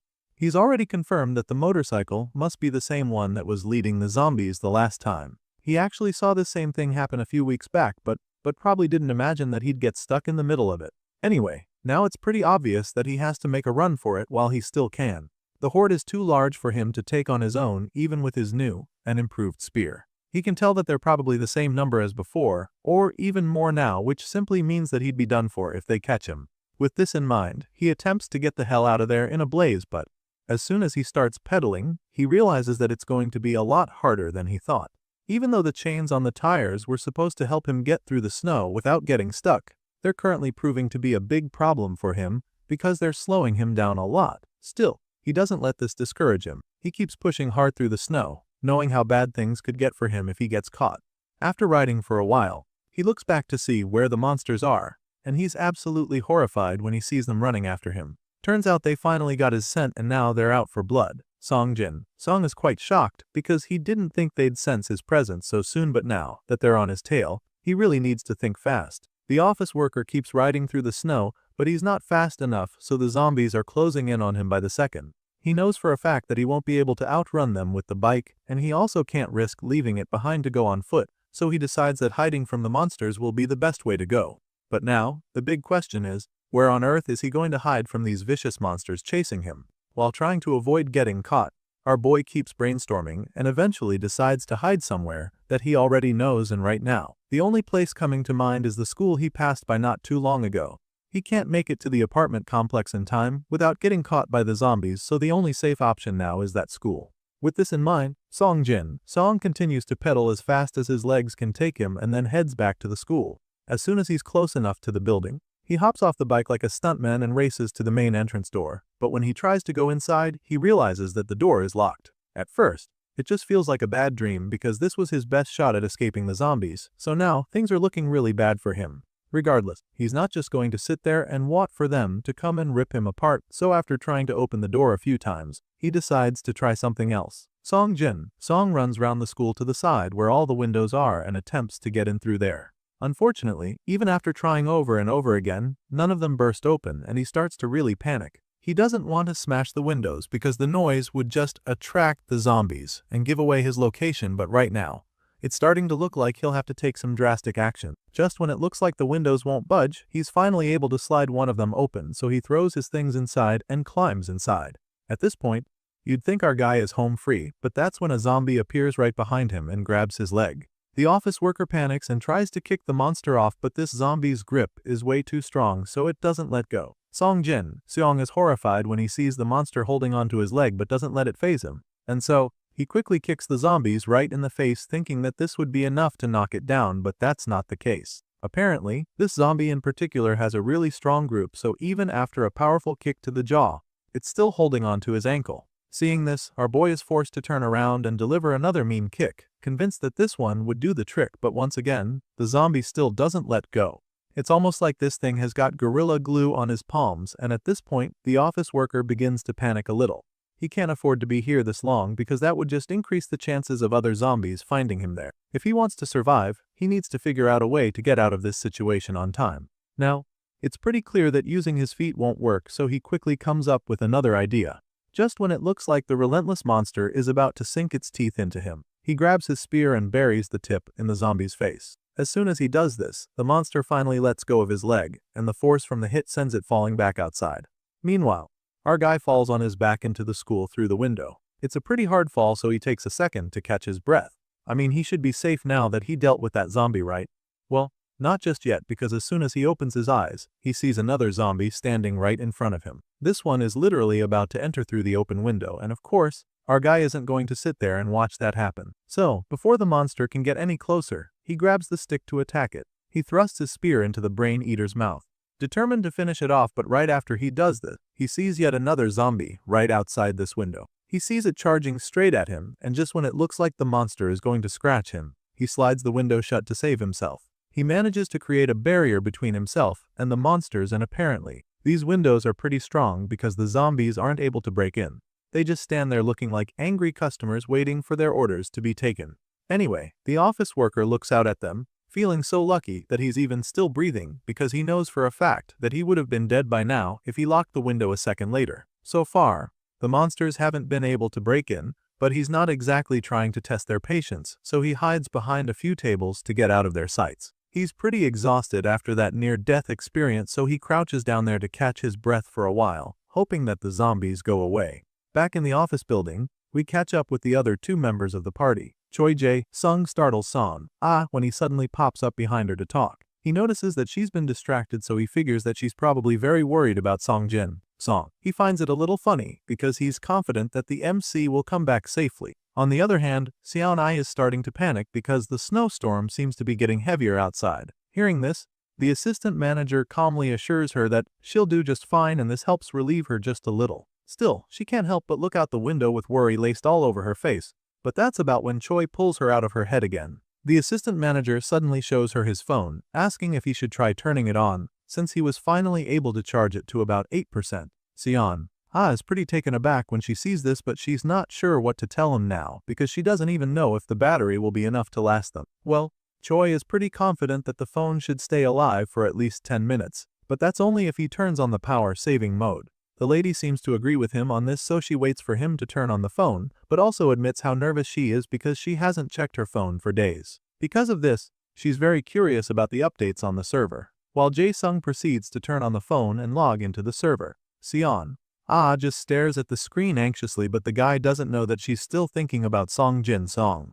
Right now, she's just thinking about how relieving it is to see that it's getting a little brighter down there, which simply means that it's almost dawn and so Song will soon be back. Immediately after logging back in, the messages from other members of the community start popping up, and the first thing they see is an update from another survivor informing the chat that the zombies also react to the smell of blood. He proceeds to tell a story of how he and 3 other survivors holed up in his house at first. But then, 2 out of the 4 turned into zombies, so they had to lock the infected in a room and have just been hanging on since then. At first, the zombies were calm, but earlier that day, they caught a whiff of blood and went absolutely crazy. Right under this message, someone else replies, telling the guy that he's literally the only person who didn't know that the zombies go nuts when they smell fresh blood. Turns out, it was already common knowledge for everyone in the chat, so the second guy simply advises the first guy to keep up with the community so that he can always get information. Thankfully, Xian Ai and Jae-sung already knew this thing about blood too, so the assistant manager keeps swiping to get to more recent news. While those two are busy going through the chat updates for any information that might be useful to them, we see that our guy back in the school has finally decided to get a move on. Song takes out his flashlight and begins to look around the school to check if anyone else is in there with him, and after searching for a while, he confirms that there's no one else around. Just then, he points his flashlight on something that leaves him frozen on the spot. At the same time, back in the office building, Xian Ai and Choi find another update that looks interesting, so they start reading it. In the message, the person suggests that the mutation of the zombies is getting worse lately. At first, this guy thought that the only unique zombies were wall crawlers, but now he's starting to think he was wrong because he recently saw some very huge ones. Apparently, some of these are growing way taller than they should, and that's definitely very scary. Back in that classroom, we see our guy looking out the window at the large horde of zombies parading the streets. It's truly a sight to him. He notices that they now have a motorcycle rider in their ranks, and he figures that it must be the same guys he saw earlier. At the moment, the MC is starting to think that these zombies might have been members of a biker gang before they got infected, but he can't be sure, so he keeps analyzing the situation. While he's busy brainstorming, we get back to Choi and Xian Ai, who are still reading the updates on the server. Someone replies to that message about giant zombies, asking just how big these mutants are, so the guy reveals that these special breeds are over 2 meters tall. That's already taller than any normal human could be, so he concludes they're basically not even human zombies anymore. And right at that moment, Song also gets to see what they're talking about with his own eyes. Walking in the middle of the horde is an extremely tall zombie, which is something that he has never seen before, so he is pretty taken aback by the sight. He can't believe his eyes and has a hard time wrapping his head around it, just like his partner members back in the office building. It sounds insane for a zombie to be over 2 meters tall. Like they were already dangerous enough when they were at the normal height, and now they're turning to Goliaths. Xian Ai wonders if this means that their bones are mutating as well, but of course, Choi can't answer this question for sure. All he knows is that things are starting to get a lot more dangerous. By this time, the battery is already quite drained, so he suggests that they check one more post before the phone dies again. They start scrolling through the chat, and Choi decides to pick the one mentioning something about a horde of zombies. Apparently, the person who dropped this message lives in Bagakdong, and out of nowhere, a massive swarm of zombies showed up in his city. At first, he thought that they were chasing some guy dragging a motorcycle, but he quickly realized that the biker was actually luring the biker toward populated spots to wipe out more people. As you can imagine, this is pretty horrifying information for the 2 party members to digest. They're so shocked and confused, but they need to find out more, so they keep reading the post and get to the part where the writer warns all those in Dong to be careful, because that's where the massive horde is headed next. Right after reading that part, the phone dies and the screen goes dark, leaving Xian I anxious and frustrated because she wanted to get more information regarding the whole thing. Unfortunately, the phone is dead now, so she starts freaking out. From the post that they just read, she was able to get the part about the horde moving from Bangkok Dong to Yi-dong, and this makes her panic because she remembers that Song was headed in the opposite direction. This explains why he came across the horde on his way to Bangkok Dong, and so now Son-a refuses to sit back and wait, knowing that her friend is in danger. She starts walking away, but Choi sees her right on time and stops her before she can do anything crazy. He asks her where she's going while holding her hand, but she tries to pull away from him. She's definitely losing her patience now because this guy is holding her back from going to save Song. The post was pretty clear, so she doesn't get why Choi is reluctant when he knows that their friend is going to run into that horse of zombies. The lady is very convinced that he's in trouble because she has actually seen this swarm of zombies with her own eyes. It's not like she just heard about them or something. She remembers seeing the horde the first time she and Song came up to this place, so she knows for a fact that the office worker won't stand a chance if he runs into the monster. In fact, she feels that there won't even be a body left, so she makes this clear to Mr. Glasses over there, and that's when he finally lets her go with a dazed look on his face. At this point, Son-a starts marching away but stops in his tracks once again when Choi tells her that it's too late. This statement leaves her stunned, so she turns around to ask the guy exactly what he means by that, but he doesn't say anything. He just stands there, staring at her like he's about to deliver bad news. Of course, this gets the lady really worked up, so she yells at him to say something. That's when he finally responds. He starts by telling her that it was 4:20 am when he looked at the timestamp on that message. Apparently, that post they read about the horde led by the biker was posted very early that same day. And going by that, Choi Jae-sung concludes that the same horde would already be on their way to Bangkok, and very close for that matter. That being said, going out to search for Song would be a suicide mission because that very swarm of zombies might already be in Yi-dong for all they know. Seon-ai is just dumbfounded when he explains this to her. But she doesn't even protest anymore because she knows that he's right. All of a sudden, she starts to look defeated, so Choi comforts her the best he can and suggests that they hold out exactly where they are instead of risking their lives. He reminds her that they can't afford to let the horde sweep through this place too. Even though their friend is clearly in danger and they want to bring him back, Choi also knows that they need to keep a home for him to return to. That was the whole point of our guy going on this mission by himself. He needed to go but also make sure that they were there to hold down the fort while he is away. Choi reminds Seon-ai that this was the whole point and successfully makes her see reason with him. After listening to everything he has to say, she calmly assures him that she understands and admits that she wasn't think straight earlier. So now she makes up her mind to stay back and defend her place too. If not for anything, then at least for Song, who has already gone out and put his life in danger to make sure that they get what they need. The scene changes at this point, and we catch up with our guy who's still going from classroom to classroom in the abandoned school. His little tour is interrupted when he suddenly hears a noise coming from the classroom next door. He searched the place before and didn't find anything, so this noise definitely increases his heart rate a little. He starts to think that it might be a zombie, but that wouldn't even make any sense because aside from the window he climbed in through, all the other doors in the building were locked. And so, he concludes that whoever is making that noise must be another survivor. And if that's the case, he figures that the person could just end up becoming an ally to him. He's pretty eager to see if this is the case, so he decides that he needs to check to be sure. With this in mind, Song quietly moves into the next classroom, and that's when he gets to see the person making that noise. His eyes almost pop out of his head when he sees that it's a little child. He probably has a lot of questions running through his mind right now, but the thing that bothers him the most is that his child wasn't able to make it to a shelter. The kid remains in one spot in the dark classroom, and it's almost like they haven't seen the office worker yet. Song begins to rack his brain over the situation at hand. He knows that he can't bring the child back to base with him, but figures that the kid's home must be nearby. With this in mind, he considers helping the little one get back home and finally calls out to the child. After all, if that's all he is able to do, then it should be good enough. But just as he calls out to the kid, he realizes that there was something he missed before. He points his flashlight at the kid and realizes that he has been wearing bloody clothes all this time. That doesn't seem normal at all, since any other kid would have changed the dirty clothes and found something thicker to wear in this freezing weather as well. On top of hats, it's been weeks since the apocalypse started, so all of a sudden, it becomes really clear that this is not some innocent kid, but actually a zombie that's just been waiting for him until some unsuspecting survivor comes around. And so, in a split second, our guy is forced to kill the infected child since he starts charging at him. He takes out the zombie and obtains 1 coin as a reward, taking his total to 3. But he doesn't feel good about it because he wasn't able to save the child. And so he just stands there, staring at the corpse with a sad look on his face as he apologizes to the boy.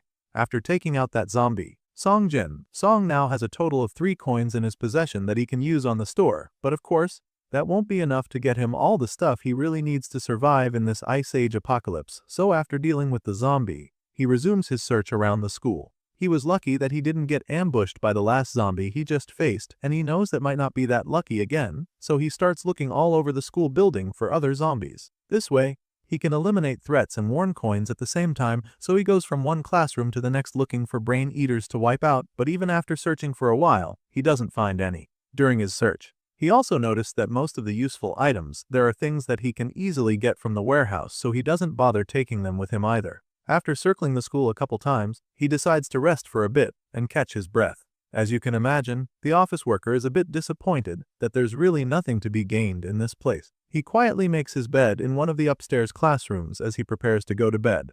Before lying down, he looks out the window and notices that it's still snowing. It hasn't stopped since, so he's really hoping that it stops in the morning so that he can continue his journey. However, that's not even the biggest obstacle in his way, because the real reason he's stuck in the building is the horde of zombies waiting outside. So far, they've proven to be really patient, but our guy is seriously hoping that they'd have disappeared by sunrise. He didn't think he'd have to be stuck here for so long, so he's feeling really lucky that he brought a sleeping bag. He also took emergency rations with him just in case, and it's looking like they'll come in really handy. Song remembers that he wouldn't have taken them with him if didn't literally force him to, so he's currently very thankful for her. The office worker gets ready for bed, but he's unable to fall asleep in his sleeping bag because of just how cold it is. His mind keeps wandering as a result of the insomnia, and begins to wonder if the warehouse is okay. He knows that the zombie horde is currently headed toward Dong City, so he can't help but feel really worried about his friends over there. He hopes that they're okay and once again, attempts to get some shit-eye.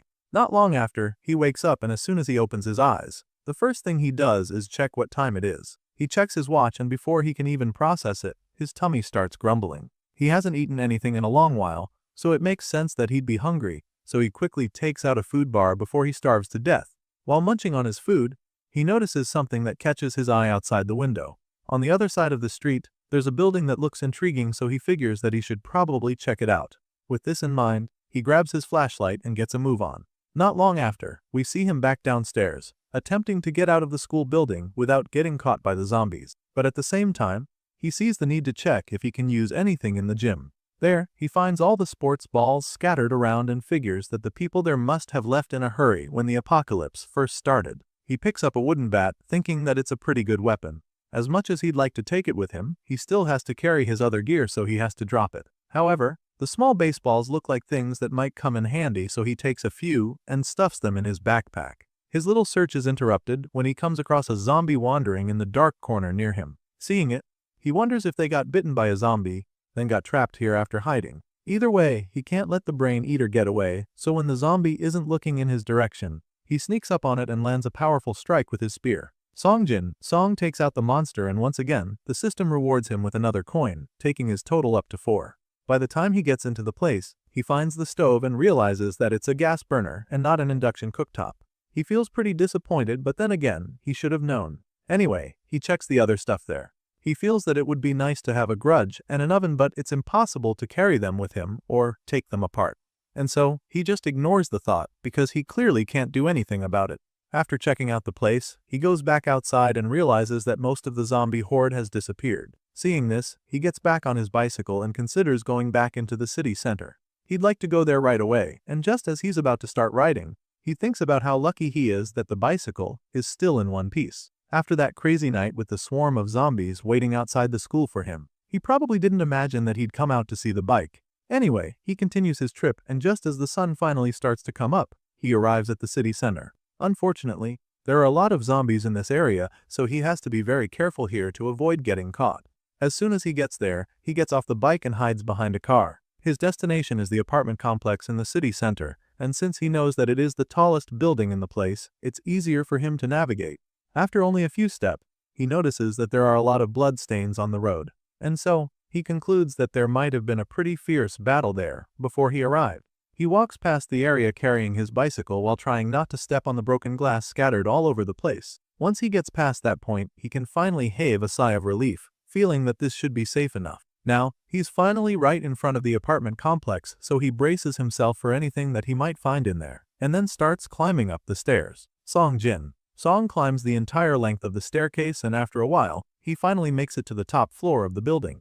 Once he's up there, he starts looking around the place and comes across a door. He tries to open it, but as soon as he places his fingers on the handle, he realizes that it's reacting. So, he decides not to try any harder because if he forces it open, an alarm would go off. In that case, he decides to try something else. You see, our boy is determined to get into this apartment, so he can't just give up like that. And so, in a shocking twist, he takes a big swing of his modified spear axe thingy and destroys the door lock. The thing falls right off the door and the office worker is finally able to get into the apartment. He takes a look around once he's in, and judging by the state of things in the room, he presumes that the residents here also left in a hurry. While standing by the door, he scans the place until he's confident that there's no one else in there. Once he's sure of that, he happily enters the room and goes straight to the induction cooktop sitting on the counter. Now that he's found it, he unplugs the cooker and tries to strap it to his backpack. After placing the thing safely, our guy flops down on the bed, feeling that he should rest a bit before heading back. It's been so long since he last slept on a soft bed, so lying there feels like he's literally melting into the mattress. He starts dozing off right away because of how comfortable it is, but he's instantly drawn out of his drowsiness when he hears noises coming from outside the window. His first thought is that it's probably zombies making the noise, so he doesn't really get worried since he's on the highest floor of the building, but the noise starts getting louder, and that's when he gets up to see for himself. At this point, he gets to see the zombies climbing the other tall building next to the apartment complex. They're far away, so he begins to wonder what that loud noise he heard was, and assumes that it might have been the sound of one of them falling. Even though he feels like he's not in any immediate danger, he also knows that zombies wouldn't just start scaling skyscrapers for no reason, so begins to panic. That's when he gets to see the reason they monsters are climbing so high. It turns out, there's a person in that building, and for some reason, his window is open. This person is clearly the target of these zombies, and when our guy sees this, he starts to panic. The zombies are swarming that other apartment building in a crazed frenzy, and our guy can't help but feel bad because there's really nothing he can do to help out.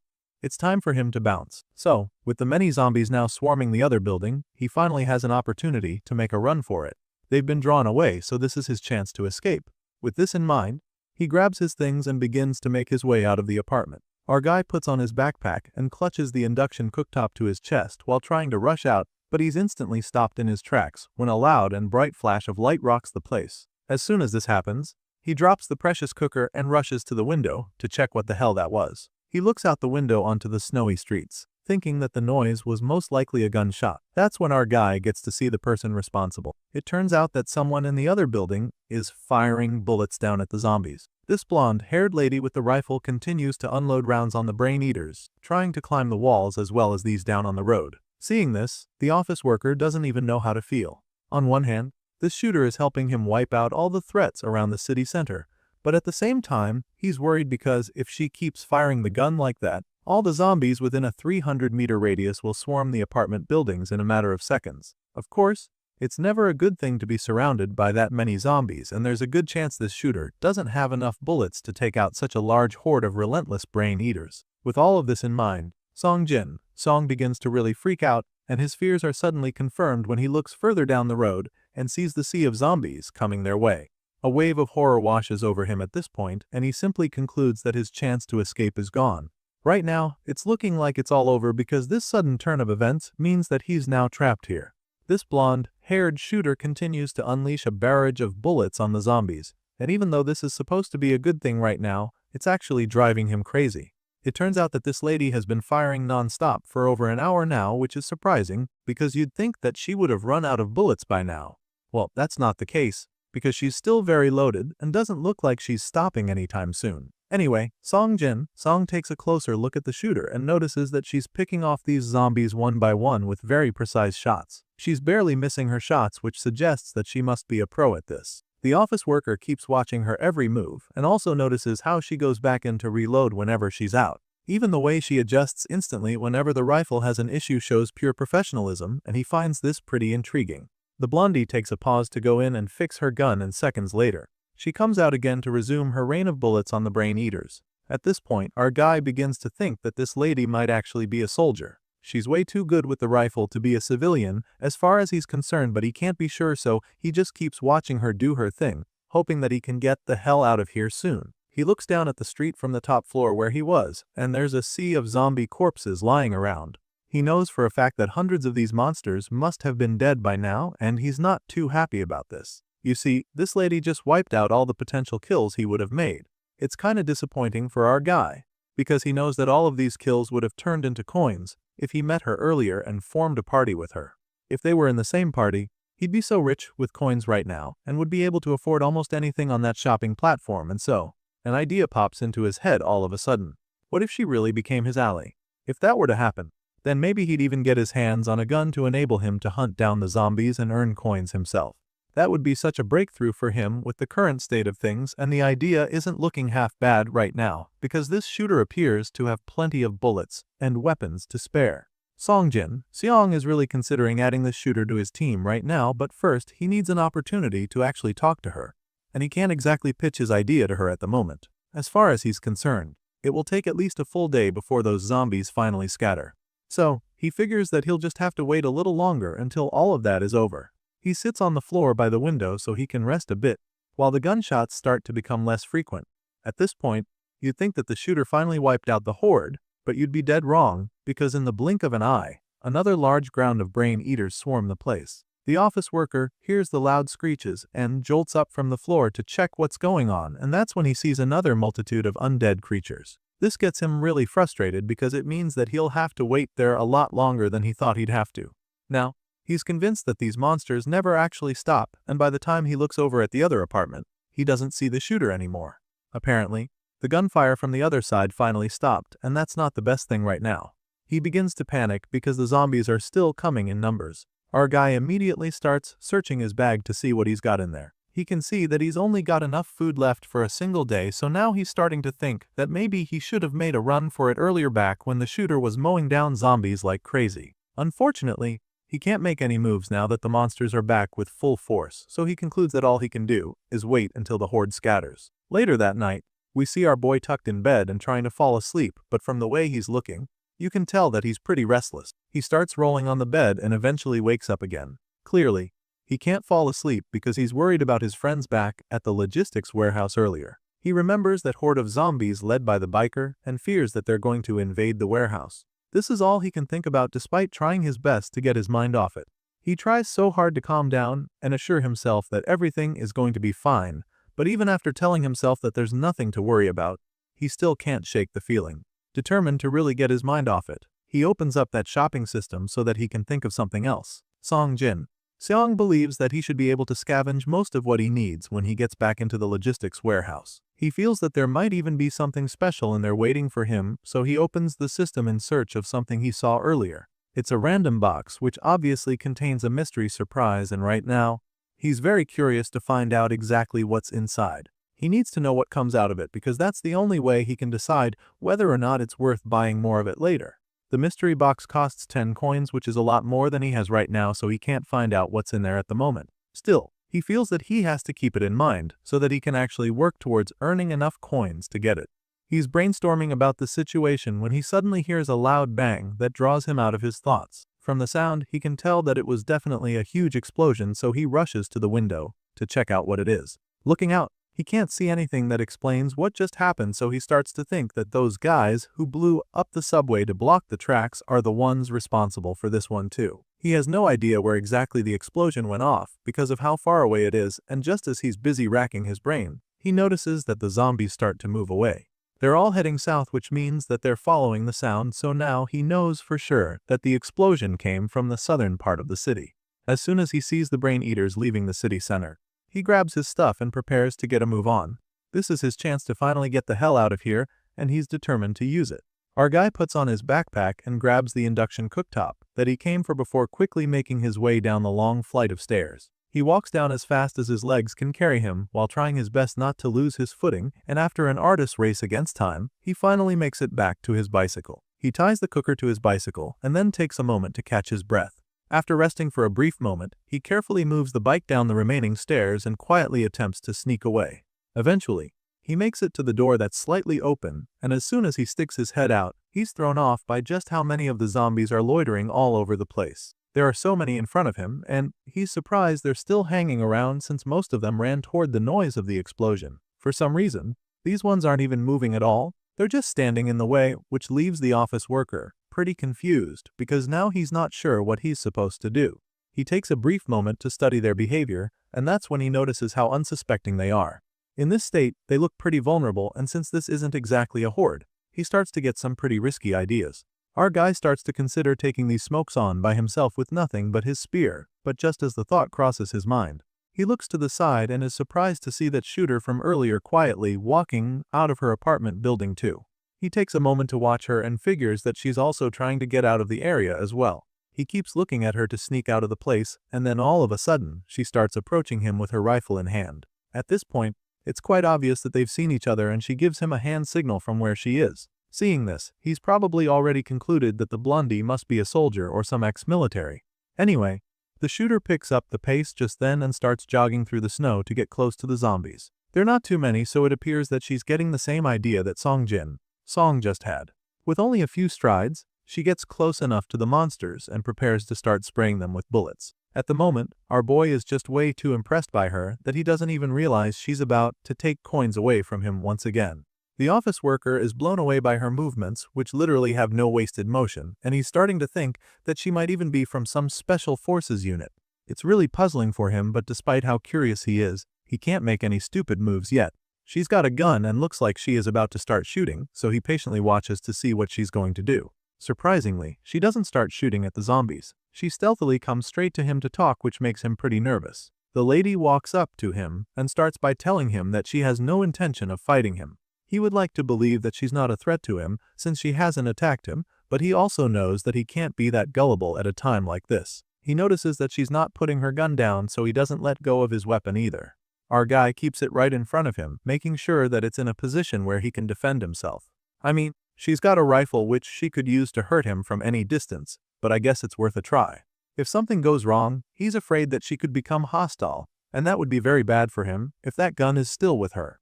The shooter suddenly interrupts his thoughts when she asks if he's alone or has companions with him. Just then, he drops his wooden weapon on the floor and then reaches into the back of his pants, where he's hidden his flare gun. He secretly takes it out a little for easier access as he tells her that he's alone. But then, he puts his hands up as he tells her that he also has no intention of fighting with her. It's at this point that the blonde lady puts her rifle away, confirming that she's actually not here to hurt him. She walks closer to him with a smile on her face, telling him that it's nice to meet him because it's been since she's seen another survivor. She stretches her hand out next, offering him a handshake, and he returns the gesture as he introduces himself. Of course, she also introduces herself, revealing that her name is Park Sayan. As soon as he shakes her hand, he gets to feel the calluses on her body, which gets him really curious. Just then, the lady prepares to get moving again, but first, she scans the area. Inside the apartment complex, there aren't that many zombies, but outside, there will be a lot of them as far as she's concerned. That being said, she doesn't think it's wise for them to try moving out right away, so she suggests that they sit down and rest for a bit. Of course, our guy doesn't have any problem with this, so he agrees to do so. They both sit together to catch their breaths for some time while waiting for the heat to die down, and the blue-eyed lady just keeps staring at him. After staring for a while, she finally breaks the silence, asking if he's living alone right now.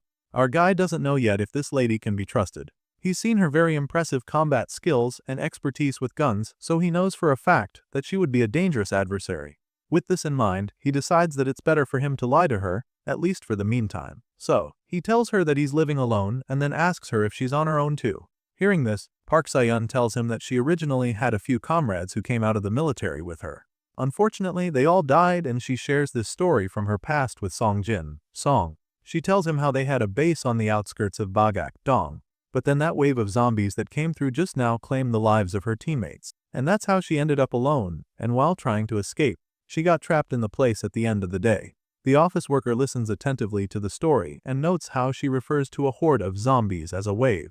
That's clearly military lingo, but he doesn't need to analyze anymore since she's already told him she was a soldier. Our guy feels pretty sorry for her when she shares this story with him. She's obviously been through a lot, so he sympathizes with her.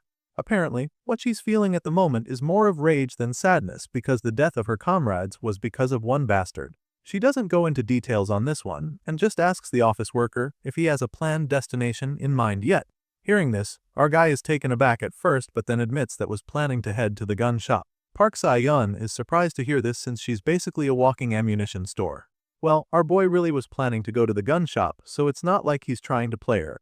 In times like these, there's nothing better for safety than having a gun as far as he's concerned, and this is what he tells Sa-yeon. Sure enough, she agrees with him, stating that they all need protection from other people too, and not just zombies. With all of this in mind, she suddenly asks him if he knows how to shoot a gun, and he tells her that he does. The moment he says this, she opens up her bag to take out her rifle, as if to say that he should show her what he can do with a gun. Park Sa-yeon takes out some of the ammunition in her bag and lines them up on the stairs. The blonde lady suddenly looks like she's unwell, so our guy asks her if she's alright. She immediately claims that she's fine, telling him that there were just too many of them earlier. I guess this makes sense since she was shooting at the brain eaters non-stop for over an hour.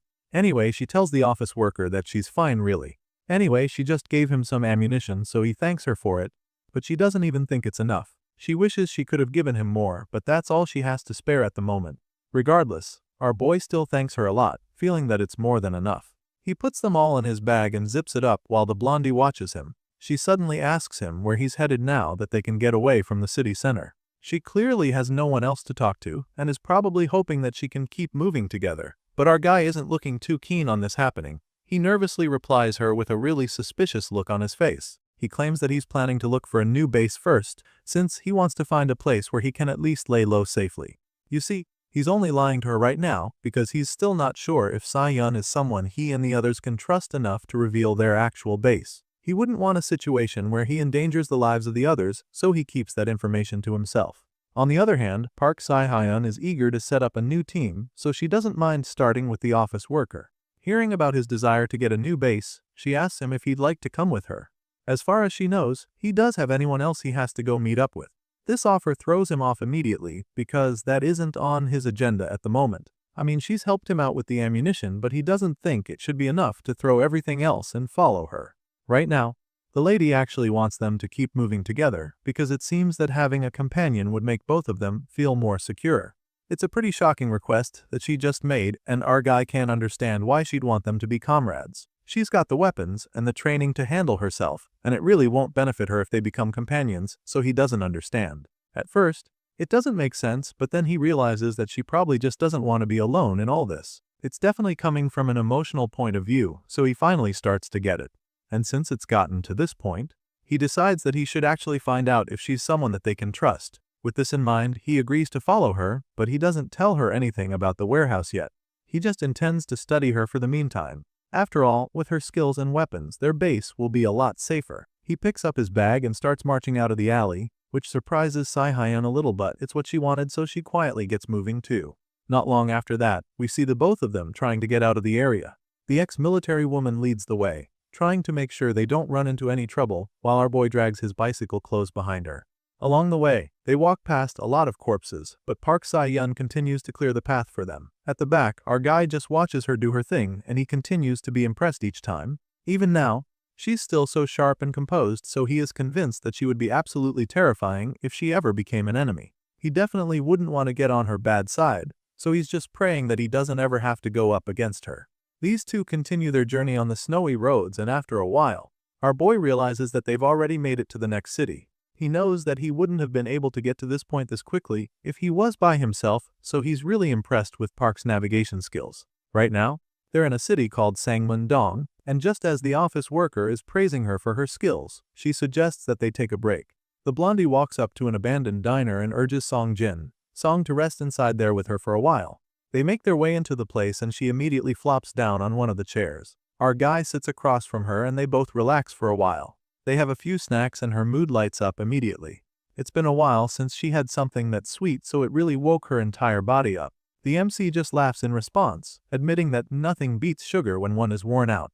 After having a laugh, the office worker gets back on his feet, suggesting that they get moving again since they've rested enough. Park Sa-yeon agrees with him and gets up too. On the way out, she suggests that they focus on finding food supplies in the afternoon, and our guy also thinks that they should do that. He grabs his bicycle and rolls it out the door, talking about how food should be their priority for the meantime. But just as he's about to step out of the place, a bullet flies right past the front of his face. As you can imagine, fear grips him instantly, so he yells out to Sa-yeon, warning her that there's someone with a gun after them. The ex-military shoots out the door in a flash with her rifle in hand and starts running toward where the gunshot came from. Right now, our boy is still dazed because he literally almost got killed with a headshot, but the blondie seems to know exactly what's going on. She charges at the shooter, cursing at them, and while she's at it, Song finally starts to process what the hell just happened to him. That sounds just now when he was shot is exactly what you'd hear from a gun with a silencer. Meaning that this was a planned hit, and this just makes the situation even scarier. Because now, it means that whoever shot at him must have a grudge against Sion. While he's busy trying to wrap his head around everything going on, the blonde-haired lady crouches down to start shooting back. She hides behind a car as she starts spraying bullets at the attacker, so the terrified office worker runs over to her to take cover as well. He wouldn't want to get hit in the crossfire for nothing, so he hides behind the car too while calling out to her. Once he's right next to her, he desperately asks her what the hell is going on. There's clearly bad blood between her and the person shooting at them, so our guy demands an explanation from her.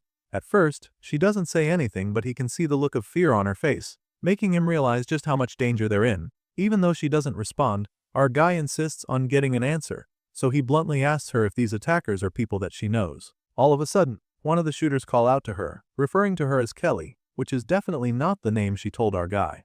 The armed men who appear to be military personnel keep firing at her, urging her to either surrender or die. At this point, our boy realizes that this is a foreign language they're speaking, which throws him off. The blondie keeps cursing at the men in English, and not Korean, so he's not really been able to understand them. The only thing he knows for sure is that they're trying to kill each other. The lady continues to ignore him despite him asking her what the hell is going on.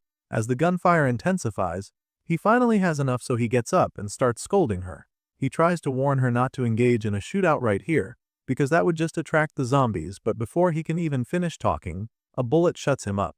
He almost gets shot, but it misses him by some miracle, so he goes back down to the ground to hide. Meanwhile, Sion, who we now know as Kelly, continues to spray the enemies with bullets. She keeps ignoring our boy even when he tries to warn her about the zombies around. With all the noise coming from this place, it's only a matter of time before the brain eaters swarm the area. Sadly, she can't exactly stop shooting now because the foreign soldiers are advancing. They're after her and are clearly not going back until they've captured her, so she refuses to stop. Song tries to touch her, hoping this would get her attention, but she just snaps at him.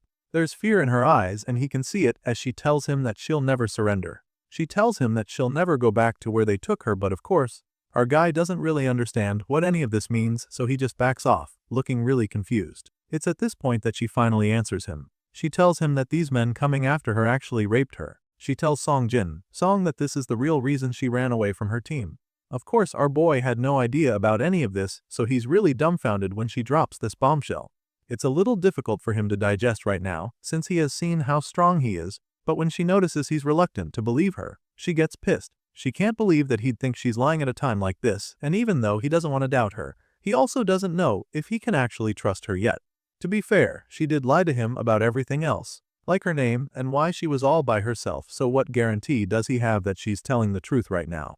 He really doesn't know what to do now because this changes everything. They're in a situation that could see him changing his entire plan about her, and so he starts racking his brain on the next call to make. However, his brainstorming is cut short when she grabs his arm and tosses him out from behind the car where he was hiding, and as soon as this happens, the office worker goes on his knees and surrenders. He can't take any chances with these guys, so he just lifts both hands up so that they know he means no harm. Thankfully, they don't shoot at him, and in this brief moment of confusion, they're forced to cease fire. In that split second, Si-hun makes a run for it. She uses the opportunity to escape, leaving our guy all alone with the soldiers that came after her.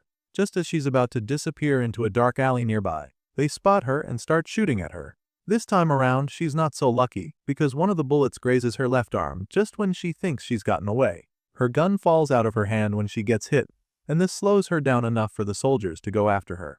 Our boy watches as the men run into the alley to catch her, and all he can think about is how she threw him under the boss. She literally used him as a shield to escape, not minding whether they would shoot at him to get her. Some of them follow the blondie while the others stay back to interrogate him. He's still on his knees with his hands raised above his head when the leader of the squad approaches him.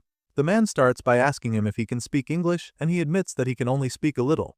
Hearing this, the dark-haired man introduces himself in Korean, revealing that his name is Brian, and then asks our boy if he is Kelly's companion. Of course, he doesn't know Si-hyun as Kelly, so he's puzzled at first. He expresses this confusion, so Brian informs him that the blondie's name is actually Kelly. At this point, our guy explains that she told him her name was Saihan and the soldiers find this amusing. Apparently, they've come to learn that she can't be trusted, but they didn't think she'd also lie about her own name. Anyway, our boy quickly clears the air, explaining that they're not companions. He tells the soldiers how they only met a few hours ago and were only traveling together. Of course, they're not going to believe him that easily, so he knows that he'll have to prove that they're not working together. The office worker goes on to tell them how she said she was a former US soldier and that she ran away because they raped her. But when he says this, there's a genuine look of shock on the men's faces. At this point, they decide to tell Song their own side of the story. Apparently, the blondie betrayed them. She was caught siphoning off food supplies and shot 6 of their team members in the process. 2 of them were injured and 1 died afterward, which is why they're after her. As you can imagine, our guy can't even believe his ears because the 2 stories are so different. Now, he doesn't even know who he can trust because nothing is adding up. Just then, the other group of soldiers return, but they're not with Kelly. The lost her, and on top of that, the gunshots from earlier are now drawing zombies, which made it difficult to keep tracking her down. Hearing this, Brian asks them how many zombies they counted nearby, and his second explains that there were a lot. 2 of them, Matthew and Johnson, are holding them off currently, but they won't last long, so it would be wiser to pull out. At this point, Brian decides to believe Song for now. Either way, he warns him not to stay involved with Kelly because of how dangerous she is. Clearly, he's seen what she's capable of, so he doesn't even protest. The soldiers start to confiscate the stuff he and Kelly were traveling with, so he begins to panic. At this rate, they might even take his bag where his supplies are, and he's not exactly willing to let that happen, so he tells the soldiers that they're holding his bag. They look at him with confused expressions because the gun inside the bag was literally stolen from them. And if that is the case, then they don't see how the bag or anything in there can belong to him. Right now, it's starting to look like the office worker will have to tussle with the soldiers to get his stuff back. The soldiers huddle up in a circle with the bags and start whispering to each other, and this makes the office worker really nervous. They're all armed, and besides the fact that they outnumber him, they're also specially trained for combat, so fighting them for his stuff isn't exactly an option. They appear to be contemplating on whether to give him back the bags or confiscate them, but our guy can't hear what they're talking about, so he starts to panic. There's a very good chance that they refuse to give him his stuff, so he's already racking his brain on what to do if that happens. It doesn't look like he'd be able to take it from them, but he remembers having that glare gun, wonders if he can use it. Just as these risky thoughts start to form in his head, Brian turns and starts walking toward him with the bag. The tall soldier doesn't even say a word and just hand it over to our guy, Song. Seong hesitates for a bit, which is understandable, since he's probably very confused, but then he slowly takes the bag, and then Brian simply hopes that he won't use the weapons and supplies for something bad. Still pretty dazed by what the hell just happened, the office worker just freezes on the spot, clutching the bag to his chest before muttering out a thank you. Apparently, these soldiers aren't as bad as he thought and don't mean him any harm, because as soon as Brian returned the bag to him, they all start marching away. The dark-haired man leads his men, and as they walk away, he encourages Song to stay out of danger so that they can all meet each other alive if they ever get the chance to.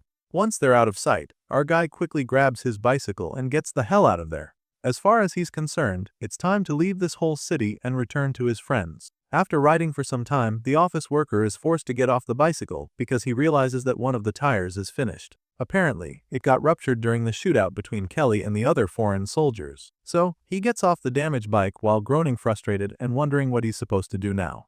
Of course, this is definitely not a good situation for him to be in right now, especially because he still has a long way to go before getting back to his teammates. Either way, he has to figure a way out immediately, since it's not safe to be stranded in a place like this where zombies can attack him at any time. So, he untees the induction cooktop from the bicycle seat and straps it over his shoulders like a backpack.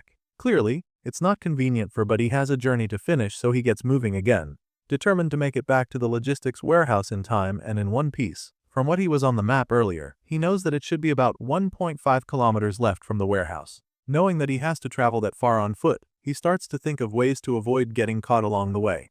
Song considers using a deodorizer just in case to make sure that the zombies don't catch his scent. So, he quickly goes back into that shopping platform to look for the deodorizer, and he's surprised to see the screen pop up telling him that he has 16 coins in his possession. As you can imagine, he's really puzzled because the last time he checked, he didn't even have up to 3 in there. He's taken aback for a second and begins to rack his brain to figure out why he now has 16 coins. His mind immediately goes to Cian, who he now knows as Kelly. Sure, the blonde soldier was able to take out a lot of brain eaters and was literally the one who killed all the zombies they came across while traveling together.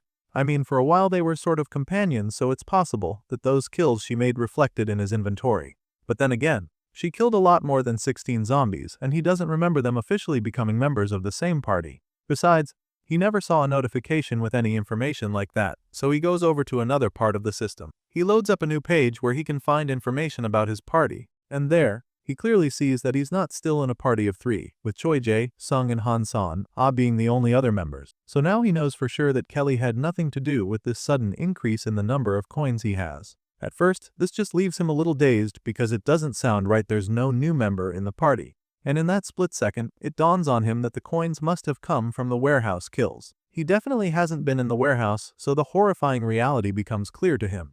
Our guy remembers how the first zombie horde that he saw were heading toward Yut Dong, and it all starts to make sense. If those zombies broke into the warehouse, then his friends must have fought to protect the base from them. Considering how large that horde was, the MC knows that there's no way they'll be able to take out all the zombies, so he starts running to the warehouse. He desperately pushes through the snow with powerful strides, praying that he's not too late to help out his friends. Sure enough, his guess is right because back at the warehouse, Choi and San are under attack by the terrifying zombie horde. They've used chained and wooden planks to try and barricade the gate, but with the kind of force these zombies are using to pound on it, it's just a matter of time before they break into the place. The monsters continue to ram into the gate, desperate to get in, so the two party members try to hold them back by using the weight of their bodies. This is clearly a bad idea for several reasons, but they do it either way since they don't have any other option, and the plan starts to fall apart very quickly. It's just two of them trying to push back the weight of numerous monsters, so they're instantly overwhelmed. The chains snap all of a sudden and Sung is tossed away like a piece of paper. San panics for a second, fearing that he got hurt. She rushes over to help him up, and since it's clear that they can't hold back these zombies, she suggests that they go hide inside. They rush back into the main building and lock the glass doors behind them. Obviously, these smaller doors won't be able to keep the zombies out either, so they grab a few weapons to defend themselves. The both of them grab huge knives and go up the stairs where they plan to intercept any zombies that come there. Sion suggests that they hold that position and prevent the monsters from getting past the stairs. She feels that it shouldn't be impossible since normal zombies can't climb stairs, but Jae-sung reminds her that they can definitely handle a slope. The lady doesn't dispute this face, and so the assistant manager concludes that they found themselves in a war of attrition. Sure, it looks like they don't stand a chance, but Sion believes that they'll most likely last longer if they hold the zombies off in tight quarters. With this in mind, she urges the assistant manager to grab his weapon and get his head in the game. Mr. Glasses is clearly not looking forward to this class, but musters all the courage he can to stay by Sion's side.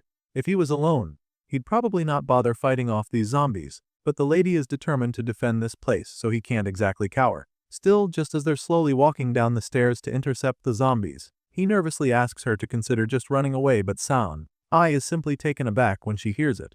The look on her face easily shows just how disappointed she is when he comes up with this idea. Before she can even respond, he tries to run away, but she grabs his arm to stop him. The lady explains that they can't just run away, reminding him he was the one who offered to stay back and guard the place till Song gets back.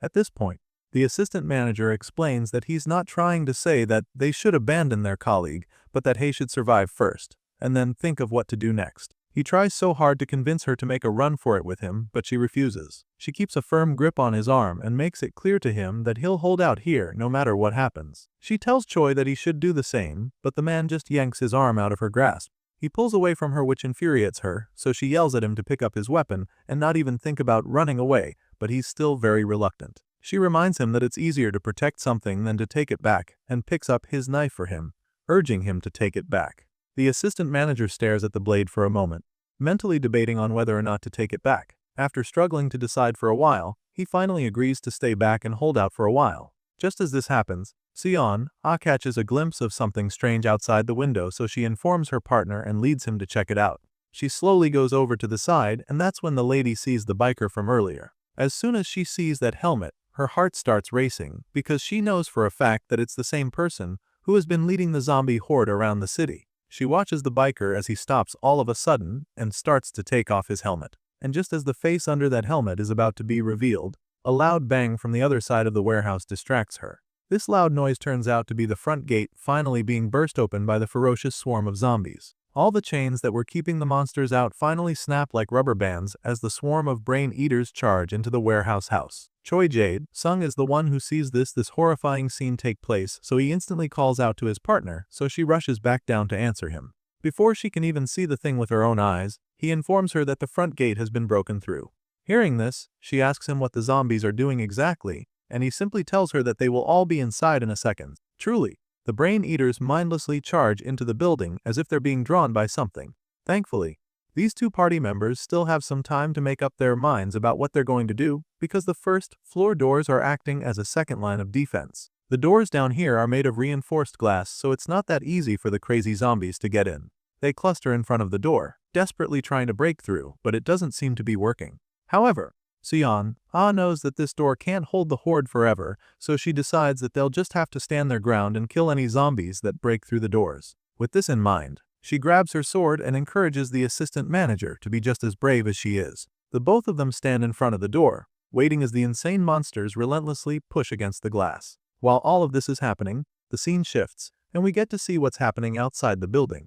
Just outside the logistics warehouse, we see that the office worker has finally arrived, and he doesn't even need to get close enough to confirm that the zombies are there indeed. He's forced to kill one by himself when he gets there, and even though this is a sign that his partners are probably in a lot of danger already, he keeps trying to convince himself otherwise. After all, there were always a few zombies lurking around even before the horde started moving this way, so he tells himself that this is all it is. He really hopes that his friends are safe back in the warehouse and continues running toward the place only to suddenly stumble upon something truly horrifying. Just as he reaches the front of the building, he sees hundreds of bloody footprints in the snow which he knows could only have been created by a horde of zombies. But that's not even the most terrifying sight, because by the time he looks up, he realizes that the front gate has been broken through and the doors on the first floor have also been opened. A wave of fear washes over him when he sees this, and he begins to panic even more because now, he knows without any doubt that the warehouse is no longer safe. Sure enough, we get to see what's going on inside the building. Seon appears to be running around, slaying all the brain eaters in her path, and our guy goes into to discover the bloody path of zombie corpses that she leaves in her wake. There's literally a heap of dead zombies right in front of the glass doors, and he figures that his friends must have been the ones who handled it. He should probably be relieved that they were able to hold their own against the zombies, but the fact that they didn't just run away makes him really scared, because that just means that they're still in danger. He begins to search for them inside the building, running from one floor to the other while shouting their names at the top of his lungs. Apparently, he doesn't even care if the zombies hunt him down right now, because he's too worried about his friends. After searching and calling out to them for a while without a response, he starts to worry that they might no longer be in the building. They're nowhere to be found, and on top of that, he gets to a point in the building that still looks safe. There's no sign of zombies breaking in after this point, so now he's wondering where they could have gone. Just as this thought crosses his mind, he stumbles upon something else that leaves him stunned. While he's catching his breath, he suddenly lifts his head, and that's when we see Son and the assistant manager walking toward him. He can't believe his eyes because they're completely fine, and they're just as excited to see him, so they rush over. Seon is the first to embrace our guy with a hug, while Choi Jae-sung follows right behind her. The office worker can't help but feel so relieved now that he's found them, because he's sure that they're okay. Shortly after the wholesome reunion, the three of them sit around to catch up. They fix up some tea for him, then proceed to tell him what happened while he was away. Son clearly missed him a lot, because she's barely taken her eyes off him since came back. She tells him how the zombies came and how they were forced to hold them back. Apparently, that door made of reinforced glass was pretty sturdy, so it gave them enough time to think and come up with a plan. It was around that time that she came up with the idea to make a gap. In a flashback scene, we get to see exactly what happened after the zombies broke through the main entrance gate. They created a small gap in the next gate and then used a chain to hold the zombies back, just enough to keep them out while leaving them exposed so that they're vulnerable to attacks. While setting up the trap, Seon wasn't completely sure that it would work, but it was their only shot at successfully defending their base, so the assistant manager felt that they'll just have to wait and see if the setup holds out. Clearly, it did, because they're still alive. Thanks to this setup, they were able to defend themselves easily and stab away at the zombies that managed to get past the glass doors. Apparently, it was such an intense clash at the gap that even Choi ended up dropping a pretty funny line during the battle. Seon includes all of this in the story she tells Song, which just keeps the assistant manager pretty embarrassed because he already realizes how lame the line was. Anyway, the lady seems to be having a lot of fun teasing him with it, so he just shamefully begs her but to bring it up again. Of course, our guy finds this all pretty amusing, but in truth, He's probably just glad to see that his friends are still alive and safe. Anyway, Son, resumes telling her story. After enough bodies were piled up at the gap they created, it became impossible for any other zombies to get close enough, so that was where the battle came to an end. At that point, they locked the door again and just held out until the rest of the zombies disappeared since they couldn't get any closer. This all sounds really nice right now, because they were able to keep the horde out, but Song feels a little worried because if the monsters couldn't get into the building, then where are they now? After he points this out, Sion can already understand that he's worried the brain eaters could come in again. So, in an attempt to calm him down, she simply reminds him that the iron door at the entrance was broken, and so, they went over to Site 2 to collect some scrap metal that they could use to fix it. That's when he found them. After listening to the whole story, our guy can't help but feel really proud of his party members. He commends the both of them for all their hard work, admitting that they were pretty impressive, and Son just giggles in excitement when she hears him say this. Now that she's told him everything that happened while he was away, he decides that it's time to tell them how his time out in the city was. He starts by informing them that he was able to grab whatever they need, showing them the backpack he returned with. The most important thing obviously is the induction cooktop that he risked his life to get, and he's hoping that they'll be able to make the best out of it. Thankfully, Choi Jae-sung already has plans for it.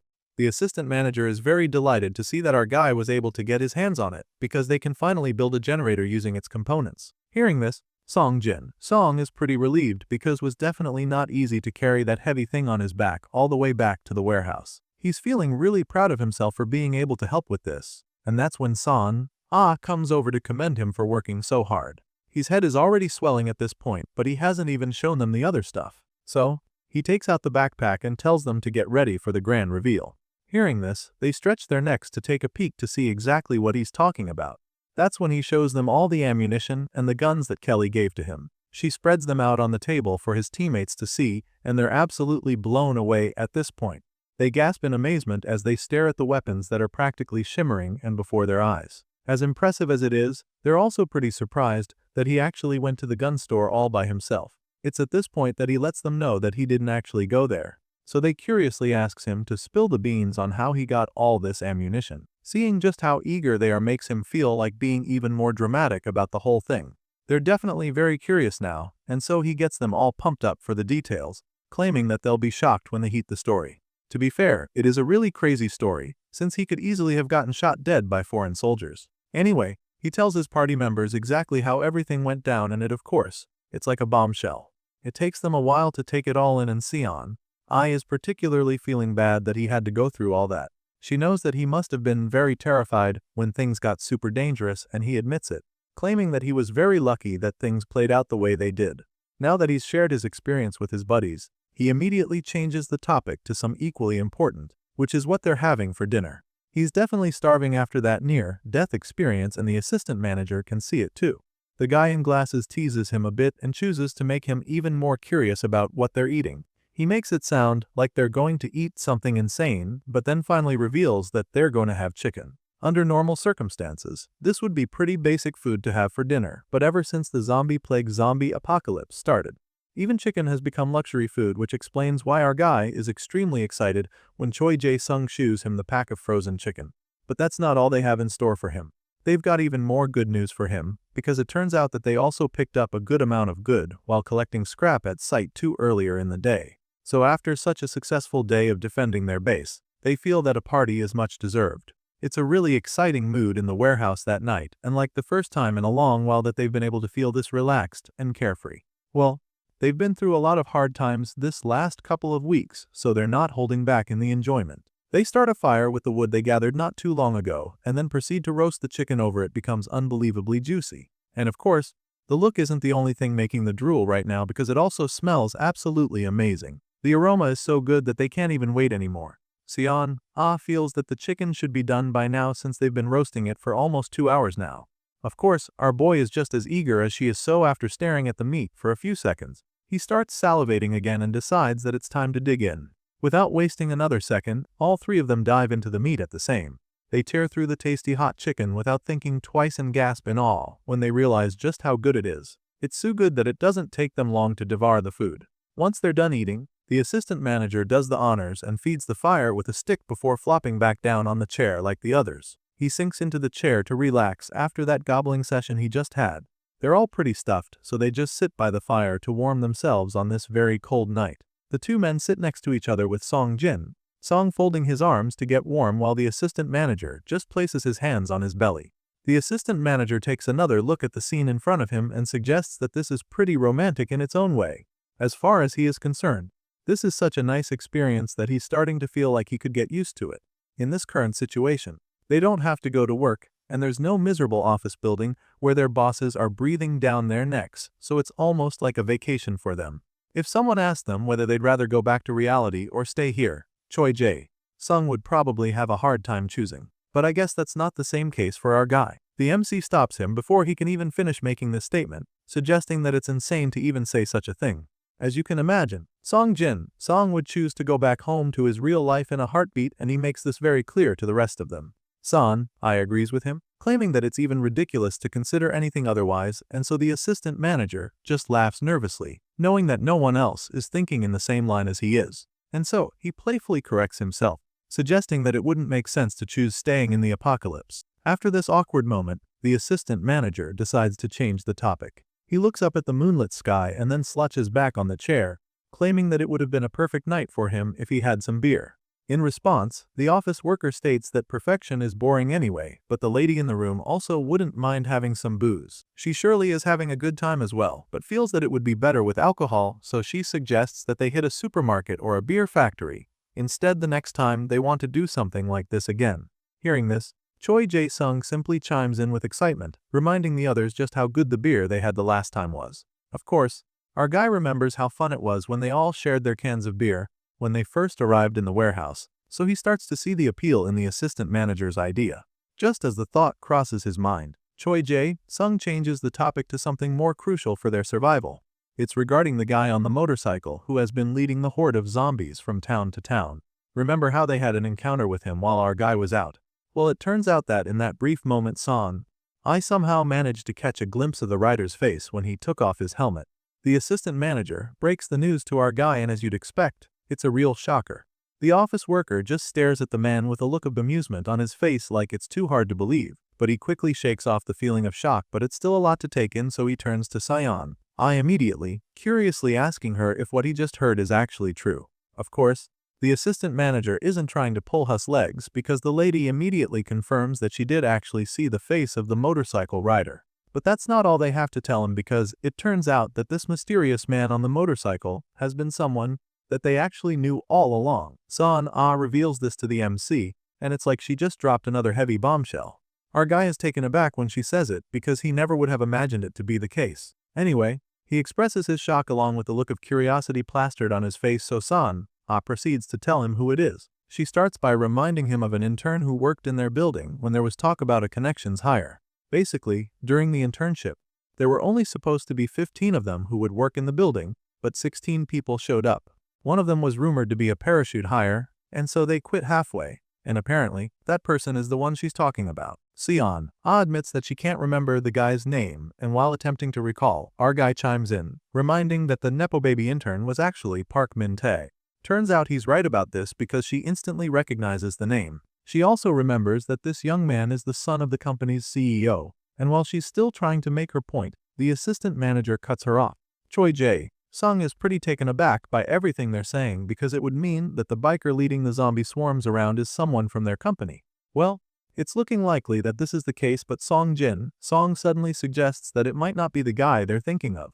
This leaves a little confused, so she asks him what he means. He's surprised that she's not aware of something that was common knowledge in the office, but then spills the beans, revealing that Park Min-tae actually has an identical twin brother. That's it for this episode. Until next time.